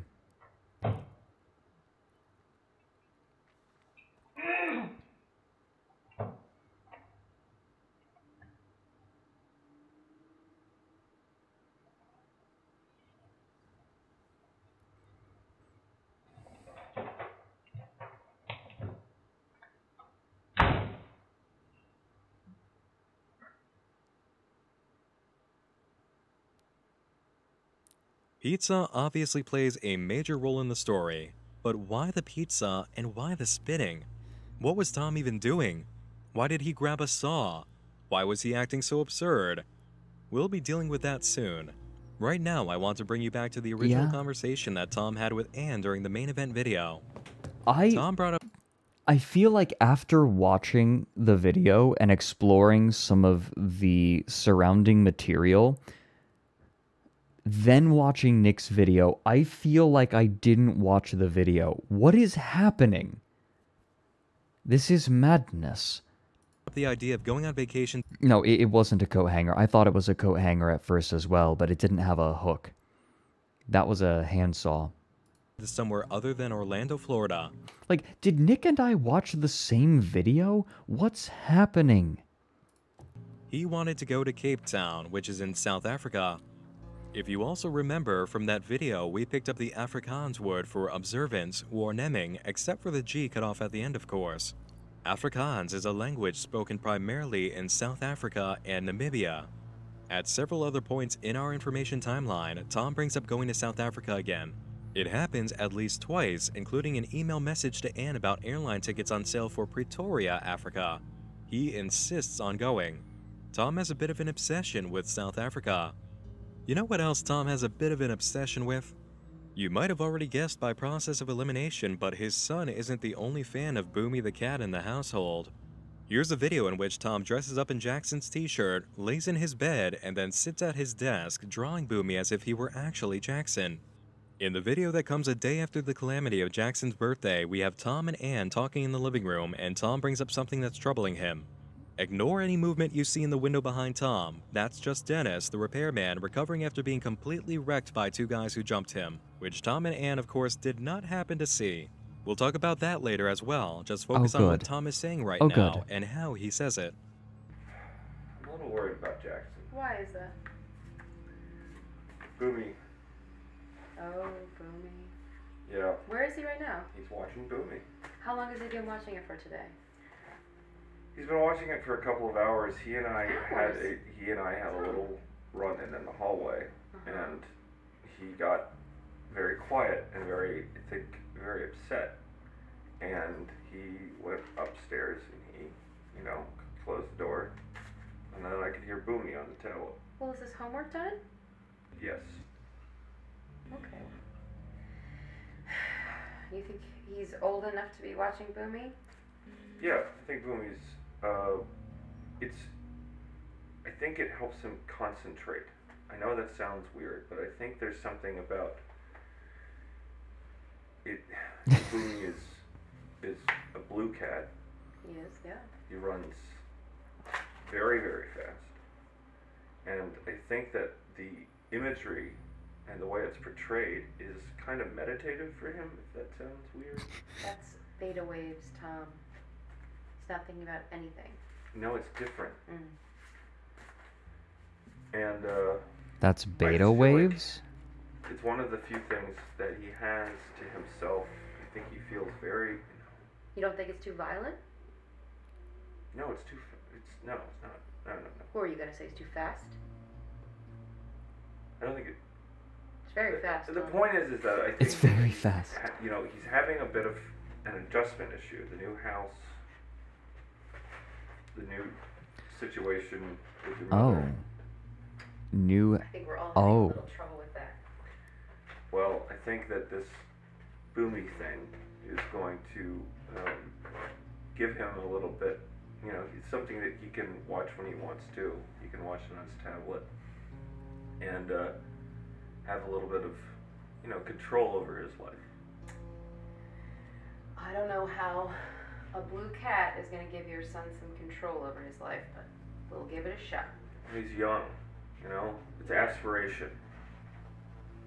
To be a blue cat? To be a fast cat. I see. Okay. We all gotta have dreams, I suppose. Do you remember that song?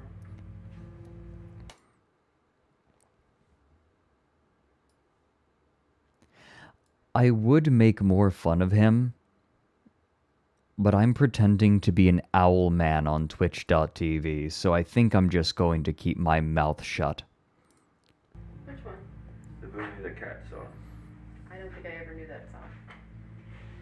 I don't know the whole song. I've heard like little teeny bits. How's it go? It's like,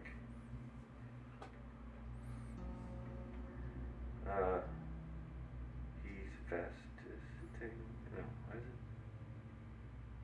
He's fast and he's blue. He's coming for you. He's Boomy the cat. He's your friend now too. He's so into I it. think it's just healthy. It's healthy. Yeah. It's healthy. A little aggressive, but maybe healthy. A little Everybody aggressive? needs an imaginary friend.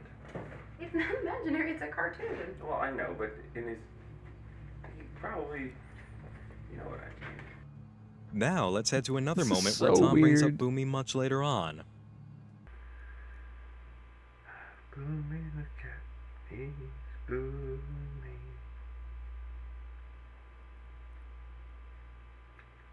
He runs so Boomy fast. Tulpa. He looks Did so he? Did the sweet. kid manifest Sweetest, Boomy? funniest cat I ever did meet. He's booming around. He's Boomy, the bluest in town. Oh, they're in. So cute. I don't know. She's become a fan. And let's check out the remaining 2 files we have on Boomy, both of them emails. The person behind the first is pretty clear to make out.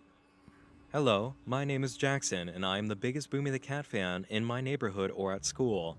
I have seen all the TV episodes at least 3 times, and I've seen the movies 10 times. As you can see, I am a serious. I can sing the Boomy the Cat song from memory. My favorite color is blue, but I love Boomy so much I call it Boomy Blue. I wanted to ask something because I can't bring it up to my family. Is Boomy real? I know he is a cartoon, but there has been several times I think I have seen him near or around my house. It's hard to say because he runs very fast, but there have been several times when I am pretty sure I saw him.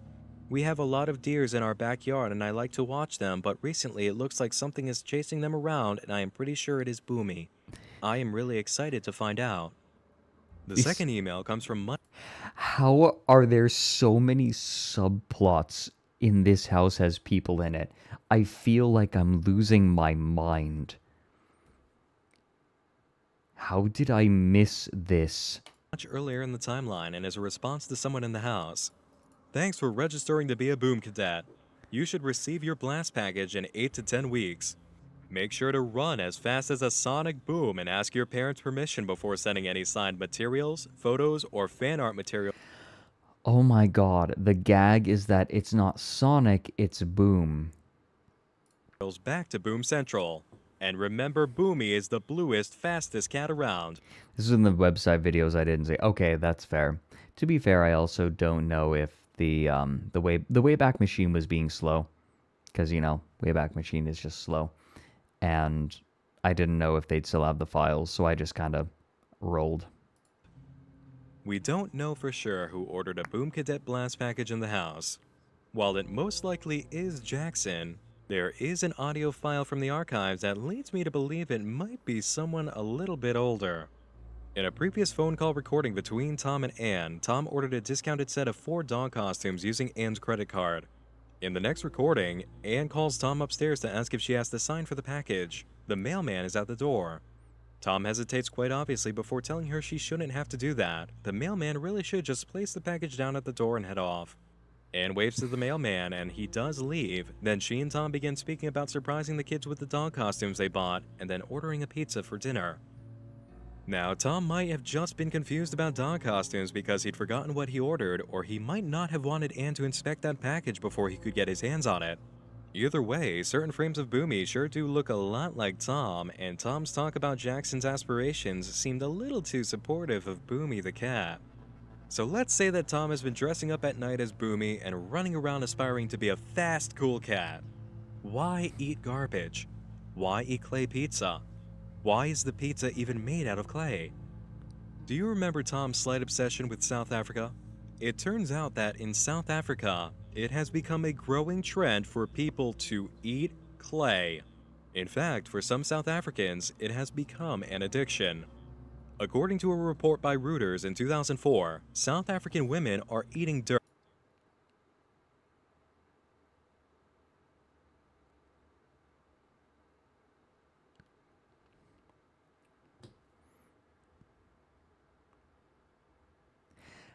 How did we get from this I got some. Hey, you want to go sit out of... to learning about South Africans eating clay? How did we get here? And loving it. The hottest fast food seller on the streets of Johannesburg these days is chunks of clay. These are sold alongside fruit, sweets, and cool drinks for 50C a stone or R1 for a packet. This house has tangents in it, correct. Craving for clay is found particularly among pregnant and lactating women, but eating clay is a widespread practice in South Africa and neighboring countries. It is also popular in parts of the United States and Europe. But the appetite for clay can sometimes reach the level of an addiction. A seller in the Johannesburg city center who wanted to be known only as Tandi for fear of police harassment said her customers tell her they go crazy without the stuff. Another hawker, who also did not want to be named, said her customers get depressed or angry if she ran out of stock. Fortunately, that rarely happens as bags of clay are delivered every week to the market. Vendor Martha Malulika, 52, who now earns her living and supports her 6 children from the clay mud income, said she became addicted to clay in 1992 after seeing a friend eat it. The urge became worse when she was pregnant with her first child. I just couldn't stop eating it. I would sometimes burn the rock till it was crisp and eat it like peanuts, said Malulika. But really, how does it taste? What drives so many women to eat dirt? Clay mud is tasteless. It's neither sweet, salty, nor fatty. But it's so irresistible the urge is just uncontrollable, Malulika contends. Although she has since kicked the habit, she continues to sell clay stones. It is a lucrative business. She sells nothing else. My God. While Europeans favor clay for its detoxification properties, in Africa it is famed for its gastrointestinal benefits. In times of famine, it makes the stomach feel full and relieves hunger pangs. People believe it cleans out the intestinal tract, rids the body of parasites, and prevents infection. It is said to help skin conditions like acne or eczema because of its ability to absorb toxins. And guess what? It's not just for Africans anymore. Just 2 years ago, in May of 2014, the Huffington Post shared an article highlighting part of an interview with actress Shailene Woodley where she said she had begun eating clay. Heavy metals? During a recent interview with beauty blog and apparent disseminator of wacky health tips Into the Gloss, actress Shailene Woodley described clay as one of the best things you can put into your body. Her evidence? A friend had metallic-smelling bowel movements after eating clay, a sure sign, Woodley claims, of heavy metals leaving the body. This is a practice in some indigenous cultures, and I think that probably came about because they did not have access to certain nutrients in their diet like calcium from dairy or iron, and there are some minerals in dirt or clay, explained Today's Show contributor and gastroenterologist Dr. Roshini Raj. Indeed, women in communities that don't include calcium-rich dairy in their diets are more likely to eat clay, research suggests. But there are better ways to get calcium, iron, and minerals, doctors agree. And while eating clay is mostly harmless, They're saying it's going to leach heavy metals out of your body, but if I had to guess, you're going to get more heavy metals from soil. Or, there's a lot. are some concerns about both a pregnant woman and her fetus actually being exposed to arsenic, lead, and other toxicants that naturally occur in soil. The same goes for non-pregnant people. That's the opposite of the intended effect of so-called healing clays, which are taking off as a bit of a wellness trend to remove toxins, heavy metals, impurities, and chemicals that are thought to have been ingested. While there is some evidence that clays can help remove toxicants from food sources when used in a culinary context, there is no substantial medical evidence that these clays, including popular bentonite clay, remove toxins. Hey, wait. What was the name of that clay we discovered when trying to track down our sculptor's favorite material? Sodium bentonite, right? Now we know the reason why hungry South Africans feel so full after eating it. Sodium bentonite expands up to 15 to 18 times its original size when properly moisturized. Sounds like the perfect tool to trick your stomach into thinking you're not starving, when it's not being used as an industrial-grade sealing solution, of course. And yes, the article is correct about a growing trend of wellness companies turning clay into apparent health and healing remedies. There are entire lines of products you can find by searching for them online, including powdered clay you can add to your bath for an overall body treatment. Maybe that explains sounds this fine. odd log description on January 3rd, 2015. Subject 4, Jackson takes bath in red water. But just like the horse apples connection, eating clay is a metaphor. What? It just turns out to be for the same exact concept. Horse apples are used when a disease, like cancer, has already been contracted. Clay eating is used to rid yourself of perceived impurities, a full body detoxification. For pregnant women, it's actually the reverse. So you're saying if I eat clay, I can get rid of this V-tubing thing? Remove the impurities. Gaining something your body lacks that it sorely needs, so you turn to the dirt. You turn to nature's garbage. Here's an interesting side note for you from our main event video. Do you remember Tom and Anne's discussion about the tomato plants? Tom is complaining about heavy metals and newspaper going in the backyard where they grow tomato plants in the summertime. Anne replies back, "Why do you think the tomatoes are so big in the summertime?" Tom admits he doesn't know by saying that's a good question. In the audio files from the archives, we can hear a recording of a conversation between Anne, who is in the backyard, and Tom, who is watching her from inside the house. Listen to this for a moment. Hey, honey. Hey, how's it going? Hi. It's going all right. Oh, good. Hey, I can see you out there. I know. Check it out. Look at all these holes. Don't go too far, they'll say. I'm not gonna. look at all these holes I have. Trying to get out. Listen, I've got this picture frame, and it's falling to pieces, and I need some nails. I think that I saw some out there in the backyard. Yeah, definitely. I know just where you mean. But take a look. Do these holes look big enough? The bit message didn't play. Why didn't it play?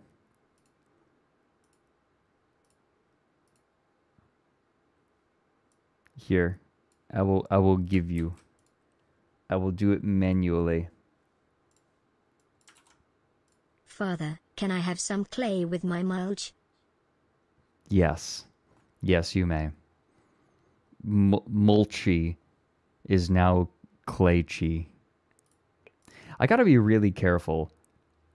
I feel like I say nonsense words, and I'm going to accidentally say another slur. It has happened more than once. Honey, Yeah, I see him. I'm thinking. Okay. Mulch. I don't know. Should I do one or two more? Oh, here, I'll bring you the nails and we can look from the window. I think they're great, but I just wanted your opinion. Oh, sorry. You're fine. I guess. Oh my God. You okay? There's like a bee in here. Oh gosh. All right, I'm gonna come bring you the nails. Okay? All right. See ya. All right. Bye. Bye. Anne is digging holes in the backyard, and it sounds like a lot of them. Apparently, trash goes into those holes, and after that, plants come up. Tomatoes. Big tomatoes, which they undoubtedly end up eating. Trash to vegetables. They're eating food that was garbage, and what's more, Anne is suggesting a link between the size of the tomatoes and their garbage-bearing habits, leading to big, healthy summertime tomatoes. Plant heavy metals in newspapers? Get nice big tomatoes to eat. Feeling impure? Eat some clay and you're okay. Got Lynx disease? Work with clay and you'll be cured. Have cancer, even stage 4? Eat a horse apple, that'll fix you right up. This family watches a show on TV where a man with an imaginary disease praises a cure that is a metaphor for horse shit, and the family begins eating pizza made out of that cure, clay. That clay, which comes from a prison yard, is eaten by members of the family as if it were food in the form of pizza, in the same way South Africans eat it, in the belief they're gaining something from it, with one of these people even going as far as to dig the remains out of the garbage to eat. And This why is do they do it? bonkers. For the same exact reason the sculptor does it. They are scared of something that doesn't actually exist. Now is when our images from the archives come into play. Out of the 10 images that come from the archives, 5 of them are pictures of a newsletter called the Lynx Review, informing Lynx disease victims of all sorts of sporadic information in their community. It feels like a spoof of some sort of Us Weekly magazine for people with celiac disease, the condition where you're not supposed to eat gluten. My simile here is no accident, by the way. The first thing I thought of when I began examining the metaphor surrounding the pizza was the connection between clay and pizza dough, which have essentially the same physical qualities, and bread, the foundation for any kind of pizza, is loaded with gluten. If you remember the overblown health scare about gluten a while back, you can Bless you, clown pubes. see an almost perfect parallel between the Lynx disease scare with clay and gluten overdose fear with pizza dough. Decent enough comparison, but not quite on the mark after the other discoveries we've made. The Lynx review is almost like a smoking gun to so much of the odd activity we witness in the videos and the video logs. It's filled with terrible suggestions and implied behavior for readers who think they have Lynx disease, or if they see them 10 easy ways to... What?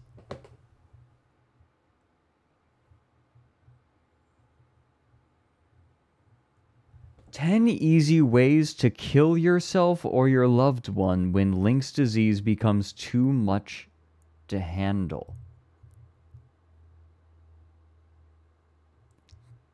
It's time to shine with your skin out and your hair in the wind. Go in depth to find out what kinds of qualities your body could have. Credit card fraud. Ever considered it? Our experts weigh in on the pros and cons of committing credit card fraud. What? Why is "weigh" in quotation marks? This is insane. themselves matching any of the information in the newsletters, readers who can be tricked into thinking they have it. There's a ton of oddities in the AB surveillance database that show up in the newsletters, and all of these newsletters read as if they were written by our sculptor friend on TV. Let's take a look at some of the details from the first issue, number 25. Links. Credit card fraud. Ever considered it? Our experts weigh in on the pros and cons of committing credit card fraud. Who do we know who has committed credit card fraud? Tom, when he used Anne's credit card information to purchase the dog costumes for his family. The victim might have known about it, but the act was still legitimate. New symptoms. That's right, Lynxers. You may have thought you knew everything there was to know about your Lynx special abilities, but you have just cracked the tippy tip of the iceberg, and we are here to show you all that you have to offer. Wet, heavy, small, or whatever have you, there are all kinds of ways to Lynx out and keep it cool. Special abilities. Like suddenly becoming a good singer? How about the ability to phase through objects like a floor? Maybe you develop the power to push objects with your mind like Anne thinks she's capable of doing late in the timeline. Maybe you're like Jackson, who suddenly develops extreme mental processing speed and tries to hack into the government with 4 laptops on the kitchen floor. Or maybe, like Tom, you just try to burst into song every now and then to see if you've developed a sense of pitch like the man who makes the sculptures on TV. Cool cat, likes to dance and sing.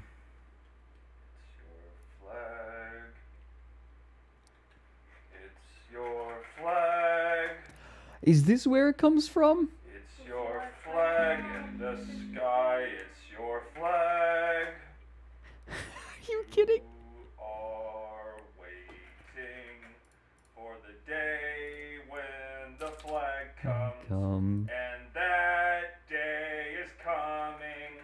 It's yours, it's yours, it's your flag in the sky, and we will make it ours. What the fuck? Biggest flag in the sky, and it's ours. It's your... And we want nothing more than to make it our own. And we're proud, and we're proud, and we're proud of the flag. Salute the flag. Salute the flag. Salute the flag on the mountain top. It's our flag up top on the mountain top. Oh, he's looking at the camera. What the shit? What the shit?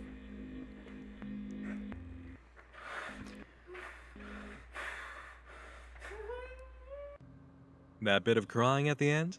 'Cause he realizes he has believes he Lynx. just passed his own diagnosis test for Lynx disease. Yeah, he thinks he has Lynx now. With our next issue of the Lynx Review, we see an artist construction figure doll folded over in someone's hand as if ready to be twisted into whatever shape is desired, and I don't count that as an accident. The newsletter claims, this month we're celebrating Lynxer's special attributes. And as part of those many, many incorrect uses of the word attributes, we see the phrases malleable surface and dog costume. What? Clay is a pretty malleable surface. I'm thinking human brains can be pretty malleable too. Maybe as a test, you could, say, convince someone to try on a dog distinct odor. Costume.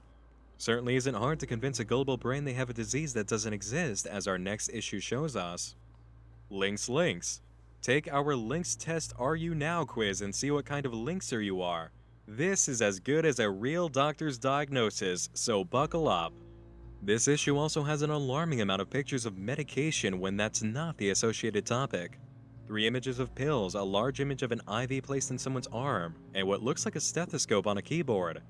The next issue is also alarming due to how closely it brings up events we've seen or read about in the house. Fuzzy's back. Head collapse. It's not just for lynxers. We go undercover to find out why someone else's head might also collapse.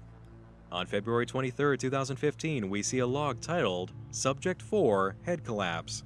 For reasons unknown, Jackson's head collapsed, whatever horrifying result that implies. The issue goes on with what seems to be a wink to the intro of Sculptor's Playground, followed by other video ties. Answers. Could a lynxer ride a horse? Is it safe to mow the lawn with a lynxer around? We have the questions and the answers. Could they? The lawnmower is an interesting situation due to what occurs in the timeline. Long riding is a symptom of lynx disease. Oh, shit. Maybe that's what we should do with Junie. We should show Junie the Long Riders Guild Hall of Shame. That would be a really specific good spaghetti bob. Oh my god, you're right. Head collapse. Our first video including the mower is one of the seriously hidden videos. One of the 2 not made publicly available in option 3 from the database, which also needed a clue to be found. It shows what appears to be the horrifying bald pink monster from the main event video mowing the lawn. Thought I'd forgotten about that puzzle piece, huh? Don't worry, we'll be dealing with that thing very soon, as well as the video in which poor Dennis took a beating and Tom's absurd movements in the hallway before trading Anne a saw for an empty pizza box. After the creature in the house finishes mowing the lawn at night, Tom comes out about a week and a half later to take care of the yard and has more than a bit of trouble with his mower, which he can't pick up off the ground. That's right, it's firmly stuck to the ground in the very same way Madison will be later in the timeline during Jackson's birthday. I'll explain this when we come back to our scary-looking pink house guest, but I'll at least give you this for now as compensation for more waiting. Tom's activity during the hallway video where he picks up a saw and exchanges it for a pizza box? I believe at least some of his activity has to do with the next bit of helpful information from the Lynx Review. Get the lynx out. We took 4 lynxers outside into the sun to see what happened, and the results might surprise you. I'm guessing the results weren't good because it sure seems that Tom doesn't want to go outside in full sunlight during this video. He also appears to be losing some control of his fine motor skills, which can be seen in another video where he's just using his lower body to push himself across the kitchen floor. As for the handsaw, I believe he's just getting it for Dennis, who probably left his tools by the front door. But why would Tom then receive an empty pizza box from Anne and spit in it? I think Anne is just taking the tool to Dennis and leaving Tom to throw out the pizza box. As for why he spits in it, this may be Tom showing disgust at the pizza he's eaten, the cure that didn't work, because he's still contracted lynx disease and is now afraid of sunlight. Or it may be the taste of metal in a lynx disease victim's mouth mentioned in the next issue, which he feels come on strong when spawning the pizza box. And, even worse than a bad taste, Tom might be losing full control of his physical movements. It certainly appears that's part of the condition from the next issue segment on Lynx. He looks like his entire body has fallen asleep. I have moved like this when one of my limbs is asleep. Have any of you ever tried to walk when one of your legs is asleep? It is so tricky. Alert. Don't let fall keep you wrapped up and immobile. We explain how to perform this season's hottest arm movements. Another section from this issue might even explain the video of Tom pushing himself across the floor, as well as Madison's own episode in the kitchen. Sometimes life with links can feel like a constant battle with forces bigger than any of us are prepared to contend with. It can feel like a heavy weight on your chest, a literal feeling of heaviness on you that doesn't go away no matter what direction your body is aligned in. Sometimes it's just the taste of metal in your mouth. We've all been there.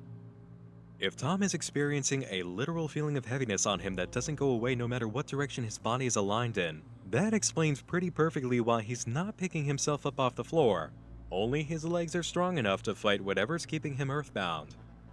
So much of what we read in the issues of the Links Review can be drawn to things we read or see in the AB Solutions logs and archives, and some can even come back to back in the text. 5914, Subject 5 unplugs refrigerator. Issue 57, 623. Did you unplug the fridge? Things Linksers forget to do. Forgetfulness is one of the most nagging conditions that Linksers face in the day-to-day. Where is someone? Whoops. Is it night or day? YouTube Studio. Audiofile 67087. Tom and Ann have a long conversation with Tom outside and Ann inside. They discuss hiding some expensive crackers they bought by burying them in the yard and forget what a shovel is called. They ask each other what the kids are doing and where they are, saying they must be active because it's the afternoon. Just minutes later, Tom complains about it being dark outside, checks his watch, and realizes it's actually 6 in the morning. Audiofile 67264. Ann and Tom discuss the curtains on the 3rd floor, and there's a noticeable silence as each of them wonders if the other person forgets how many floors are actually in their house. Tom then admits he doesn't remember an area with blue curtains. There are rooms in the house he doesn't even have a mental map of yet. Audiofile 93737. Tom gets in trouble with Ann because he forgets to water the Christmas tree. She also checks the tree to water it every day, but today it was completely dry as if it hadn't been watered in about a week. Almost every last weird event we see in the videos can be blamed on these newsletters. The instances of subjects hiding in the house for whatever reason and the video of the family appearing to hide from the baby. Issue 57, 623. Simply photocopy and use our Linksers daily checklist to make sure you have all the answers you need on hand and ready to go. Already hid this morning? Check it off. No more hiding twice. Dennis covers his face in some kind of thick material in the first public video, 11009. Issue 79 of the Links Review, September 1st, right in the links. Cover your skin the easy way with a new thick spread that you won't see in any store. Links looks. Whisper to yourself in your room, cook for yourself in the kitchen, watch yourself on TV. 9315, Subject 9 conversation in mirror. 650. This is what... Okay. Remember at the very beginning of this where I said that the list of things that they were noting was extremely peculiar? The reason that they were noting all of these things down was because these are things that they were told to do in the Links Review, and they're taking note of it. Oh my god, okay. I feel so valid right now. I feel like the things I was noticing were relevant, they were pertinent. I just didn't know how. That's so interesting. It plants these seeds. It hints at something more, and then it pays off, which is fascinating. 1514, Subject 9, cooking lasagna. Love it. And as for watching yourself on TV, we haven't quite seen that, but we have seen a picture of the It's just satisfying. TV on TV in a single frame during an episode of Sculptor's Playground. If it's really the sculptor and whoever he's managed to trick into sharing his delusion involved with the Links Review, the sculptor almost certainly would be a Linkser who has watched himself on TV. So really, with all of this revealed, what are we actually looking at here? What does it all mean, and how does it involve the main video and the pink person? They're fucking with them. There is a definitive answer, and that definitive answer is completely up to your own observation and perception. No, I'm not kidding. That really is the answer here, backed by clues within the timeline and affiliated media. The very first step in trying to understand the whole picture is all about taking a step back and getting out of the picture so that you can see the control booth. Look at the setup granted to us in order to have this experience. A database of secretly recorded and intercepted information from a very involved surveillance system. This is a system that maybe Tom knows about judging from the end of his flag song video, and maybe he doesn't. That information does not exist. It's not available to us. We don't get to see who signed what contract and where money changed hands. Right, because one of the details on the website states that you can choose who, like, they don't ask who lives in the house that, or in, like, they don't ask information about who utilizes the space that they have been contracted to install their surveillance solutions in.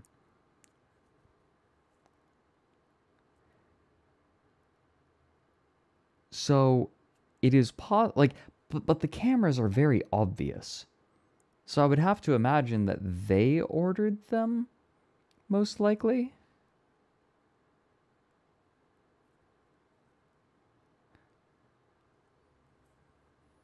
We are missing information, and that's an actual point the story is attempting to make. Yes, this project is about disease, but more importantly, it's about something even more eye-opening. The topic of perception. On the website for the Sculptor's Playground, there is a single image that really does not seem to belong anywhere. Our sculptor is delusional and misinformed, but he at least knows what kind of pictures go with what topic. Scrolling down the page, you might see something that... Wait, I'm gonna make sure that he's... Okay, good. Looks like this. Kind of seems like a scrap of human flesh rotating or something, doesn't it? It looks like a... Well, no, open up... okay, no, this is a skull. I don't know why I didn't mention this, but this looks like a skull to me. So your skull is not one continuous bone. It is a number of plates that when you are an infant, all of them are separate and they can actually move a bit, and it aids in the birthing process. So a person's skull will actually kind of squish so that they can come out of the mother. And then after a while, the bones set and they fuse together. But these lines are called sutures in between them, if I remember correctly. The index page for the entire cache of images for the website, and you get a surprise. It's an occipital bone, part of the skull. The occipital bone protects the occipital lobe of the brain, the area that is responsible for a human being's visual perception of the world. The occipital lobe is what brains use to interpret what we see. Now, take that image that really doesn't seem like it belonged there and its meaning, combine it with the idea of surveillance systems where we don't have all the facts, and add in the meaning of the password warnemen, observance.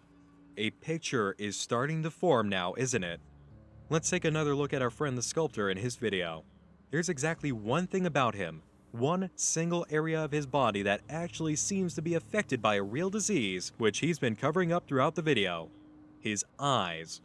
Yes, he has a glove on his hand, and that glove is a special Lynx disease victim glove reviewed in the Lynx victim newsletter. Yeah, we saw that. Anyone can sprain their hand or just choose to wear a glove. What really sets the sculptor apart are those red rashes under his eyes. His eyes are legitimately, visually diseased, and he doesn't want you to see the truth, which is why the glasses usually stay on. The major emphasis on glasses being drawn on during the intro of his episode was also a clue for us to catch. And speaking of eyes and glasses, let's fulfill another promise and head back to that video with poor Dennis getting beaten up outside. On first viewing, all you can really think about is who these guys are and why they're attacking the poor repairman. Then you ask yourself how Tom and Anne can't see this, especially when Anne is seated on a couch directly across from the window where Dennis is being assaulted. Let's go ahead and watch this clip in full as Dennis is attacked, this time listening very closely to what our married couple is talking about. Tom, did you ever go to the eye doctor? Yes. And what did he say? He said that my right eye is out He just told me to shut up and called me gay. of focus, but not by a lot. So you got glasses? No. He said that it was not enough for him to recommend getting glasses. He said that as long as my left eye is taking up the slack, which is currently, that I should have, good 5 or 6 more years before I need to make that change. have a hard time believing that an optometrist with an opportunity to sell you some glasses wouldn't have sold you any glasses. Well, it's all the new healthcare bill. That's all that it's all about preventative. It's not you don't get paid for the same things you used to if you're a doctor. So what did he say? Less screen time for you? No. He said the screen is fine. Look, if I can't see something on a screen, I'll just zoom in. You'll just what? It's not a problem. But he wants me to spend a little bit more time doing this thing which is, if I am doing something where I have something very close to my face for a long period of time, for like an hour or something like that. They changed the camera angle. Spend every 10 minutes, spend 10 seconds looking at something that's at least 20 feet away. It's like an eye exercise or something? Mm-hmm. Okay. Have you been doing that? I tried. Does it feel better? I mean, I can't tell. It's not like my eyes don't hurt.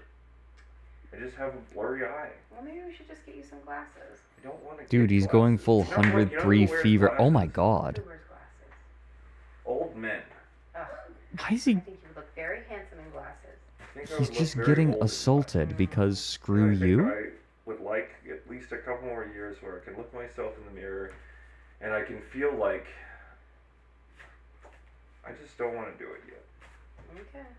It's your funeral. It's not. Is it that bad for you? Are you worried? What are you worried about? If it's something that we can prevent now, I don't see why you wouldn't get glasses. It is. He's saying Stretch. I don't need it. It would be. If anything, he said that we could end up doing more damage if we tried to force prescriptions on me, or Is that record player still on? Tom has vision problems and went to see the doctor. He claims that he wasn't offered glasses, but that sounds like horse apples from the way he's defending his argument. And Anne, who is sitting directly across from the window, clearly has her own eye problems because she can't even see Dennis being nearly killed outside. Both of these characters have impaired vision. They have bad perception, which would explain a whole lot of odd things you'll catch going through the videos on your own.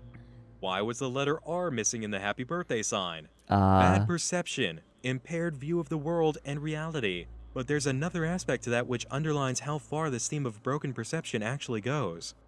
Think about how much information from the entire stash of data was hidden from us. 3 videos and 1 image hidden from the database with no visible clues in sight to lead us where we could find them. Now consider the contents of that hidden image. The board of magnetic letters crossed out. Beans. No letters. Missing letters. Haven't we had our fair share of missing letters? The R was gone from the happy birthday sign. The P was missing from Sculptor's Playground. The G wasn't available on the word warneming, and in the intro video for Sculptor's Playground, during a quick flash of letters spelling out links, the N was missing. Put those letters together, and what do you have? Nothing that you can spell. Even if you take all the spare letters you can pick up that seem to have no place, the D, U, X on the fridge from the Clay Pizza video, the L, P, I, and Y from the dishwasher, and even grab the C from the fake ad at the top of the Sculptor's Playground website, you still get nothing coherent. Not even putting these letters through an anagram solver will give you options to play with. We, as investigators, do not have the information needed to determine precisely what's happening here. We can't get all the answers. It's not possible. We're missing video recordings, names from emails, and even things we do have that can be looked at are still hidden from us. No matter what is actually going on inside of this house and what's happening to these people, you cannot be entirely certain due to having impaired perception, which is the very reason this family is suffering in the first place. Tom and Anne perceive Madison to just be...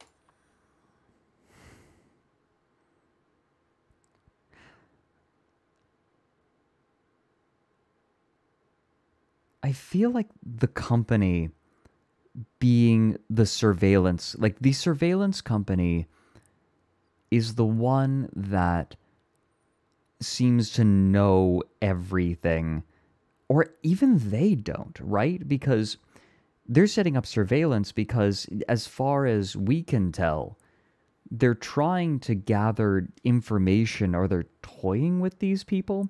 I wish that there was some more solid information about the people that we don't see who are surrounding this family. Maybe the people coming for the birthday party, the doctors. It does feel like they're running an experiment, exactly.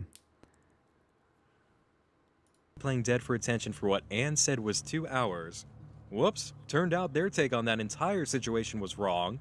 Tom perceived it wise to leave the baby with Grandma, who instantly put her on the ground and let her escape into the woods. Jackson, the birthday boy, has a mattress with no bed sheets and appears to be the only person in the house experiencing that particular kind of neglect. And from the clues we do have to work with, we can see that some of these characters are convinced they already have or are going to catch a disease that does not exist. In order to protect themselves from it, or cure themselves if they believe they're already afflicted, they buy into the horse apples and not only symbolically eat garbage in the belief it can save them, but fall for the symptoms as soon as they read about them from what seems to be a knowledgeable source of information. And the more intelligent of the married couple seems to be especially concerned about a fake disease, which means if even the smart one is being played, there's no hope for anyone. And the saddest part is, this isn't even really about Link's disease itself. It's about Tom and Anne's own struggles to cope with their personal ailments, whether real or imagined. You wouldn't know this about Anne from what we've covered, but she has a very strong hang-up about characters dying in books that she reads. She has a catchphrase of, "A character in my book just died," which is usually followed up by sobbing, or some form of statement where you know she's on the verge of tears. As for Tom, we know for a fact that the man has issues. He seems to idolize a cartoon character he wishes he could be, as well as wanting to be his son and have a shot at life again.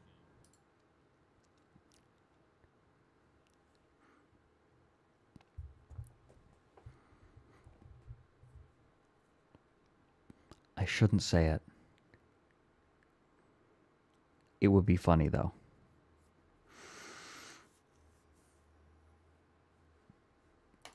There's more evidence of the struggle of these characters in the full video collection from the website, but you don't have to go too far to know that these two don't have it all together. Each person in the house has their own version of... These two are infuriatingly stupid. I won't get banned for it. ...play, which they use to fight off their own personal diseases, which, again, they may not have. It may just be about their perception. It's all about perception. The concept of perception actually works better as the true meaning behind the short film as a solo piece. Your scope of vision and information is so small, you're left trying to apply reasoning to madness, just like Tom, Anne, and Dennis. I think this is why the bit of dialogue about the tomatoes was placed in the short, because it leaves Tom questioning the madness of burying trash and growing baked tomatoes. In the same span of time, we're introduced to a situation we know nothing about, through means that are inherently perplexing and immediately raises questions, only to witness a scene that at first seems ridiculous with Madison on the floor, but then grows into a horrifying example of having no idea what's happening. The film then continues to beat you over the head with the idea that you truly have no idea at all what you're seeing or why. Throw in all the extra frames that don't appear to have any connection to the source footage, and you've really got a case of narrow perception blinding you. And if you examine the larger work as a whole, but never find that episode of The Sculptor's Playground or crack open the archives, the perception concept works even better. You're presented with an even bigger case of insane things you can't make any sense of. These people all appear to be crazy, and none of them see how insane another family member may be. It's only once you go the full distance, cracking the archives, finding all the hidden bits and pieces, and studying them, that you can get a more coherent picture to form. And even then, we're missing important information. Facts are withheld, just like in the case of the mysterious disease people in this house perceive themselves to have. And there you have it. This House Has People in It is a multi-layered project that evolves in meaning with each new layer you uncover. The stereotypical art project answer, "What do you think it means?" actually is the very topic at play here due to the theme of perception. Trying to make sense out of what you perceive to be madness is the idea, and the more information you get, be it correct information or false information, is going to warp your perception as you attempt to link things together in terms of cause and effect. Just like people who relate home remedies to the curing of fatal diseases, and just like people who relate symptoms of benign illnesses, like a slight headache, to something much more horrifying they can easily convince themselves they have, like Link's disease. Okay. I think one thing that makes this particularly unsettling as well is that it's not just the family that doesn't seem to understand or know what's going on. It's the people who are engineering this in their lives, because this is engineered to some degree. You have AB Security Solutions, who is setting up cameras in very peculiar places in their house to observe them and taking note of anything that could be linked to Lynx disease, this fictitious illness that they've built around it. But even they don't seem to entirely understand everything that's happening. They're taking note, but why would they be taking note unless they were trying to understand what's happening? The only other possibility, there are only two reasons I can think of why they would do something like this to the family. One, they are trying to gather information, and they're experimenting on these people. Two, they are preparing them for harvest. Something is being produced through this gaslighting and this engineering that they want or need from them. Neither one is particularly heartening to consider.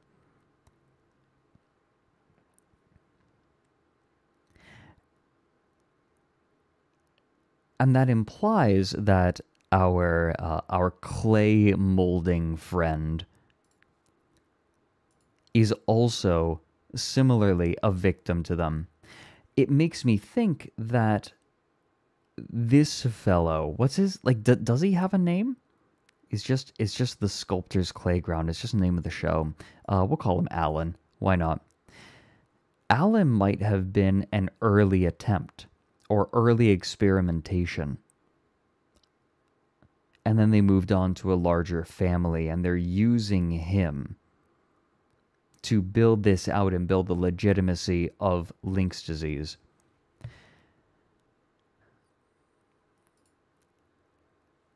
So I think that what's really unsettling is that whoever is doing all of this clearly doesn't have everything that they want or need. So they're working on it. What you observe and the meaning you get from it is going to inform your judgment of someone who you think may be crazy. That's the secret of this project, based on the entire idea of seeing and studying people as a spy. The less you see, the less info you actually have, the more it's going to blind you. And what you do see may be garbage, and you don't want to be eating garbage along with these other delusional people.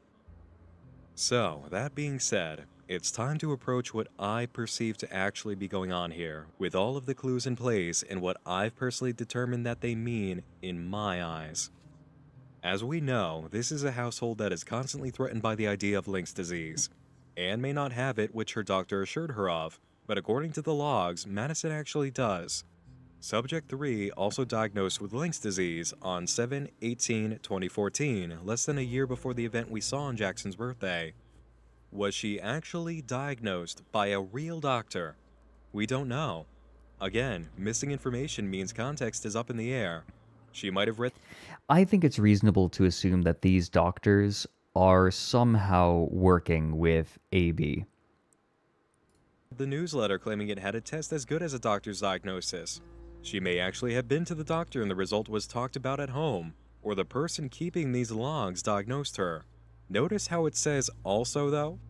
In the logs, most of our subjects are seen performing odd face-touching rituals, beginning with Dennis the repairman. It may be that Dennis has brought Lynx disease into the household, which is very possible because from the way I see it, the visual performance art method for this project required building a setting where a reality distortion field is at play. Lynx disease, in my eyes, does not actually exist. It's an imaginary disease, an idea with constantly changing contraction methods and symptoms. The only thing that's truly infectious about it is that once you hear about the disease, you become open to catching it. This disease is a meme. If you hear it or see it, you know it, and now it's in your head whether you like it or not. The reality distortion field is literal, based on the belief of Lynx disease in the home, because yes, it is literally in their home. The pink person is the disease in physical form due to the belief and fear of it in the household. According to how you see it, if you believe Lynx disease is really, really real, the pink person may actually be a neighbor destroyed by the disease who is now living in their home. But with all of the metaphors and performance work at play, I think it's the very fear of Lynx itself. Why do I think this? We've got a few clues to tell us. First, close-ups of this creature reveal that the gown it's wearing is, again, made of bed sheets. A child's bed sheet to be exact, the kind you would usually put on a boy's bed. This is where Jackson's bedsheet disappeared. The disease has been wearing it. Now, why is it pink or red depending how you look at it? During the intro for the Sculptor's Playground show, we... Because Lynx disease is gay. We figured it out. See a quick animation of a paintbrush trailing red paint down the sculptor's body. The word on that paintbrush? Lynx. You may have also noticed that the baby is wearing a bright pink hat. Kind of odd to put on a baby's head while she's indoors, right? The creature also uses the lawnmower at night, and when Tom comes out to use it later, it's stuck to the ground, just like Madison will be later. Who has apparently been diagnosed with Lynx disease prior to this? Madison. I diagnose you with gay. You are gay. And finally, in almost all of the images where we see the horrible pink thing, it's inside of Tom and Anne's bedroom. While Dennis comes in to tell them about his day of repairs in the house while they sleep, we can see it moving in the reflection of the table in the bottom left corner. In a quick frame shot during another video, we can see it leaning over Tom in his sleep. And outside of the lawnmower video, we see the pink thing moving around inside of Tom and Anne's bedroom in the remaining videos from the Warneman room on the site. My thought is that the pink creature is the very fear that Tom and Anne have of Lynx disease taking their children. It's always in their bedroom, especially while they sleep. It wears Jackson's bed sheets, and it's the same color as their newborn baby's hat. The disease touches the lawnmower for its very first action in the timeline, and then Tom suddenly can't pick it up. He leaves it alone, confused but otherwise okay. Later, when the same thing happens to Madison, his own stepdaughter, he panics and we see the disease emerging from its hiding place in the garage. Now that it's actually done something major to a family member other than himself, who Tom can't trust as a professional, the disease has become very real. It's removing itself from the space in a house where all the extra garbage and unused items go. If a house is a brain, this would be the back of your mind. From here on out, it lives inside of Tom and Anne's bedroom, which is their personal thought space. It's always on their minds, and they're afraid for their children. The moment Lynx disease was introduced into this house as an idea, it grew in power, and this is a house where fears about false diseases and ideas about magical healing through eating garbage grow. Tom is especially vulnerable to gullible ideas and thought patterns. He obviously wants to be a fast, cool cat like Boomy, his son's idol. He aspires to be Boomy, so he straps on a costume and eats clay just like a South African. He's referenced as Subject 9 in the logs because he's not quite himself when he does this. He's Boomy the cat. He's become his own delusional ideas manifested in a house where this actually happens. And he's so wrapped up in the need to eat clay that he'll dig through the garbage to get it, trying to rid himself of impurities and imperfections. I do see parallels between this and Paranoia Agent, I agree. Horse apples, clay, Boomy costumes pretending to be his own son. No matter what, Tom is going to symbolically eat the garbage he's convinced can help him out of a vain attempt at curing his own personal disease. And I don't fully blame him for giving into garbage because I'm pretty sure this is a manipulated household as part of a test on human behavior. Yeah. From the Sculptor's Playground show to the newsletters, all under the eyes of a really seedy surveillance company labeling family members as subjects, this feels like a test on how to mold people like clay. There's a real distorted sense of reality in this house where insane and unexplainable things can happen, and then they're somehow brushed off. All of this is balanced on the idea of Lynx disease being introduced to the family, through the TV, through the newsletters, and then through horrible, irrational things happening in their house that they must link to Lynx disease, almost all of which can be read about in the Lynxers newsletter. The event in the main video speaks as a kind of metaphor about perceiving things wrong when it comes to illness. Madison's been lying on the floor for about 2 hours, and Anne didn't do enough about it. Even when Tom is in the kitchen, it takes him a while to do something about this, and by then, it's too late. I believe this may have been an event Madison brought about by her own belief in Lynx disease, and the reality distortion in the household allowed it to happen. Madison does come back later in future videos, and it's worth noting that the screaming we hear after she apparently disappears in the main video doesn't line up with Anne's original scream. It sounds a lot like her scream was cut off, and another clip of she and Tom yelling was placed immediately after. We saw Madison land, and then we saw the mattress. I think this is video manipulation at work, again feeding into the idea of broken perception. We're led to believe Madison phased right through the mattress and into oblivion, but she definitely comes back later, and we have the image of her laying on the mattress. Yeah, chat, you noticed that as well, where she showed up in later logs. Why is the party group outside all face down on the ground after this? Communication of the event inside would lead to a spread of the idea of Lynx disease, which would create more believers. This is an idea that also comes up when a little girl from this group earlier in the timeline visits the house and becomes Subject 27. She came close enough to the madhouse, and this madness is infectious. Now she's got the disease too. These are all my thoughts on the project for This House Has People in It. I do believe that disease is an intended theme. I do believe that observations are an intended theme. And I really believe that being misled is also an intended theme. However, my perception of the reality of this house and the meaning behind what goes on may differ greatly from yours. The information is out there for you to collect. This is one of the few art projects where the answer literally is, the conclusion is yours to draw. I believe the house is a manipulated environment where an outside group is testing the power of an idea, and that idea is an imaginary disease. They use A/B surveillance to keep tabs on their test family, and they try to guide the experiment by using the newsletters and even audio to achieve their ends, like in the instance of Tom in the hallway. He mentions hearing odd noises in a recorded phone call as well while he's outside.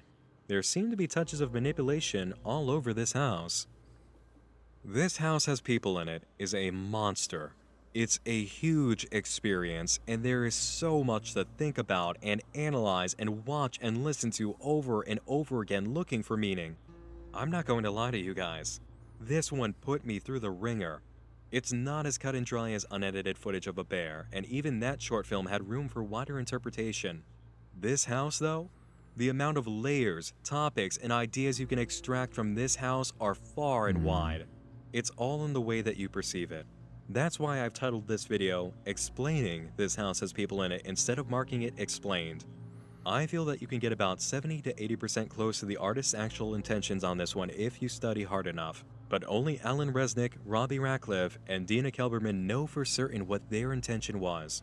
And even then, Dina admits that there were a lot of cooks in the kitchen messing with perception. Aw. Thanks for the 6 months, Rotten Rosin. Let me restart the program. I feel like after a while, TTS kind of gets fucked up. I'm just going to restart it.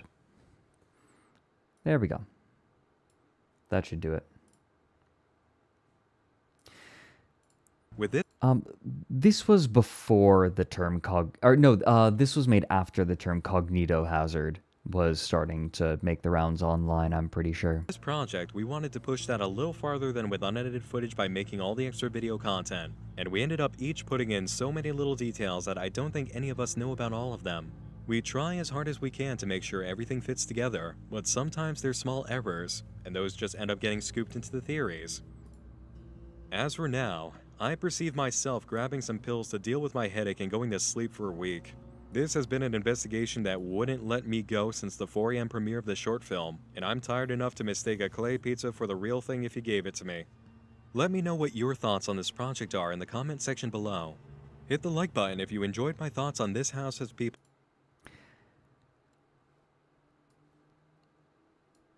I'm going to make a maybe controversial statement. I think that adding all of that extra stuff to be discovered is cool. However, I don't think that digging into it would have been worth it. I don't think that the digging in actually added very much thematically. And I think that all of that extra material doesn't really expound upon the themes of the original video. Because everything that Nick talked about in his investigation into it, I feel like all of those themes were already there. Nothing was explained terribly much. I think that the themes are already here, right? Like, the family is weird. The family is inattentive to their daughter, who is laying face down on the ground. They're talking about, what, going to Cape Town instead.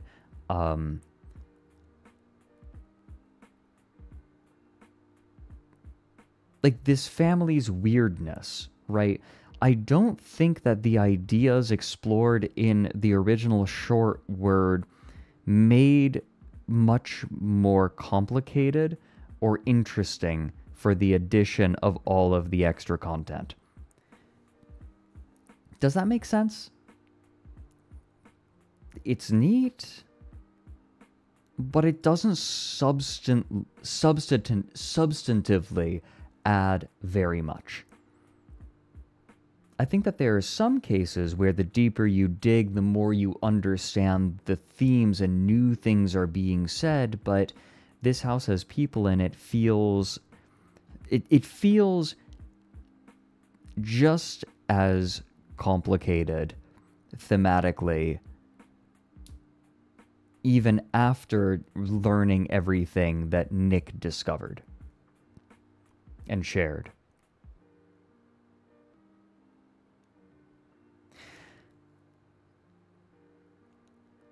And I think that the weirdness of the house, but just saying that the weirdness of the house is being caused by this company, that seems to be one of the major takeaways from all of it, but we already know that. Like, we already understand that. They're observing them and taking notes of apparently mundane things. Right? Subject 2 wears diaper, others laugh.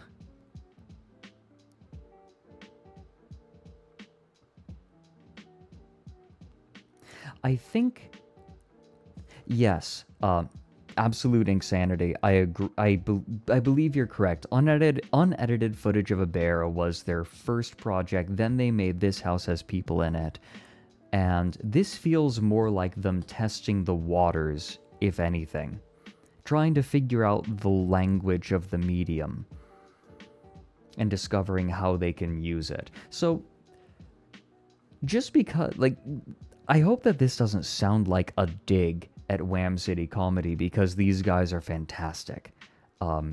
Their ability to take things that we take for granted and make them strange and point out weird things about them, I feel like they're masters at it.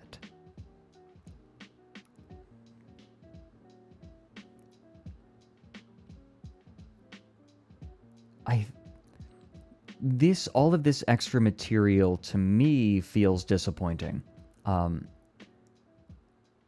kind of wish that there was more of an exploration.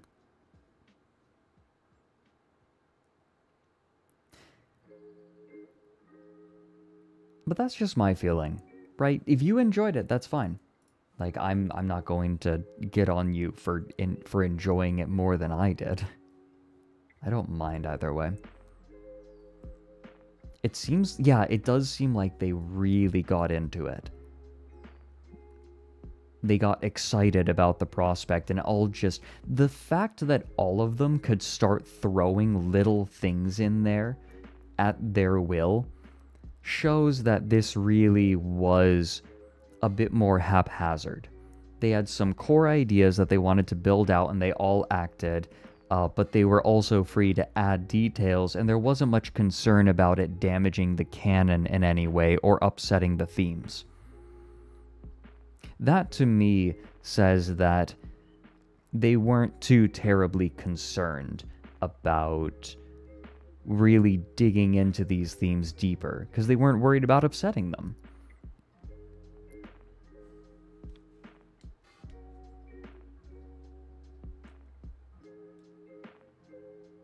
I hope that what I'm saying makes a little bit of sense.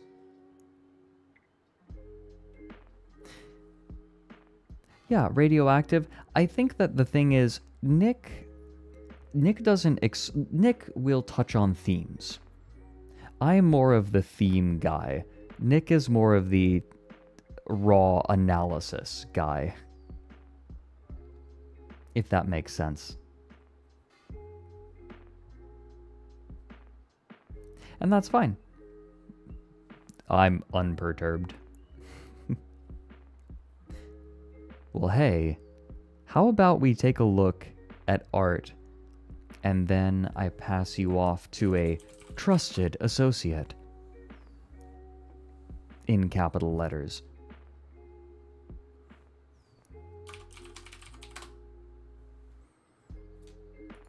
How about that? Oh, this is great. Thanks, Legion. I hate this.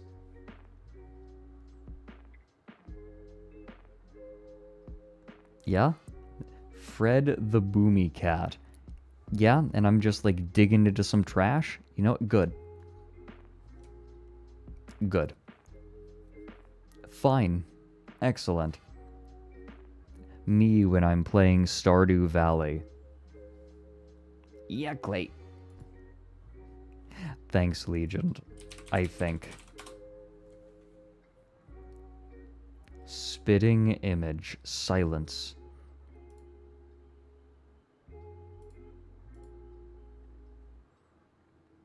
Oh. And we have a sketch page from Starry. Oh.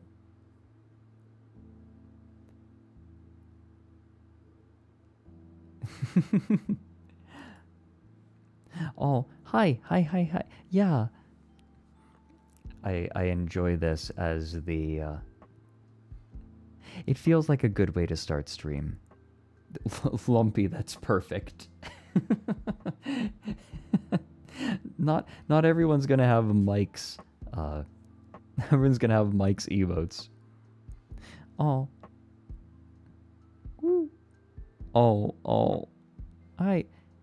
Oh no. Oh no, sinking into the floor. Also, uppies. Squish. Oh. Yeah. I enjoy having Mochi right here. I think we'll keep Mochi here for a while. What do you all think?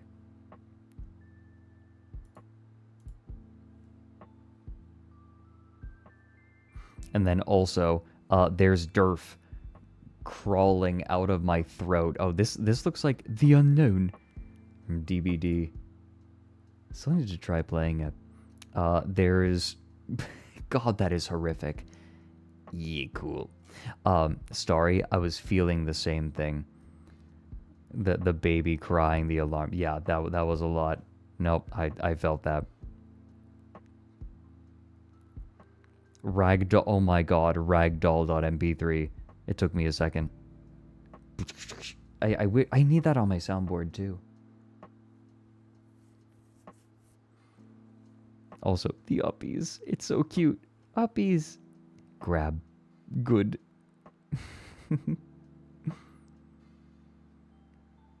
I love. Then did you say there was more Legion? The GIF? I can't say that I'm seeing the GIF in, you might have messed up the hashtag. I can take a peek. You mean from last stream? We looked at that last stream.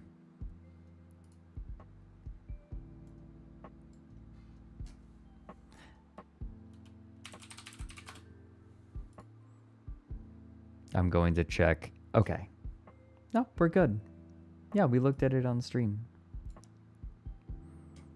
But thank you everyone for taking your time here. Which trusted associate should we go bother now? We have a couple possibilities.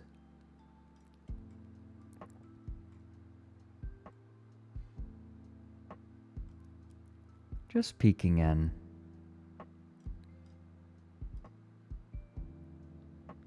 Ooh. Ooh. Okay, you know what? I think I would like to go and bother Hackerling. Hamkerling is currently celebrating Mika's birthday. Meek. So we're going to give her a bit of attention. But thank you very much, everyone. Oh, one last thing. Again, if you would like to have your video seen potentially on stream, then please put on Sunday, then please put it into this form, and a trusted associate will take a peek and judge its suitability. And we'll take a look on Sunday, should it pass the check. But goodbye, everyone. I will see you again tomorrow. Tomorrow we are checking out... What was it that we were checking out? I need to double check. We're checking out... right! Oh, the new Monument Mythos. Man, we're doing a lot of analog horror these next couple of days. I'll see you soon. It's been a pleasure. I'm glad that I got to go and check out This House Has People in It again. Because it's been so long. It's been lovely. Everyone, goodbye. Goodbye. Goodbye. Bye.